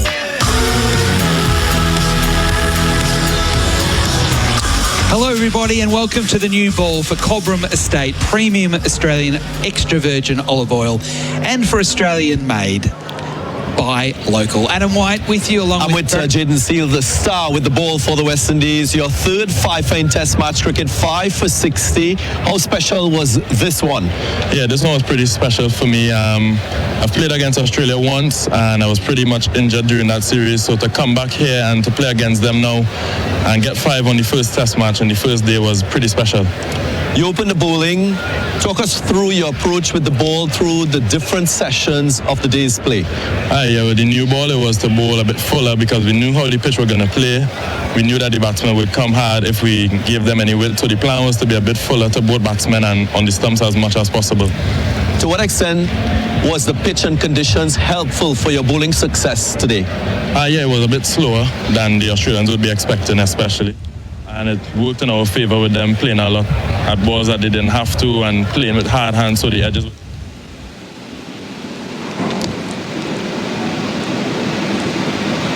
This is the new ball for Cobram Estate Premium Australian Extra Virgin Olive Oil and also for Australia made by local. Adam White and Bharat Sundaresan with you to go through what has been an eventful day here in Bridgetown, Barbados, here at Kensington Oval. Australia winning the toss and electing to bat first. They were immediately in trouble, 3 for 22, and it did not look good at all with Constas out for 3, Green out for 3, Inglis for 5. They needed someone to stand up. And there was a partnership between Travis Head and also Usman Khawaja to the point where it looked like Australia were out of trouble at 3 for 111.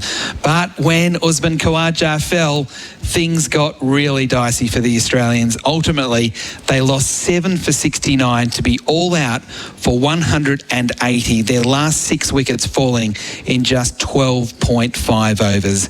Australia's 180 made up of 59 from Travis Head, 47 from Usman Khawaja and 28 from Pat Cummins. In reply, the West Indies had trouble themselves, 4 for 57 at stumps through 20 overs. One of those wickets was the night watchman in Warricane who came out with about 20 minutes to go. He couldn't get to stumps, so that meant that Chase was out there with King and they got to stumps. Chase 1 not out, King 23 not out. There was 2 wickets to Mitchell Stark, 1 each to Cummins and Hazelwood. But the stars for the West Indies, well, it's that man again, Shamar Joseph, who terrorised Australia in Australia a couple of years ago. He came out and was just breathtaking. He took 4 wickets, Seals took 5, and the West Indies, they were up and about. Australia all out for 180. White and Bharat Sundaresan with me. Bharat, what a day of cricket. 14 wickets, 237 runs. But the first ball, have the West Indies today just ignited this series just with some good cricket? I can see the man who did it almost single-handedly for the first 2 sessions of today. Shamar Joseph is just down there having a chat with the great Ian Bishop, one of our colleagues at SEN, and Carlos Brathwaite. Remember the name for TV, and it was him. And I said it earlier as well. It felt like the last, or this Australia-West Indies test just started where the last one finished, which was Shamar Joseph running through Australia, and it was once again Shamar Joseph running through Australia in that first 6-over burst. He could have had 4 or 5 wickets. Obviously, the 2 big drop catches, Cam Green, just second ball, and Usman Khawaja, which could end up being a really big drop, considering that was the only partnership of note throughout the day across both innings that we've seen. He's something special. This kid, there's something about him, right? We all know about his backstory, and weirdly enough, Australia seems to bring the best out of him. He got Steve Smith's wicket with his first ball, and he said he's going to hang a picture of that wicket in his at home in Baracara or Guyana, wherever he lives now. But he'll have a few more you'd think, if he goes the way he is, a few more pictures of note to show off his wares at home at one point. And then Jaden Seals came to the party as well. I thought he was supremely impressive with the new ball. A bit unlucky, beat the bat a lot. But after Shamar had opened the game up twice, first in that first over, or the first spell of 6 overs where he got 2 wickets, Constis and Green, wasn't it? And then he came back when Travis Head and Usman Khawaja were flying. He broke the back of that, got the wicket of Usman Khawaja, and that beauty of a delivery to Bo Webster. So they've really brought the series alive.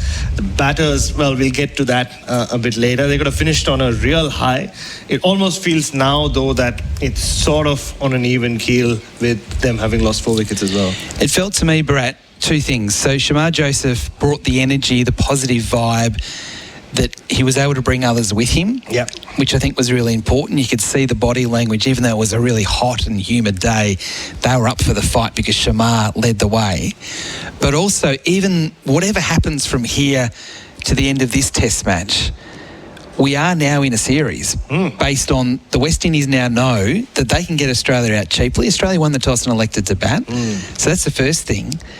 And the second thing is that there's probably nothing to fear. Now, Steve Smith isn't playing this test match, I understand that, but the West Indies know how to beat Australia in Australia because they've done it recently, and then the way they competed today, it surprised me, but they were really good. It was, and everyone's going to think, the Australians batting issues again. We'll get to that, but the West Indians bowled extremely well. World-class fast bowling. I mean, you always talk about Stark, Cummins, Hazelwood. We just saw Rabada and Janssen and Lungi Ngidi bowled really well. We've seen what Jasprit Bumrah can do by himself, but also in the company of Shami and Siraj. But what we saw from Seals and Shamar Joseph in particular, Alzari wasn't at his best, despite being the senior most of the lot, was as good an exhibition of swing bowling and seam bowling that you'll see anywhere. On a pitch, yes, which offered something for them. It was a ball which offered quite a bit for them in terms of swing and movement. But they were exemplary, the way they set the Aussie batters up. And whatever frailties or technical issues those Australian batters have, whether it's Constis with them targeting the pads or the stumps, or Cam Green just poking a delivery outside off stump, they just utilized it and then capitalized on it. And it was just sensational bowling. And you're right. I mean, if the West Indian batters can somehow come together at some point and start scoring some runs, it's not going to be easy for Australia to score runs against this attack. So Jaden Seals took 5 for 60. He bowled the first ball, which was significant, leading the attack. Alzari Joseph held back a little bit, and Shamar Joseph 16 overs, 4 for 46. At one point he had 3 for 21, all top order wickets, 4 for 30 at one point before finishing with 4 for 46. So the West Indies, they're up for it. The Australians now know the West Indies are up for it, which makes for now not just a terrific test match, but a terrific test series. And for Australia, may buy local. I'm going to hold the cricket discussion on Australia's batting until a little bit later, where we've got a bit more time. So I apologise, I did lie. We're not talking batting at the moment. Not yet. So while we've got this little moment here, let's squeeze in the Australians and their response with the ball. 4 for 57. One of those wickets, Warrakane, is the night watchman. 2 to Stark, 1 each to Cummins, who did bowl extremely well, and Hazelwood. Would they be feeling good about things with what they did in that little Salvo, or? Yeah, I mean, you would think so. I mean, the new ball had to count because the only time today where batting looked, I wouldn't say easy, but the batters looked comfortable was when Travis Head and Usman Khawaja were in there during the first hour after the lunch break. So the ball was around, 30 overs old, 35 overs old at best. So yeah, I mean, so the fact that Australia had to strike early against what is a pretty brittle, inexperienced West Indian batting lineup, so that's worked to plan. But you could see that Australia were fired up. Mitchell Starc in particular, from the first over, he was. We don't see that from Starc often I agree. these days. Yeah, he was charging down in his follow through and bowling 145. Yes, yeah, and he was getting stuck into the West Indian openers, giving them death stares. So you could see that they were charged up. Pat Cummins the same as well. We got a send off today. I don't know, probably for the first time in his career. He got a waggling finger to get back to the change rooms. Yeah, no, from young Jaden Seals. So that was, if anything, impressive to see. But yeah, I think the fact that Australia fought for the third straight time have suffered a massive top order collapse. 7 for 73 they were in the second innings at Lord's. The first innings as well was a major collapse before Bo Webster and Steve Smith kind of steadied the ship. So and the only reason Australia got to 180 was because of Pat Cummins' wild swinging in the end. I mean, there's a couple of really good shots, the inside out shot in particular, but he was throwing his bat around quite a bit. So they'll be happy with the 4 wickets. I mean, the Warwick, they wouldn't mind, but they wouldn't be too worried about the West Indian batting lineup in terms of what they have to offer. Shea Hope will wait and see if his return to Test cricket is anything of note tomorrow. Brandon King, though, he didn't look very flash when he started, but because of all his white ball experience, he's already hit 4 or 5 boundaries. They'll want to get him out early because he could hurt them. But yeah, I think it'll still overall go down as a pretty disappointing day for Australia, with all the the build-up and the hype around this new look batting lineup in this first test in the Caribbean. So the fast bowlers may have sort of redeemed a bit of the day, but still, I think a long way to go. Starc 2 for 35, Hazelwood 1 for 13, Pat Cummins 6 overs, 1 for 8. So some positive signs there from the Australian bowlers. But the batting, we did say we'd talk about it soon. We will talk about it next because there's so much to unpack. Another collapse, more issues at the top of the order. That's to follow. Sundaresan with you. We've tried to put a bit of a positive spin on things with the Australians fighting back late on day one after the disaster. Maybe not quite disaster with the batting, but let's put it on the table. Australia won the toss, elected to bat, were 3 for 22. Another top order collapse. Constas 3, Green 3, Inglis 5. Then it was 3 for 111, Bharat. And we think, things are going okay. 89-run partnership between Khawaja and Head. But then when Khawaja fell, Australia lost 7 for 69, including that Khawaja wicket. And the last 6 wickets, 12.5 overs. And that's Explain it, please, to me, Bharat. What is going on? I mean, scarily, it's becoming a common occurrence now for Australia, right? We saw it twice, like I just mentioned, at Lord's 10 days ago. And yes, I mean, you can talk about the cloudy conditions there, the bowling-friendly conditions, and the fact that South Africa also suffered collapses, or at least the collapse in the first innings. And you can look at the 3 wickets or 3 top-order wickets that have fallen for the West Indies and say, they were just tricky conditions. But I think we're nearing a point where you wonder if Australia has a batting problem. This is also the first test where they've taken a call on Marnus Labuschagne for the near future anyway. They've said, look, we've given you a long rope and you don't fit into the test 11 for now. So they've brought in replacements with Josh Inglis, who made that impressive 100 in Gaul. So he comes in at number 4 and Sam Constas back. And Cam Green was stuck with at number 3.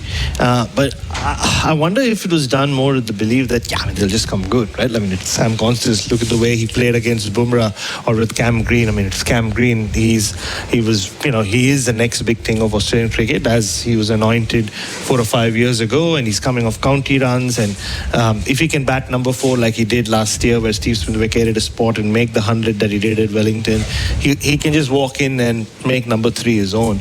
But just the 3 innings we've seen from Cam Green so far, they haven't been long, so the sample size is very short. And Rabada knocked him over in the same over as he did Khawaja in both innings at Lord's. And here he could have been out again in the same over that he's walked into bat, the second ball. And the first ball itself, remember you, me and Bryce were on air, we were, whoa, that's an odd shot. Like there was nerves there, which is okay. I mean, test batters do have nerves. But then the second ball, it was very similar to the way he was poking at deliveries at Lord's, and a handful of deliveries he faced, and then he gets dropped. And probably you thought, okay, maybe this will settle him down. There's one on drive he played where Alzari Joseph dived and stopped it, but there was really nothing of note to convince you that he's made for this number 3 position. And then he gets nicked off the same way he did against Khawaja. I mean, Inglis is slightly different because he was brought in. He hasn't played since Gaul. Alzari Joseph worked him over, but then it was Jayden Seales with a short ball that he gets him out. So the fact that this is happening over and over again, and the number of times that Travis Head has had to come and save the day, or Steve Smith, like he did throughout that India series, from the Brisbane Test onwards. Because you look at that series, Perth was obviously the big disaster where everybody were calling for reviews on Australian cricket. They come back in the pink ball test and win that, and then obviously went on to famously win that series. But there's clearly something up in whatever combinations they use. The batting lineup looks very unsettled, and the moment the ball starts doing something, wickets are falling in a hurry, and we're seeing these collapses way too often if you're an Australian fan or anyone around Australian cricket. So I promised myself that I would be patient through this series with the Australian batting, because it was going to be different with the players that are in. So we've got to keep reminding ourselves that we've got to be fair. Yeah. But Cameron Green's got a problem with nerves as much as anything else. It's this, because it's been a problem for a long time. He's such a nervous starter. Once he gets going, he's fine.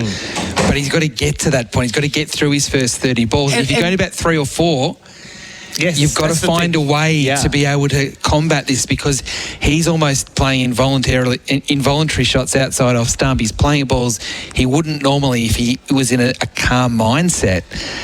This is a problem, because he's a nervous starter at 6.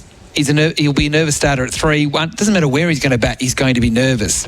But if you're going to be a really nervous starter at the top of the order, this is the problem that he's got to find a way to overcome more than anything else. Yeah, very much so. And number 3, look, there's another way of looking at it. I mean, if you wanted to build a defense for Cameron Green in the 3 innings he's played, yes, it's just 3 innings, but 3 innings at number 3, you can say all 3 times he's walked out, as any number 3 batter in the history of Test cricket will tell you, is when the ball's been new and the fast bowler's been up and about. And Rabada, both times, it gotten rid of Usman Khawaja. The skies were cloudy, or the clouds and even the lights were on at Lord's. The ball was doing quite a bit, and Rabada was breathing fire. Similarly with Shamar Joseph today, he was in the middle of that extraordinary spell he bowled. He just gotten rid of Sam Constance, and that was a spectacular over till that point. The way he set up Sam Constance, short and then full, hitting the pad. But those are just the positions you're going to walk into as number 3. You don't do that often at number 6. It's very rare that you're 4 for nothing and you walk into bat. So you'll just have to get used to it very quickly. I mean, it's the same at number 4, but more so at number 3, which is why that is a prime position in a Test batting lineup, and whoever you play for. I mean, generally, historically, the best batter always bats at number 4, whether it's Tendulkar or now it's Steve Smith, or there are so many examples of that in the history of the game. But number 3 is for the Dravids. Number 3 is for the Manases when he was batting really well. Number 3 used to be Joe Root for England, but now it's no longer Joe Root. So that's where you get the Pujara, another great example. Yeah. So it's not just about technique, it's about temperament. Yeah, that's right. That's my point. And if you bat the way he did today, I don't think you're long for this world in terms of being a number 3 batter. Yeah, and as I said, I can understand people saying, it's a technical thing because he keeps going hard at the ball and all these sorts of things.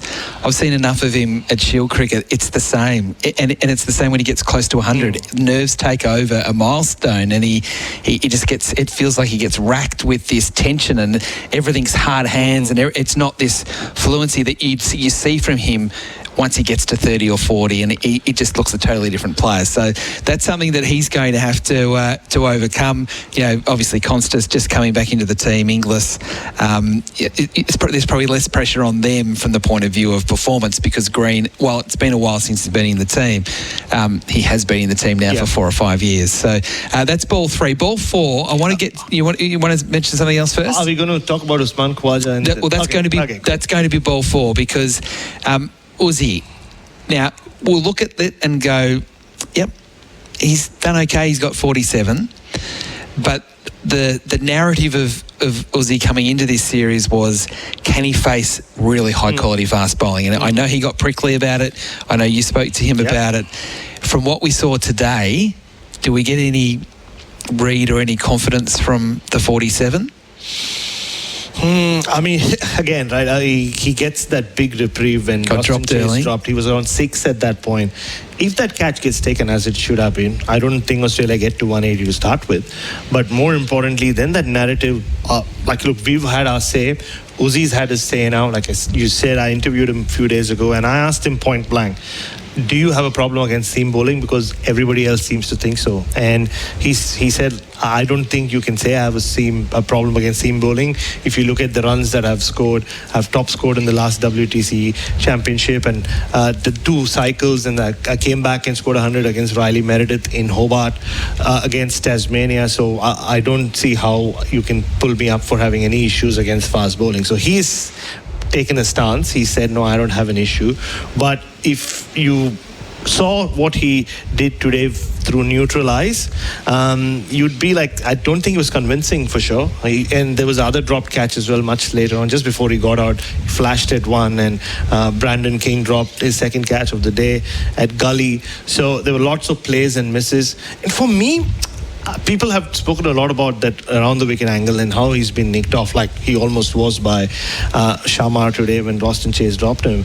But his relationship with the pull shot intrigues me, because when Usman Khawaja was at his peak, you could not bowl short to him. He got so many runs square of the wicket pulling. Today he got out to the pull shot, but the number of times he mistimed pull shots, or he did hit a 6, he hooked one for 6, yes, he hit one more 4 as well.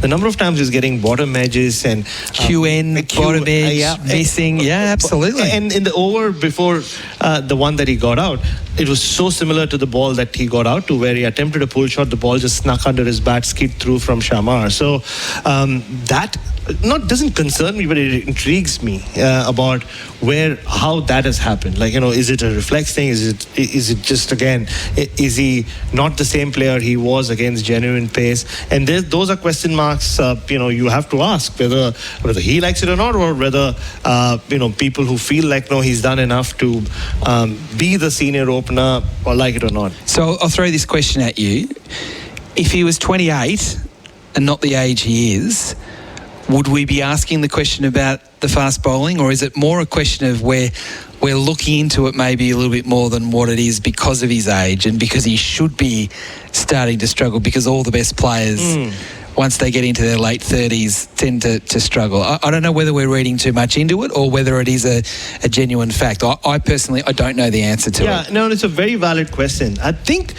especially when you're talking about an aging batter or someone who's closer to the end than the middle. And I go back to Rahul Dravid in 2011-12. That was the last series he ever played. He'd come off 400s in England, comes to Australia. Ben Hilfenhaus was going through, and he was the wall, but the wall was breached, right? I think when a batter starts getting out the same way over and over again, Virat Kohli, more recently. And even Ricky Ponting. That, I think, is a bigger concern than whether his reflexes are slowing down. When a senior player, a veteran like Usman Khawaja or Virat Kohli or these these guys start getting out the same way. Like he should have been out today around the wicket. Like he was getting out against the likes of Bumrah and Siraj. I think that is when you start asking those questions. And that's why I asked the question. I don't know whether we're looking for cues, looking for clues as to that's it. He's coming to the end now, or whether it's just part of what he will get and look uncomfortable at times because he is an opening batsman. There's a difference, and Aussie's big on the fact that, hey, I'm going to struggle against fast bowling sometimes because they're all opening batsmen all opening batters do. Which is a valid argument as well. The whole thing about the age is whether we're just... I can't answer it. I think the bigger question is if there were... Forget about three. If there were two opening batters in Shield cricket right now, breaking the door down. Yes. You can argue that Jake Weatherall's made runs. Henry Hunt is back making runs, and there are others. But if there were two young or old openers breaking the door down, does Uzi keep his place in the side? And I think it's a fair question to ask. Yeah, it is. Constis has come in what he did against Jasprit Bumrah, but it was on the back of 200s against South Australia at the start of the season. Yeah. Right. He didn't break the door down. He didn't. He averaged 35 across the year. Exactly. Yeah. So then you look at least you have, whether he's 38 or not, then you look at his argument and it holds ground as well. And I'm not being diplomatic, but it is. If there are no options that Australia can just automatically turn to. And this is my whole point around the commentary around we've got to drop Marnus Labuschagne because he's not making enough runs. And that's a fact. He wasn't making enough runs. With him, the rope was but there wasn't the obvious, because we've got this guy who's making a mountain of runs in Shield cricket who just needs to be picked at 3 or even 4. They're going okay, but they're not demanding selection, which gave Marnus more time than he probably deserved. And it's probably going to give Usman even more time now because Marnus is out of the team. So and Smith's not playing, so we can't have Khawaja not play either. Exactly. It's a really interesting time that it's very easy to say yes, players have got to be out of the team. No, but it's much harder to come up with who comes in instead. When you already have a young kid at 19 playing his third test, he's finding his feet. And like Usman said in that interview to me, his job now is to shepherd Constis or taking over at some point. So in that, putting all that into context, I think the 47 is justification. Yeah, that's right. That's what you need to do when you get dropped. Cam Green got dropped. What did he make of it? Yeah, right? That's Usman right. Khawaja got dropped, but he made 47. It was just so bizarre watching the Australian cordon. That was where it really resonated to me about this is just such a weird team. We've got two weird keepers. We've got a guy batting at number 3 who's had a bad back and hasn't played for 12 months. We've got Bo Webster who's been playing his trading Shield cricket for a number of years and never looked like getting a looking. All of a sudden he's in the team. And then you've got a 19-year-old opening the batting. It's just such a different looking team. and it's the bowlers that have, I think, kept Australian Test cricket for a number of years now with the group that they've had. But now it's just like, I don't know what to think. Your head sort of starts spinning when you look at how different the team looks for a variety of different reasons. Anyway, we'll take a break. It's a really interesting discussion, which I'm sure we're going to have many times over the next 3 Test matches with the batting. But it is the new ball. Yes, it is the new ball for Cobram Estate, premium Australian extra virgin olive oil, and for Australia made by local. After day one, we've got so much to talk about. 14 wickets, 237 runs. Australia bowled out for 180 after winning the toss and electing to bat. In reply, the West Indies, they're going okay. 4 for 57. Adam White and Bharat Sundaresan with you. Not long left. Ball 5. I want to give a bit of love to Brandon King because there's been a lot of pressure on Brandon King. They shouldn't be playing a T20 specialist in Test cricket. What are they doing? Fields in the gully, drops 3 catches, 2 simple ones. One was 50-50 maybe at best. You think, oh no, his confidence is gone. He's not going to be able to make a run. He got through to stumps, 20-odd not out. Played some really good shots. Well done, Brandon King. Well done, Brandon King. And the biggest critique of him playing, I heard from reliable sources was your son, Whitey. How can they pick a T20 player to play a test match? No, I think the stat went up earlier that nobody's played more international games before making a test debut for West Indies, and it's well in the hundreds. He's played 50 ODIs, 50 or more than 50 T20Is. So he's been around this team for a while, and they're banked on him. And I think the first one, the more times you watch a replay of the Cam Green drop catch, it to me, it just looked like someone who's not used to taking catches, fingers pointing upwards. He thought it was probably, and I'm trying to make excuses here, it went straight to him, but it just looked like someone who's not used to that technique, and it just like bounced out. The second one, we were both on air for that as well. It felt like it was closer to him. He misjudged it. He thought he had to fling his right hand out and pick it out of thin air. He didn't have to. He could have just got two hands. So that one. The third one was a difficult one, and it was Nathan Lyons, right, like at the very end. And the first ball he faced in Test cricket, in-swinging Yorker from Mitchell Starc, doesn't get tougher than that. Somehow squeezes it out inside edge, and the ball just flies past his off stump, like inches away from his, or an inch away from his off stump.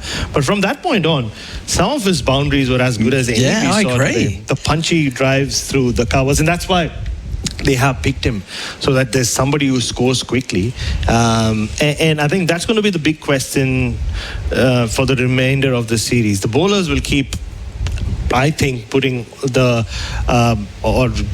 West Indies into good positions. Can the batters back them up? And we'll see tomorrow, and I'm really looking forward to seeing the return of Shea Hope. He kept well, never kept in Test cricket before, so he kept really well. Can he finally come back to Test cricket under a new captain, new coach, and tell us that he is the Test player we all thought he could become? Maybe if Brandon King didn't wear ski goggles in the gully, you actually see the ball coming towards him. Yeah, well, that's true. Yeah. I look at mine. The last one should be talking about sunglass fashion. All right. So tonight, it all starts again. 11:30 Australian Eastern Standard Time. Half an hour pre-game before the first ball at midnight, again Australian Eastern Standard Time. You'll be listening around the country at all different times, so that's the best way to use it as a reference point. What is going to happen tomorrow? As I said, 14 wickets and 237 runs. The West Indies are in the game. The captains stay there till the end. We talked about Brandon King. Shea Hope's still to bat. A couple of all-rounders. Do they need to lead the West Indies to feel that they're right in this, or? Yeah, you think so for sure. I mean, if they get bowled out under 180, which looks on the cards now, especially with Australia bowling the way they have, Nathan Lyons not come back in, but also just on that 14 wickets, that's the third straight time, or 3 out of last 4 full days of Test cricket Australia played, 14 wickets have fallen. Day 1 Lords, day 2 Lords, and again day 1 here in Kensington Oval. So there's a batting issue around the world, but Australia just seem to find themselves in these positions. So yeah, I mean, Australia would want to roll West Indies out in the first session tomorrow so that they're batting again and somehow manage to put on a better show, because the one aspect I know we're running out of time, we didn't talk about is, do not think that this was a demonic pitch where the ball did a lot, the ball swung a lot. We saw two teams, very, very, one really experienced, one still very young, fast bowling attacks who just put on an absolute masterclass, a super show, and the batters just weren't good enough. And the feeling was that the wicket was going to get better, as often Test wickets do, that it would flatten out, but there might have been something in it day 1 and it would spin late. Well, we certainly saw something in it on day 1. I wonder how days 2 and 3 will pan out, particularly if the weather stays the way it did today. Fingers crossed on that. I'll leave you with one stat before we come back for day 2. It was Australia's lowest first innings score against the West Indies since 1995. Wow. That's a long time. That's 30 years. I hope you've enjoyed the new ball for Cobram Estate Premium Australian Extra Virgin Olive Oil and Australia made by local Bharat. We'll do it all again tomorrow. Can't wait. From the Kensington Oval here in Barbados. It's so good to be over here with the cricket in the Caribbean.